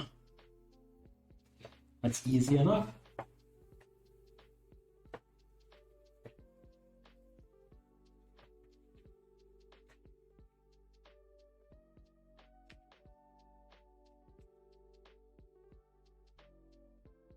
Oh yeah, so that is DirectX. It's a technology within DirectX that's called direct storage, I believe. I know that both the PlayStation 5 and Xbox Series S and X, they use it. So it's basically right. It's basically using the memory on the GPU as storage. Since a lot of the GPUs today have like 8 gig, 10 gig, 12 gig or more in memory, and they don't necessarily need to use all of that for everything. So for a lot of the things that maybe are like often modified, so they read it in, and then instead of like modifying and then keep reading it in from drive, they can read it in, store it on the GPU, and then from there modify it and just keep it in memory. So I believe that is something that they're currently working on for the Windows DirectX as well. So it will work in the exact same way, I believe. It will be compatible with the next gen consoles. I think that's correct. Because it basically just speeds up a lot of things. I don't think it will be used as like a general storage, but more for very GPU intensive storage.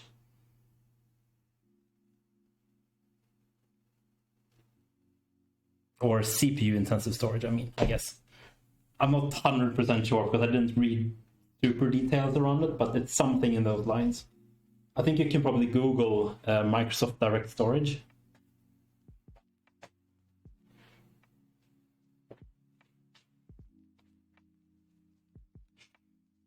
I don't think it does. I think it's just a way to have better utilization of the GPU memory. So I think it's all just like APIs and standards that they want to do, but I'm not 100% sure. I'm talking a little bit out of my ass, but it's something in those lines.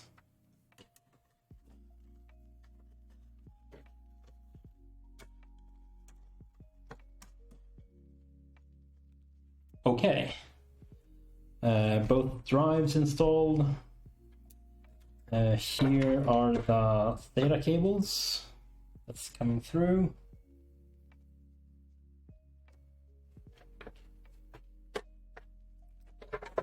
These are the power cables. So let's take these apart.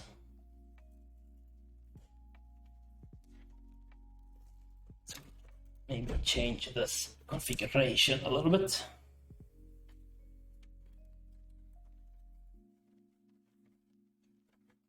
Make it a little bit more clean.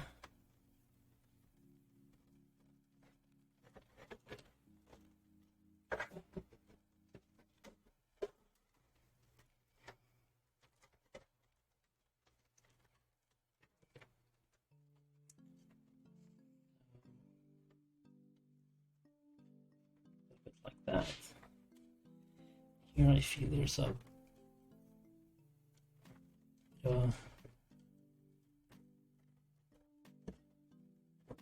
and I just want to flatten these a little bit there, so they don't stick out quite as much. And then these I want to go kind of straight there.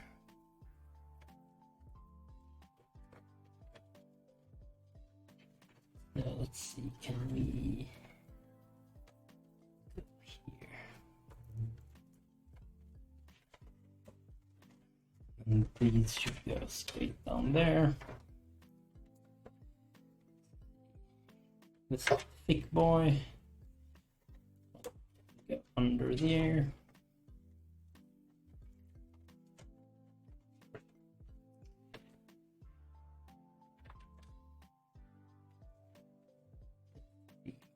That goes that way.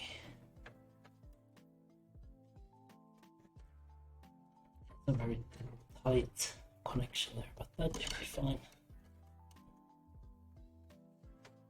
Oh, it's the other way.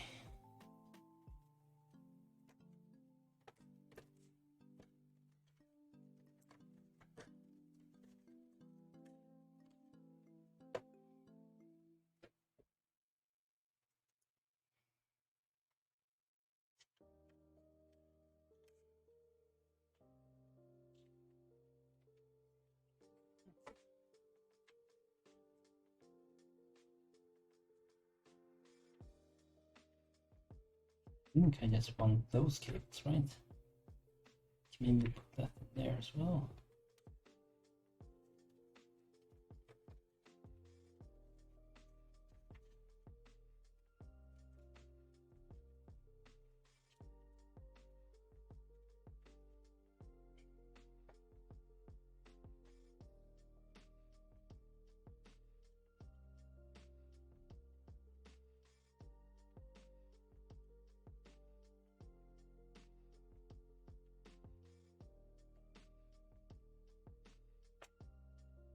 Okay.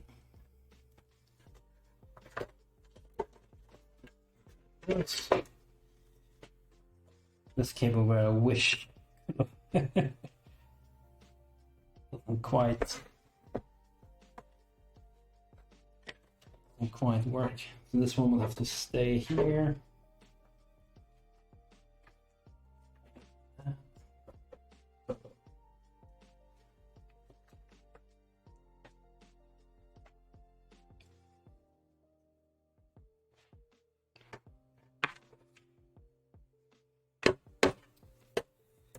Ooh, these.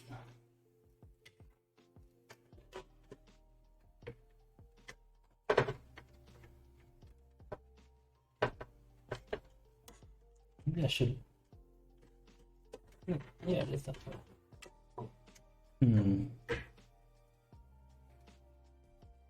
Doesn't feel great to put these here.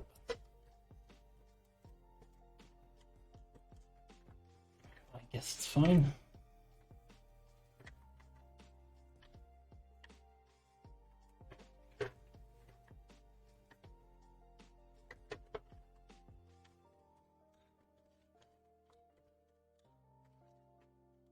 Go. These would go down like that. At least it's on the backside, and everyone knows that the backside is always not pretty tight. Okay. Oh right, I have the USB cable as well for the motherboard. So let's actually poke this through here. There should be a USB header down there somewhere. Okay. So now we have all of those cables, all of that is plugged in. So now we need the PSU here.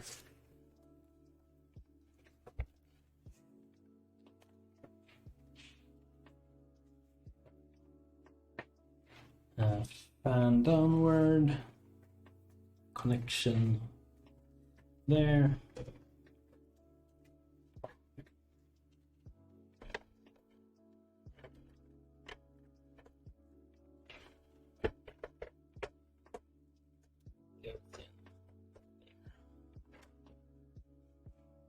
Okay.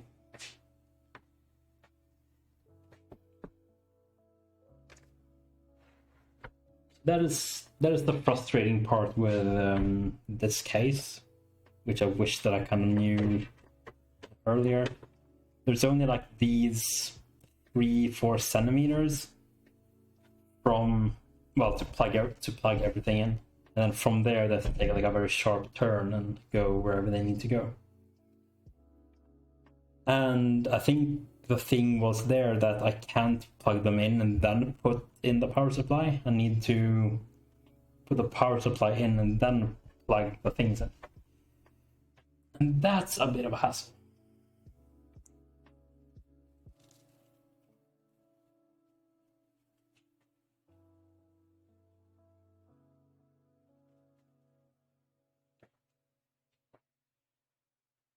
Because how much can I can't really bend it that much either.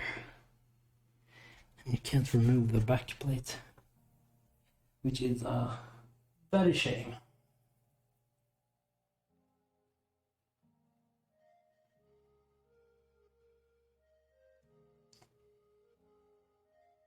Is there... Oh, there is music. It's just very low music right now, I guess.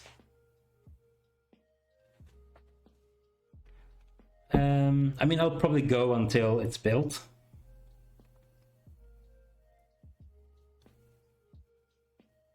Yeah, it just looked very low on the sound thing.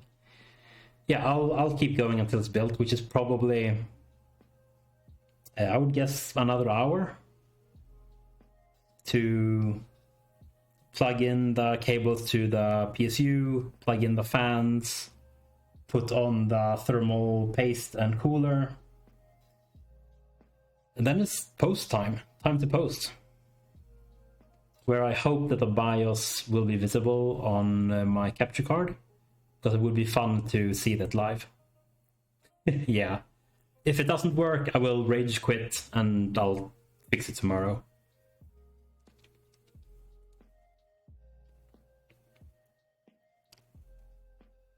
And if it doesn't work, I probably won't stream it. I don't know. Troubleshooting is just like very cumbersome, and I don't know how interesting that is, since I'll just be fiddling with things until it starts to work, kind of. But that's a problem for later, if that is the case. But right now, we need to put in these cables.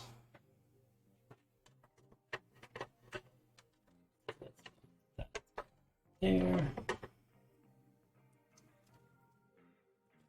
A thing that would be helpful now is to have a picture of the back part of the PSU, so I know which contacts are where. Which should be here somewhere.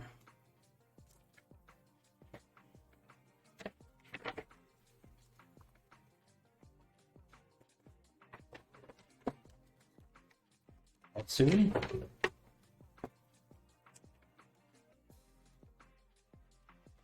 Maybe not.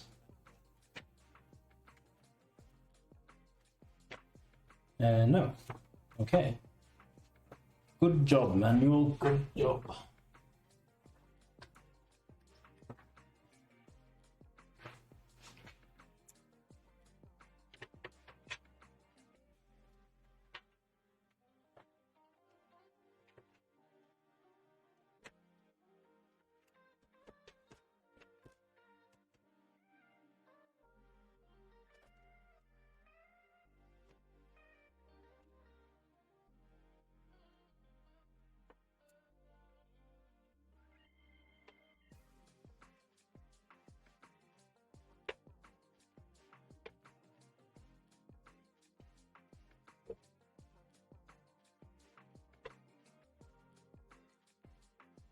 This is such a pain in the ass.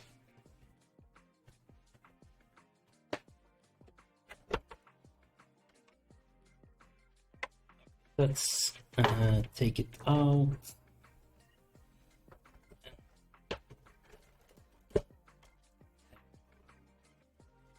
Okay.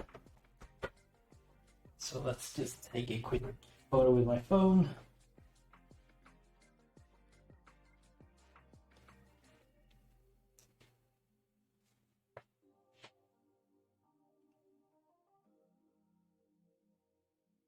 Perfect. Now with this photo,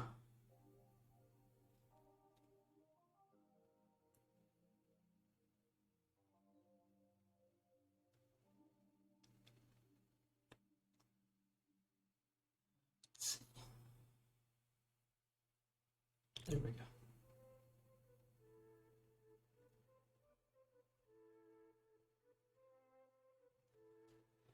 Now with this photo, I can see exactly where the plugs are and then what orientation they are in.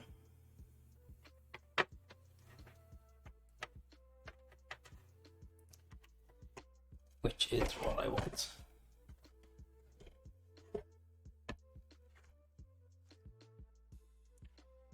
So is there anything that I actually can? I mean, that is... Actually, maybe I can plug stuff in. Let's give that another try. If I do it very carefully, maybe that actually works. Right.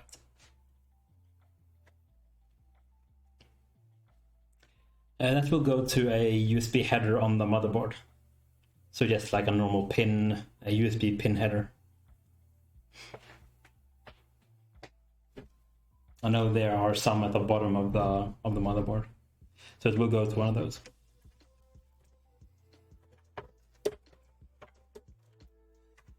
So this one is peripherals.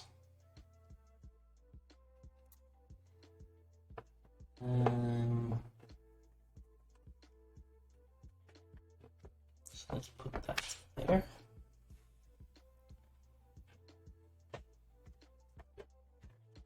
This one should be this way.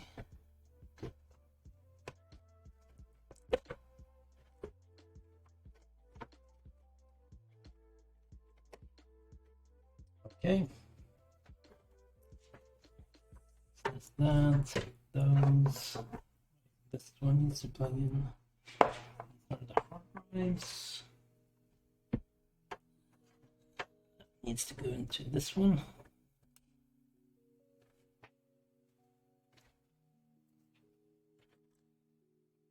This one is the GPU, which I want to have on the top one. Boom. Then we have these two, which should be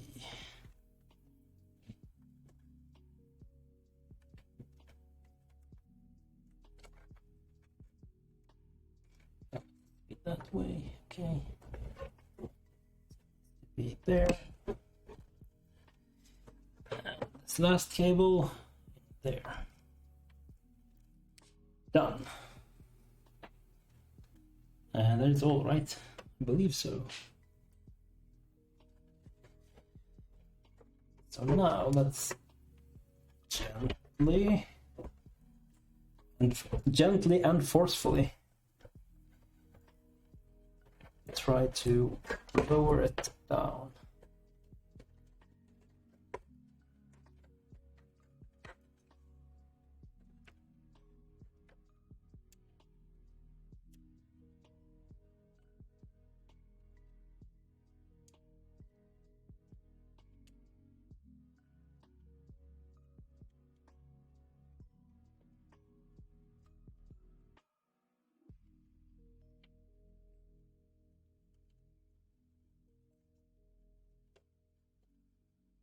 Inch it very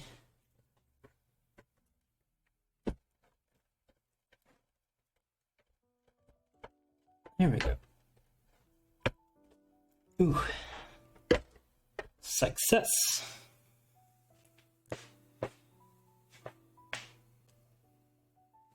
Success indeed.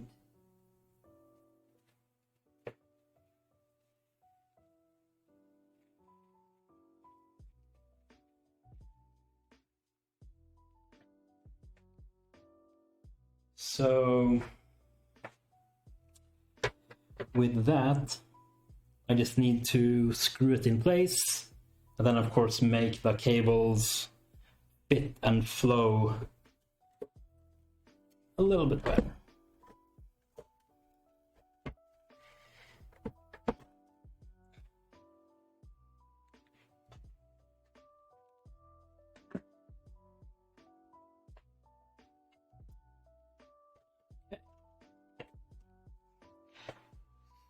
So, screws for the back.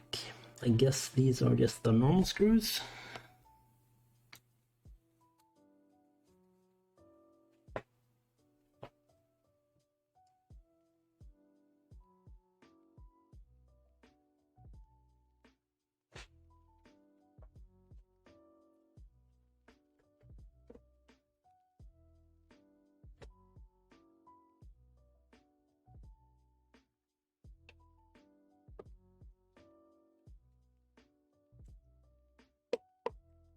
It seems to have worked.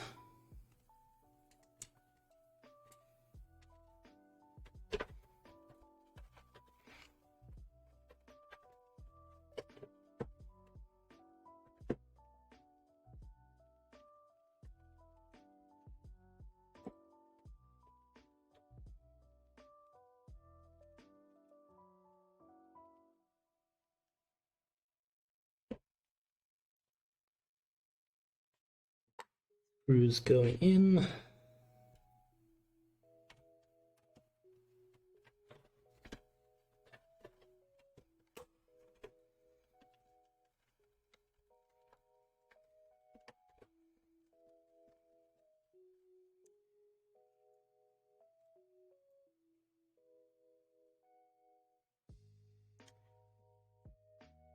That screw, I guess. Yes.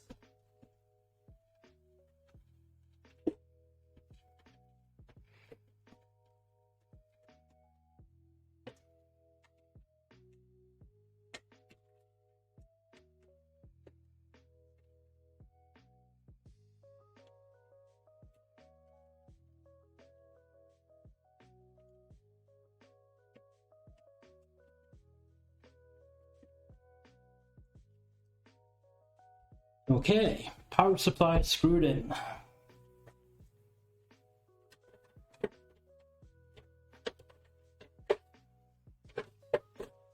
With the fan on the bottom.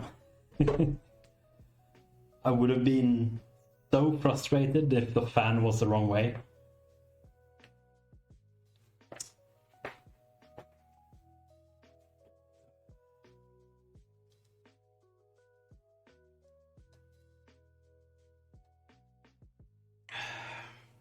Some more water.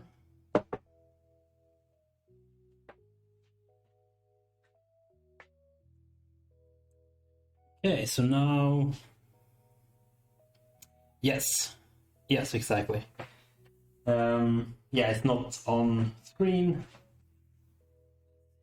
This.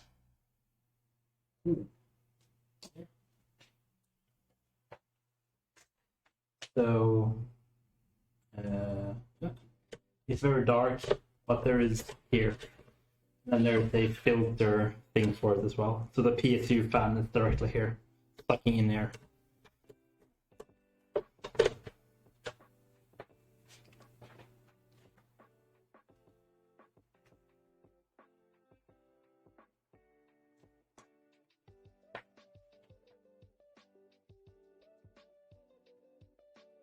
Yes. Okay, so now let's try to solve this mess as best as possible. And for these, I want a few cable ties, which we had in a little bag here. or zip tied.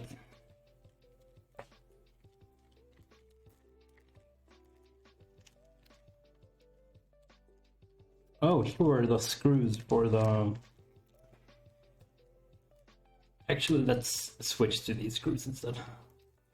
These are the more traditional, like, screws for the outside. So let's switch to those.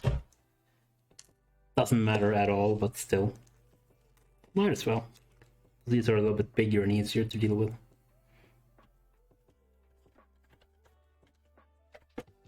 I think those were a little bit longer, so that's always good.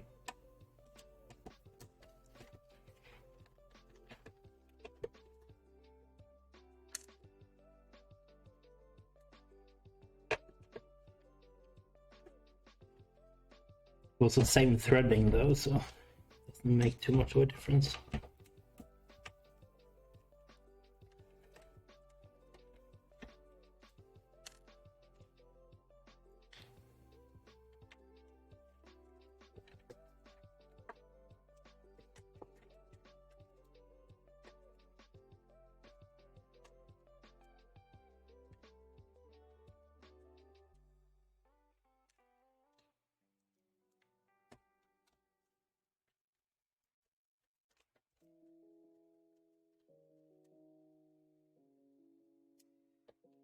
Okay, done. And the zip ties. Let's take out a few.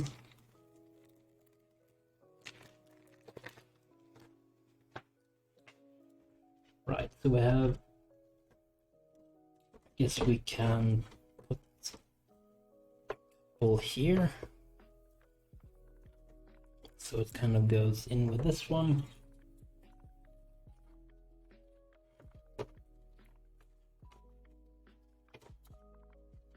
So it goes like that. That's pretty sexy.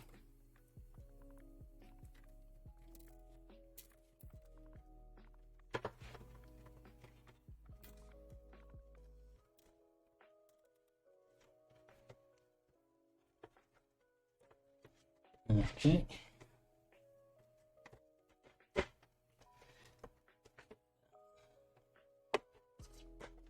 That a little bit there. I wish this was a little bit flatter, but that's fine. And then I'll trim these off a little bit later.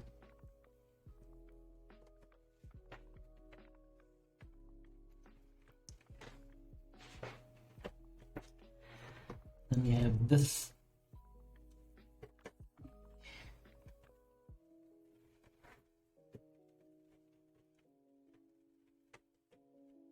This thick one here. They're in the...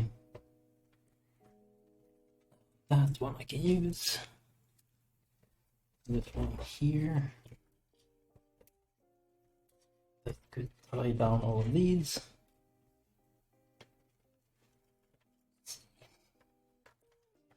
Let them go. There's no shame. Whoops. Kicking things.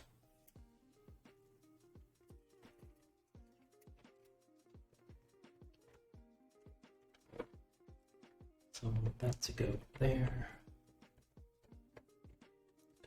All of these to fall into each other. Like that, I guess.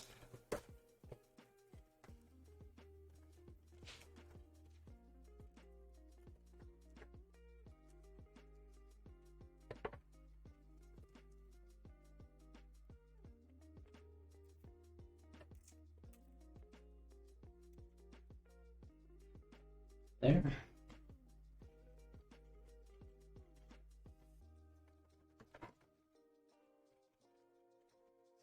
Those are there, perfect.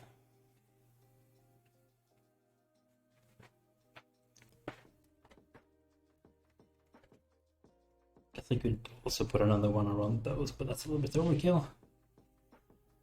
And so what do we do with these? Right, this one just goes up there, so This cable I would actually just like to push in.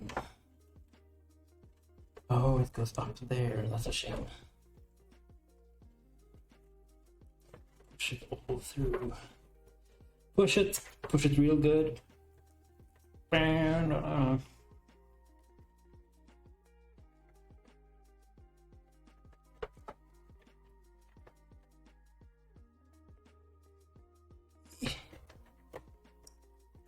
yeah.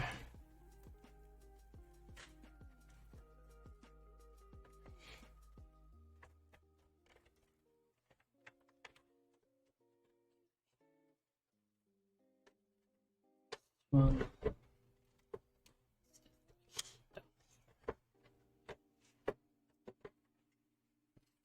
matter. Here. Just hide in there.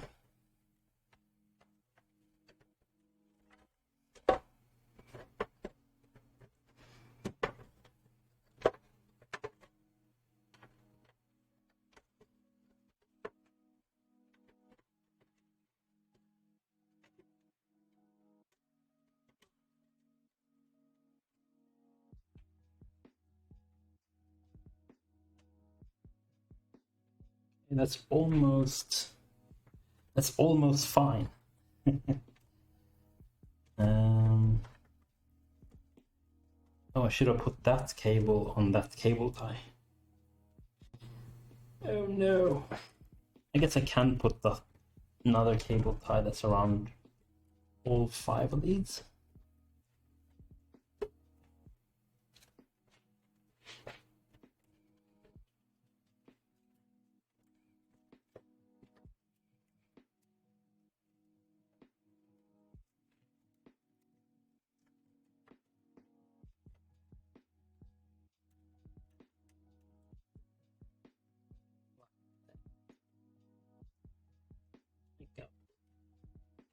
Like a boss.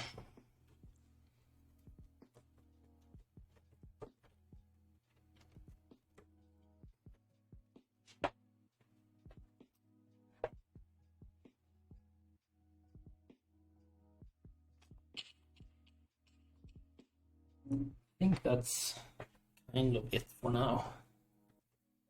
And these will just be like down.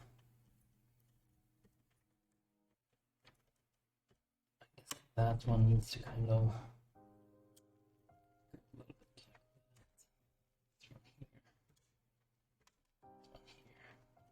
something like that.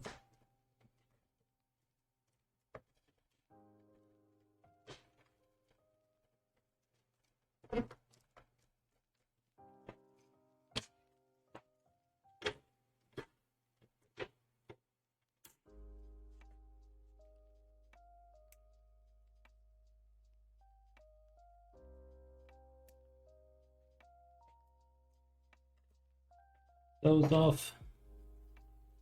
Oh yeah.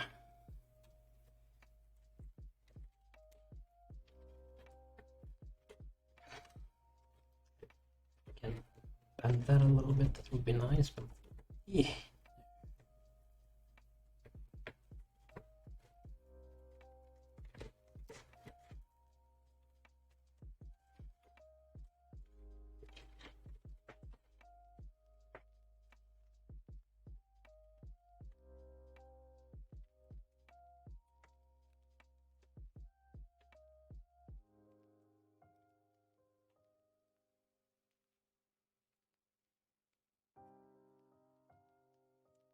Okay, I'm decently happy with that.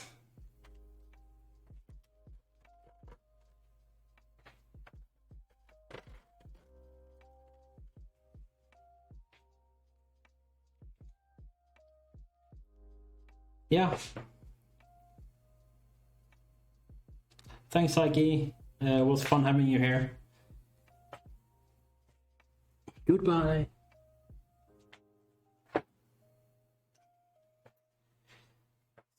So,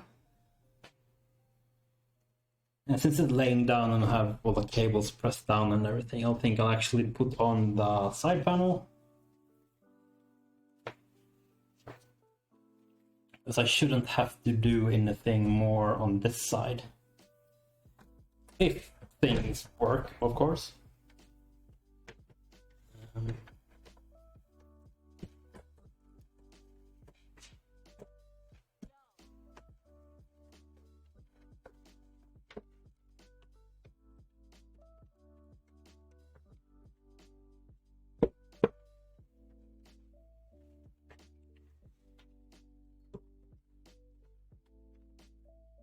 Okay. What's up? The problem, which I don't really know how they thought, is that there's a foam here. So this makes it very tight to get like all the cables in correctly. And that's a little bit of a frustration sometimes, but it's fine.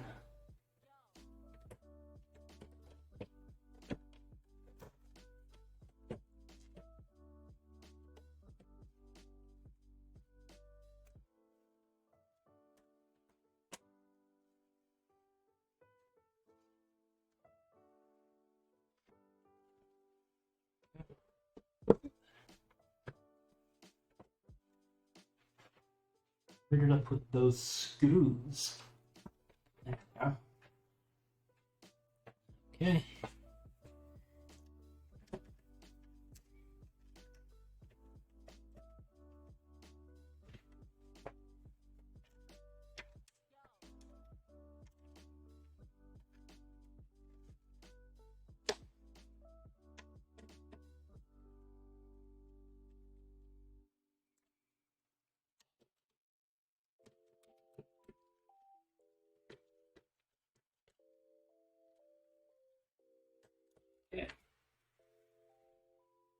One side plate on.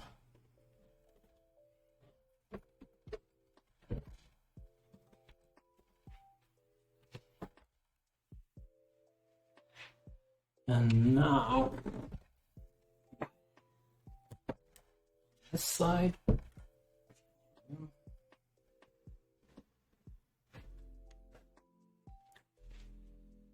So the thing that are left now is to plug in this USB header for the PSU, put some thermal cooling, thermal paste on the CPU, put on the heatsink, and then plug in the fans.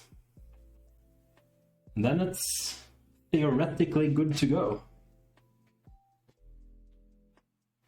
And hopefully it works like a charm. But who knows? Who knows? Because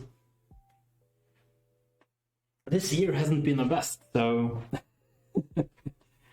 so who knows?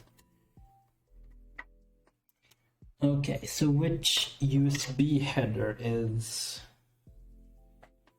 a good idea to plug that into? I assume they all are the same as well. Maybe they are on different controllers, but they all should be USB-C, things like that.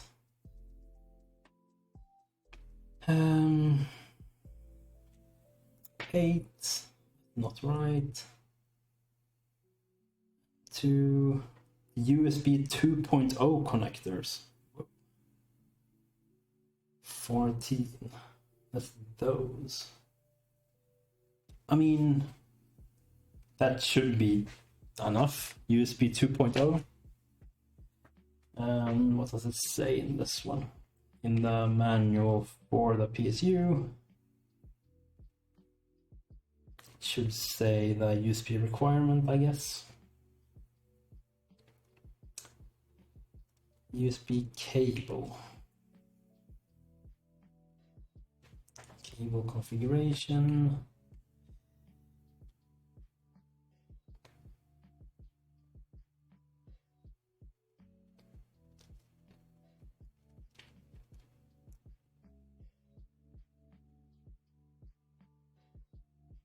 Connect the installing, removing your existing. Here we go. Using Corsair Link with your new HXI series.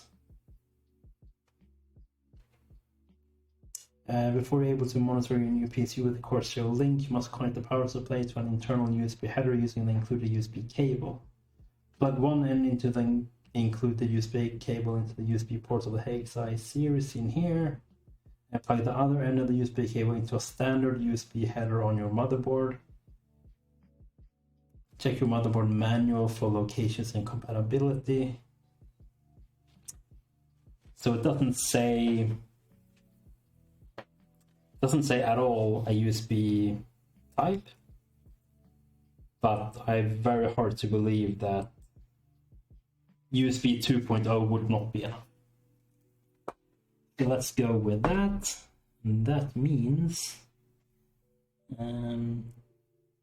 right, it was those cables. So it goes in that way.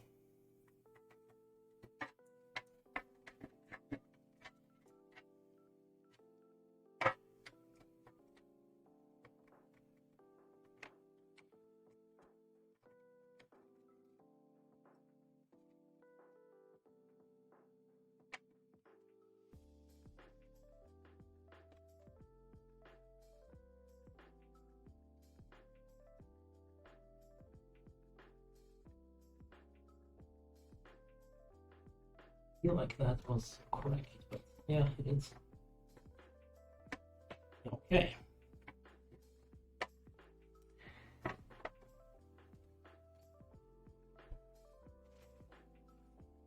Okay, so now the PSU is plugged in and it has USB.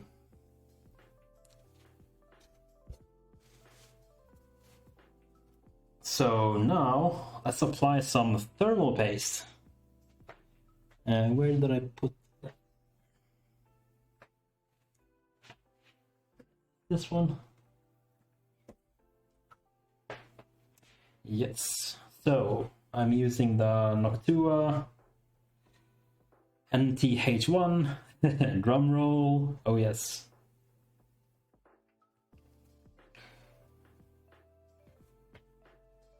This is when I like zoom in really close. Sure, I could do that. And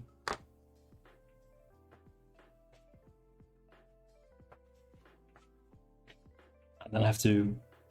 Right, I can't put that down. No, I won't. I won't zoom down really close, but you can at least see.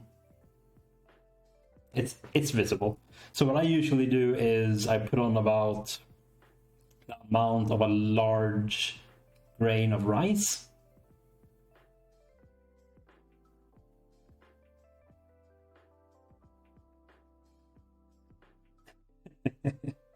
Yeah, of course. The size of my thumb, I heard it's a good rule. Like the poop emoji, you just like squeeze it on there. It's like a big lump. Okay. It looks clean. Yes. Yeah, it should be clean. A little bit of squeezage.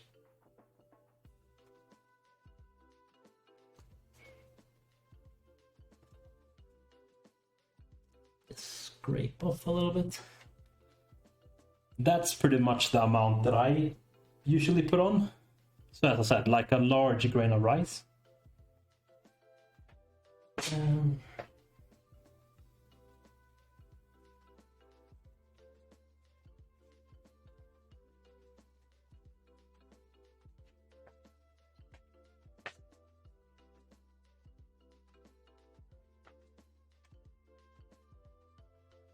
Yeah, that should be fine.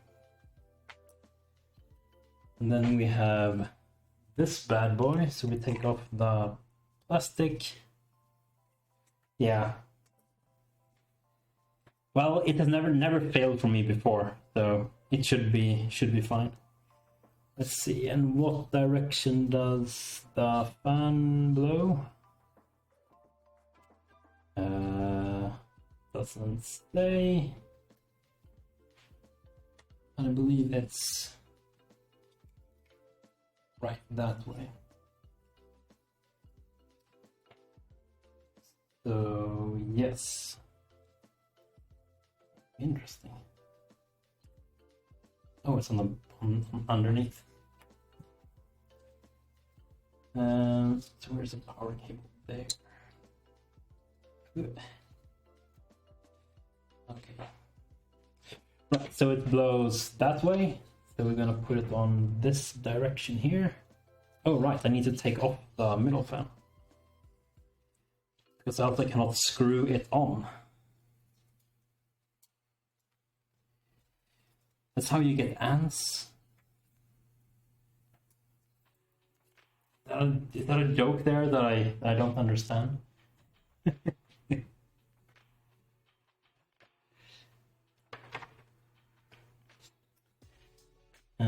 Right, and that is clean, yes. Now we want to put this very gingerly on the middle there. Have it move around a little bit.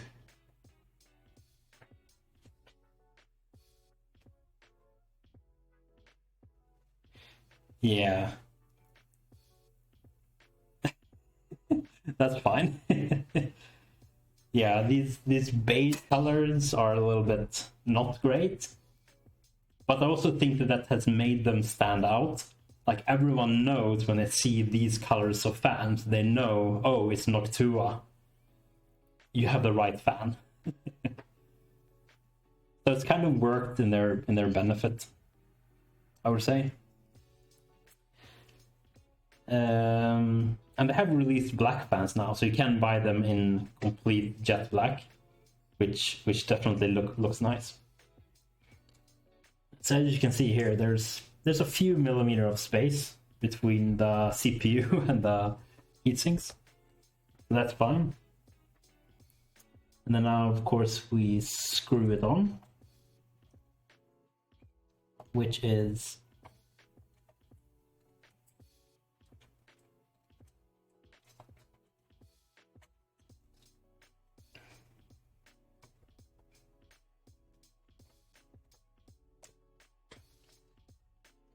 that's 1, 2, oops. So the important thing with screwing on a cooler is to put equal amounts of pressure on both sides. Oops. If I can find the hole, of course. Here. I think, maybe? No.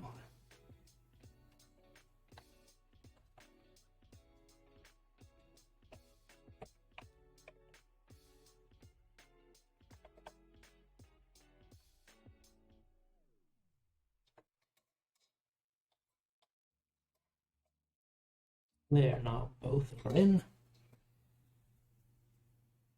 Right, so what I usually do then, I always screw in confidence. So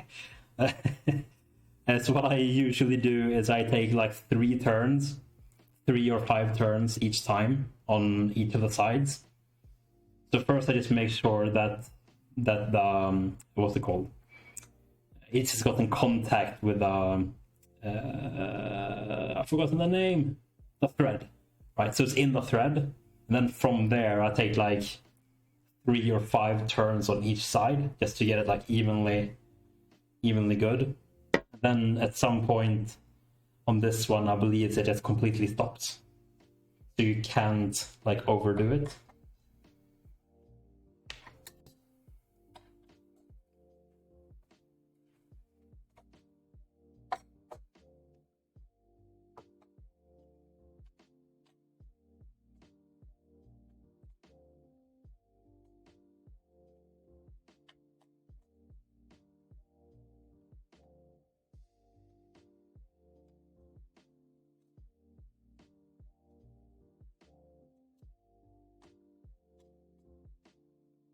And when I say 3 turns, I don't mean like full 360 turns. I just mean like 3 quarters, I guess.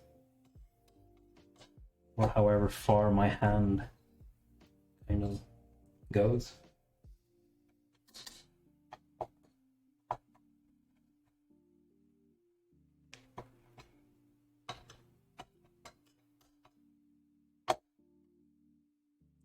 There's a hard stop.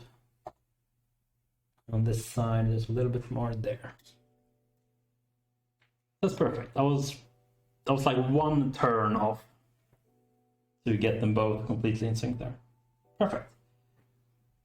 So now this big boy is in. So I have the big boy graphics card, and then I have the big boy cooler. And now we put in the fans. And the fans blow that way. So this middle one. Let's see. Actually, I think I want to install it this way, because then I can do the cable like that. That's good. So that one will be there.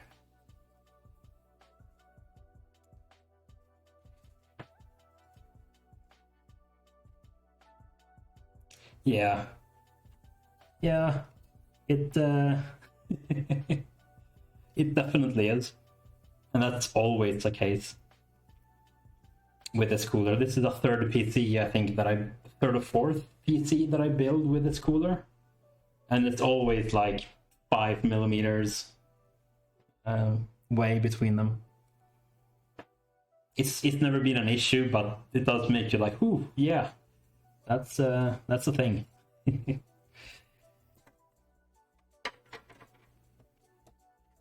All right, I needed the brackets for the fan.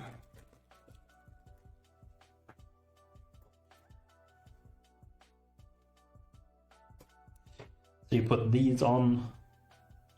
Let's see, how does these go on? I think it's like this, right?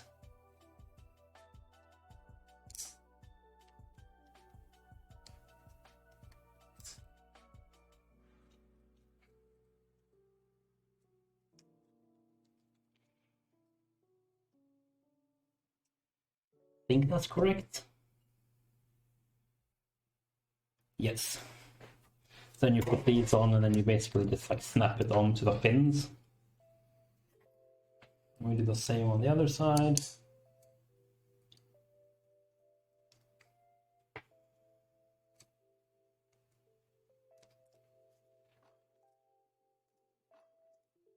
Yeah. Yeah, with this cooler, you definitely need to have like the low profile memories. The clearance is pretty okay on this side, but if you want to use this fan and have that on this side, then there's no clearance. Which of course, I don't think I would need the second fan. I could probably do very well with just having the middle one, and then like the exhaust. That probably works just as well. Maybe this one is even overkill, but it comes with it. Having more airflow is usually not a bad thing. Especially in this format, I feel that it's fine. Having 2 in, 2 there, and then 1 exhaust. And then of course the PSU also has a fan.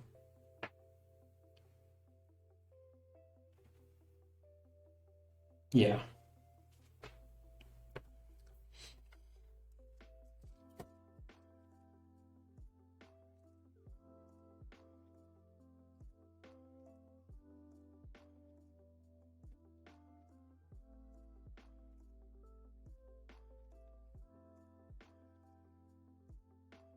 Think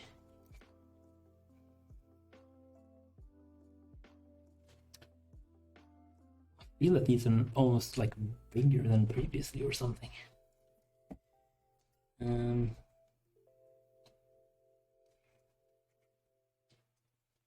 There, and then I usually take one of these and just it down very gently.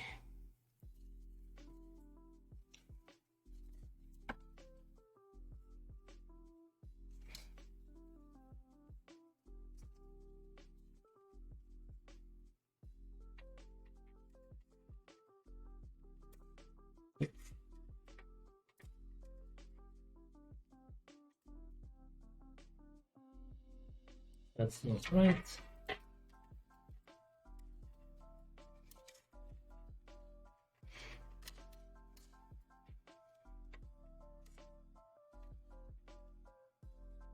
that right? I think that's attached to the bottom.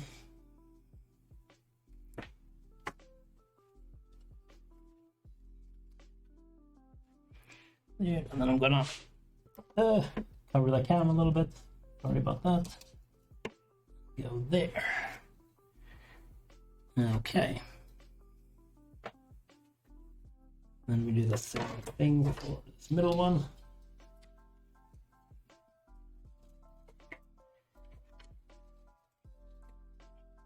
And be slightly lower.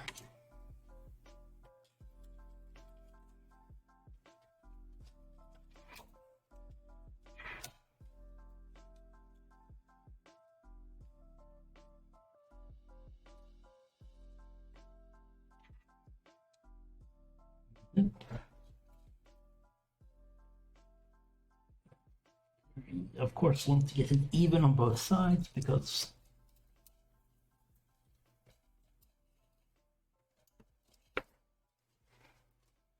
it wasn't. Ugh. Bit frustrating to bend over like that. So if that's on, that's fine. Maybe this one, it should be on there. Fine, right? It looks fine. Oh, no, it's not. There. Now it's on properly. And then we want these to be equal.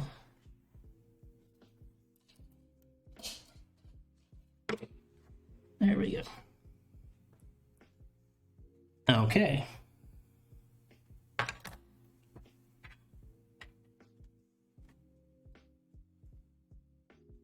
All of that is safely secured. So now we just plug in these two cables, and they're going to go into those two, and then these two goes for the front ones. And then we're good to go. And then I'll be on stream fails on tomorrow when my computer explodes. Perfect. Can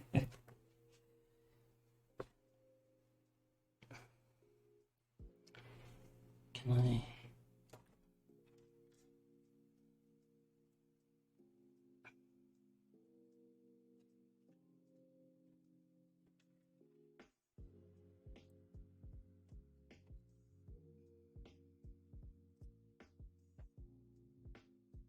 And having these connectors here maybe was not great.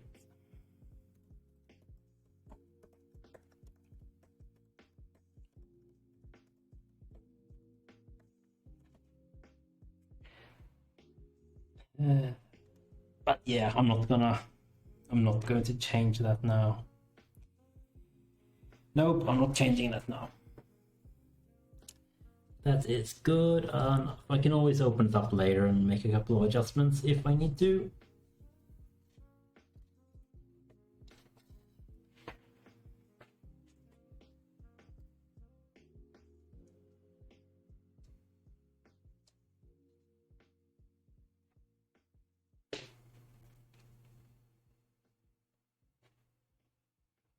Actually, I guess I could pull it through there, kind of. Whoops, did I pull the fan cable out a little bit? Did I? Yes, I did.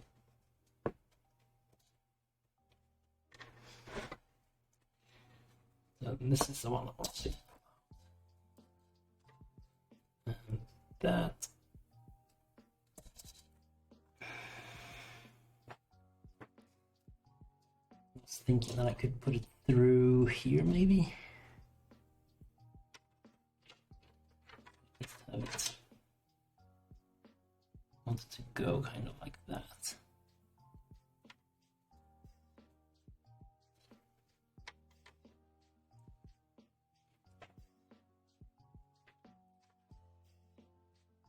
I get it? Can actually get this contact under there, maybe. No, I don't think I can.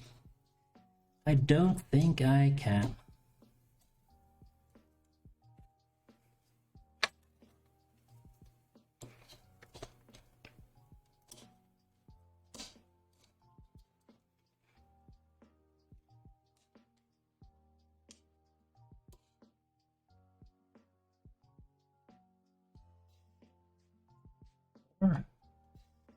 Yeah, you do can. Yes, there we go. Then the cable can be just more like that. That's better. A little bit more controlled. It won't go into any fans or do anything like that. It's not really touching the heatsink.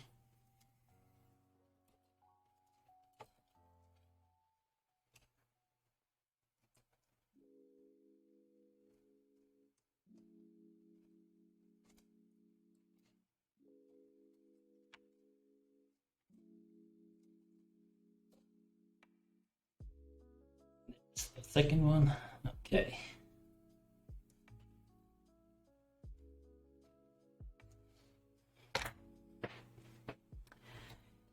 Now these can be plugged in again.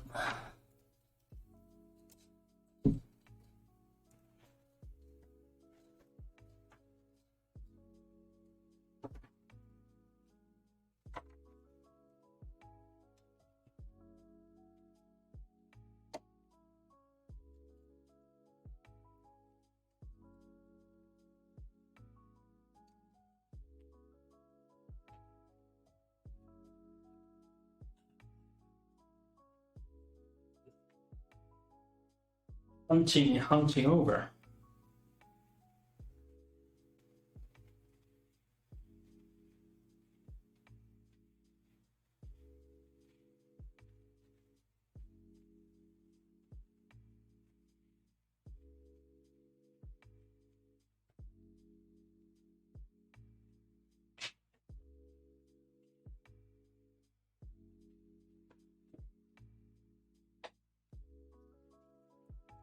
Away.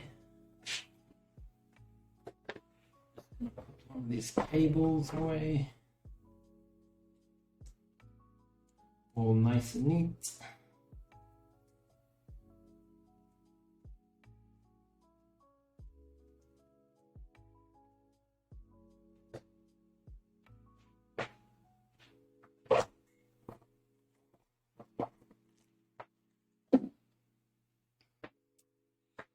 All right, so now just to plug in these two fans as well, and then we are good to go. Oh yes.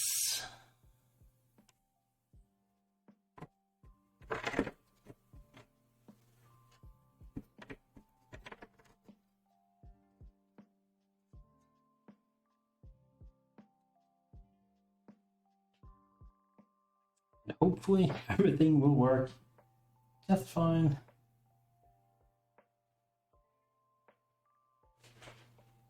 Come on, focus. There we go. Right, so where did these go?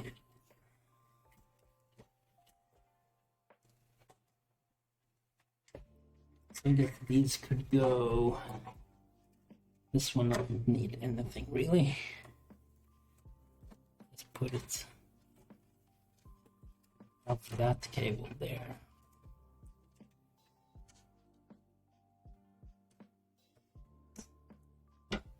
There. And this cable, however, we will need to go a little bit further.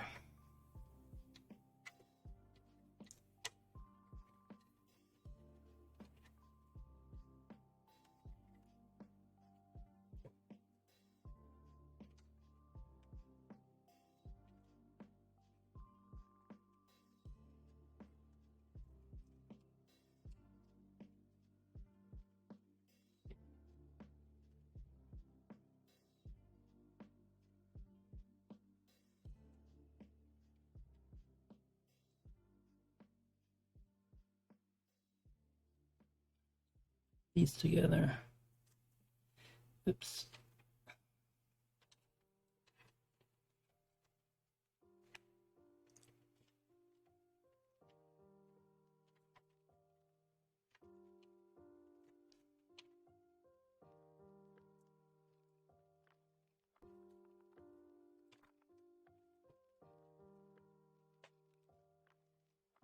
Okay. Excellent.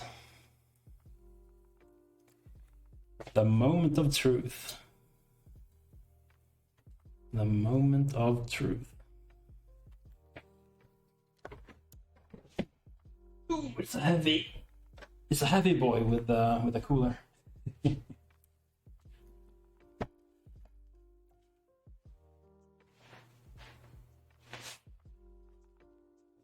Okay, so what we can do now is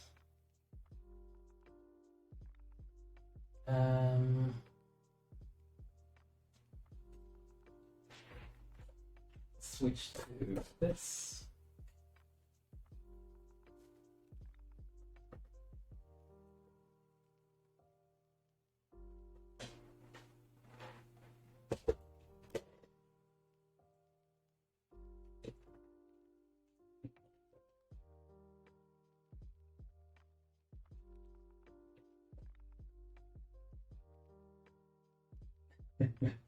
Okay, there we go. And what do I need now? I need power cable, which I need to, of course, plug into an outlet somewhere. Oops. And then I have a HDMI cable here, which is ready and waiting.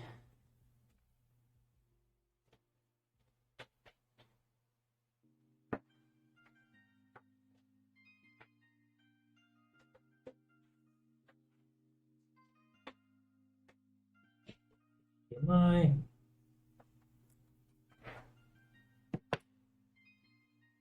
Into the graphics card. There. And we're gonna put there's the power card. I have a power cord that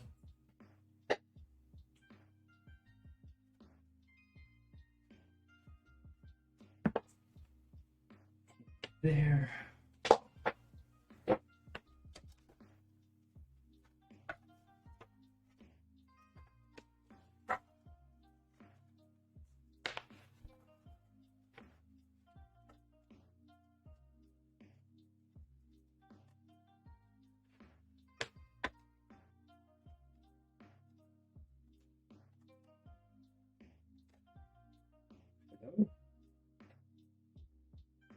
Oh, it was that was sideways.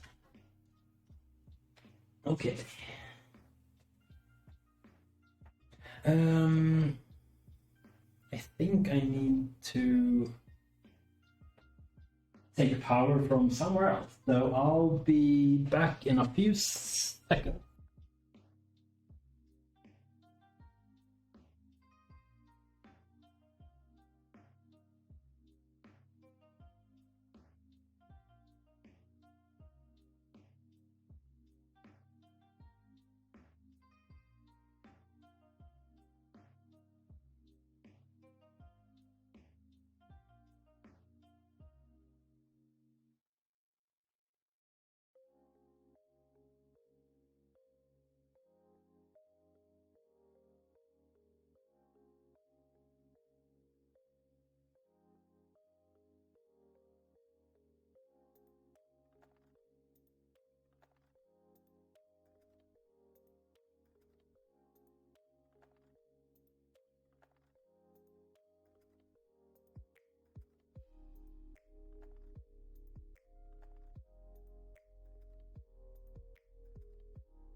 Okay, so now I have a power cable from a different room because I'm pretty much using all the power cables in this room.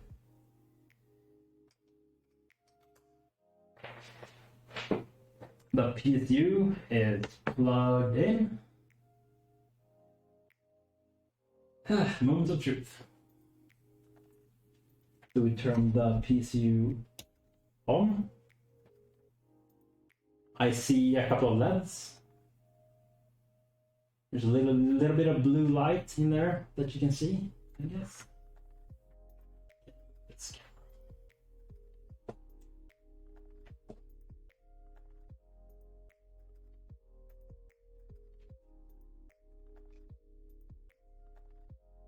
get a good view if things explode and we can see it live.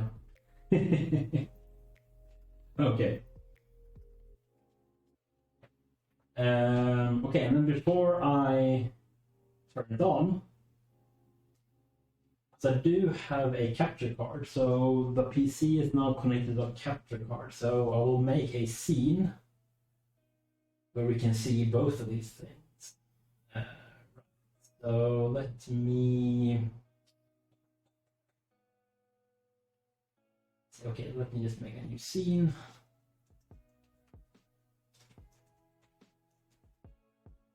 Scene capture. This is called scene capture card. Now I need to just add some stuff. So bear with me.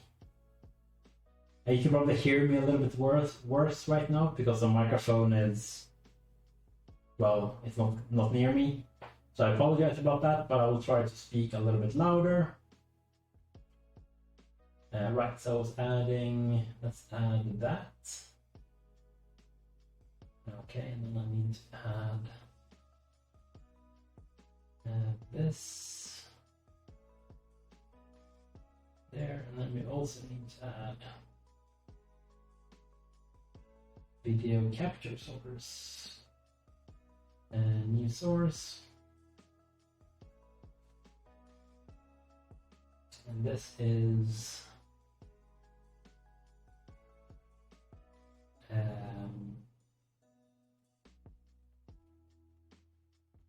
think it's this one. Yes. Right, so there is, okay. So let me do like this. That. Oh, also wrong one. Shit. Here. Let's do something like that, sure. Okay. Actually, we'll do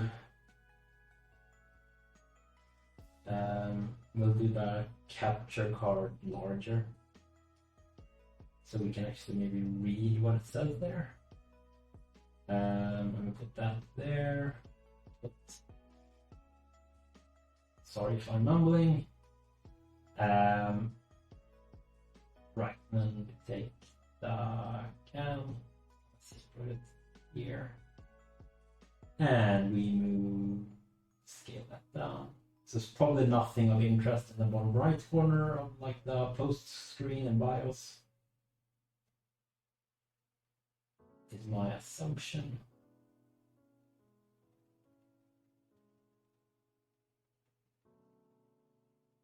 Yeah, sure. Okay, transition. There. Okay. This is the moment of truth. After, I don't know, 4 or 5 hours of building. No, I've been live for 6 hours, 5 hours and 56 minutes. Let's say that the first hour was prepping, getting the things. That's 5 hours. Okay, so build it in 5 hours, and let's press the power button. Well, first, I'll just need to rip off this tape. Was that ASMR sounds? I don't know.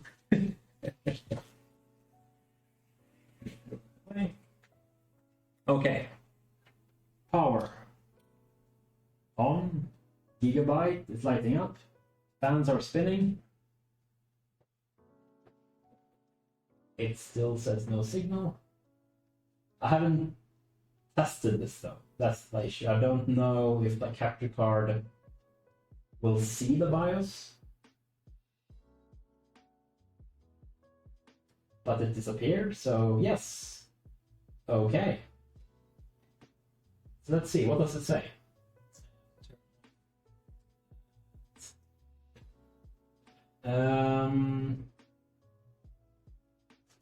Actually, I can maximize the screen here. It says Asus Prime, it's recognized my CPU. So it's a Ryzen 5 606 core, 3.7 gigahertz, 32 gigs of RAM, perfect. It found all 3 drives. And then it says new CPU installed, please enter setup to configure that system. Press F1. Okay, so I need to plug in a keyboard. But it seems to work.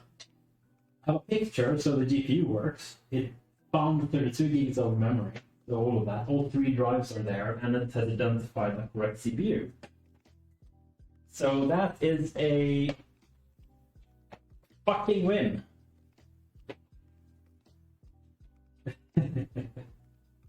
Thank God is all I have to say about that.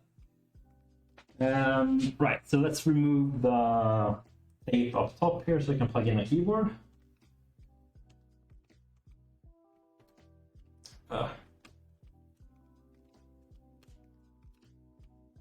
Damn it.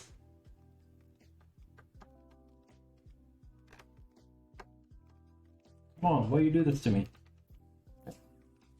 One, and then the other side.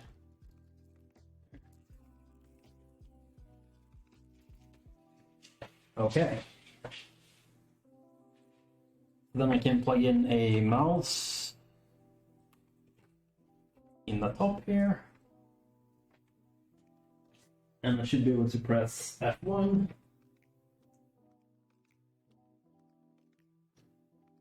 I'm actually watching the stream, so I'm working with a delay as well. So yeah, there we go. Motherboard temperature, 26 degrees. CPU temperature, 36 degrees. Yeah.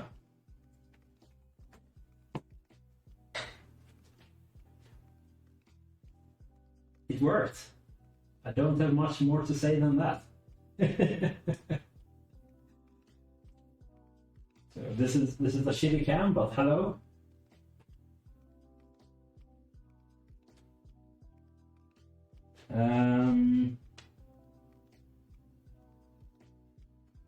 I do not. It might be off though, because I think it only starts when needed. So it might be off right now. I can hear the other fans at least.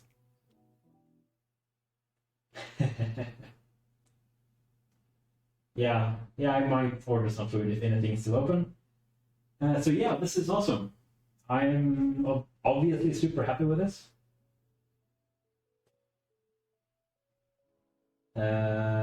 Right, so the CPU fan.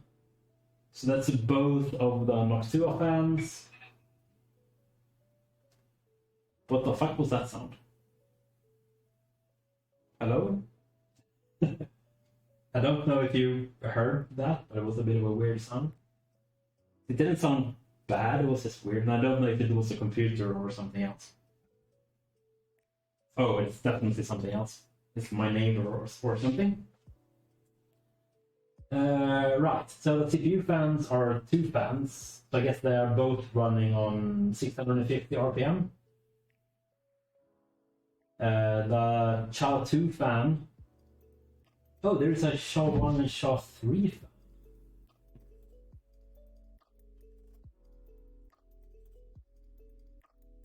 fan.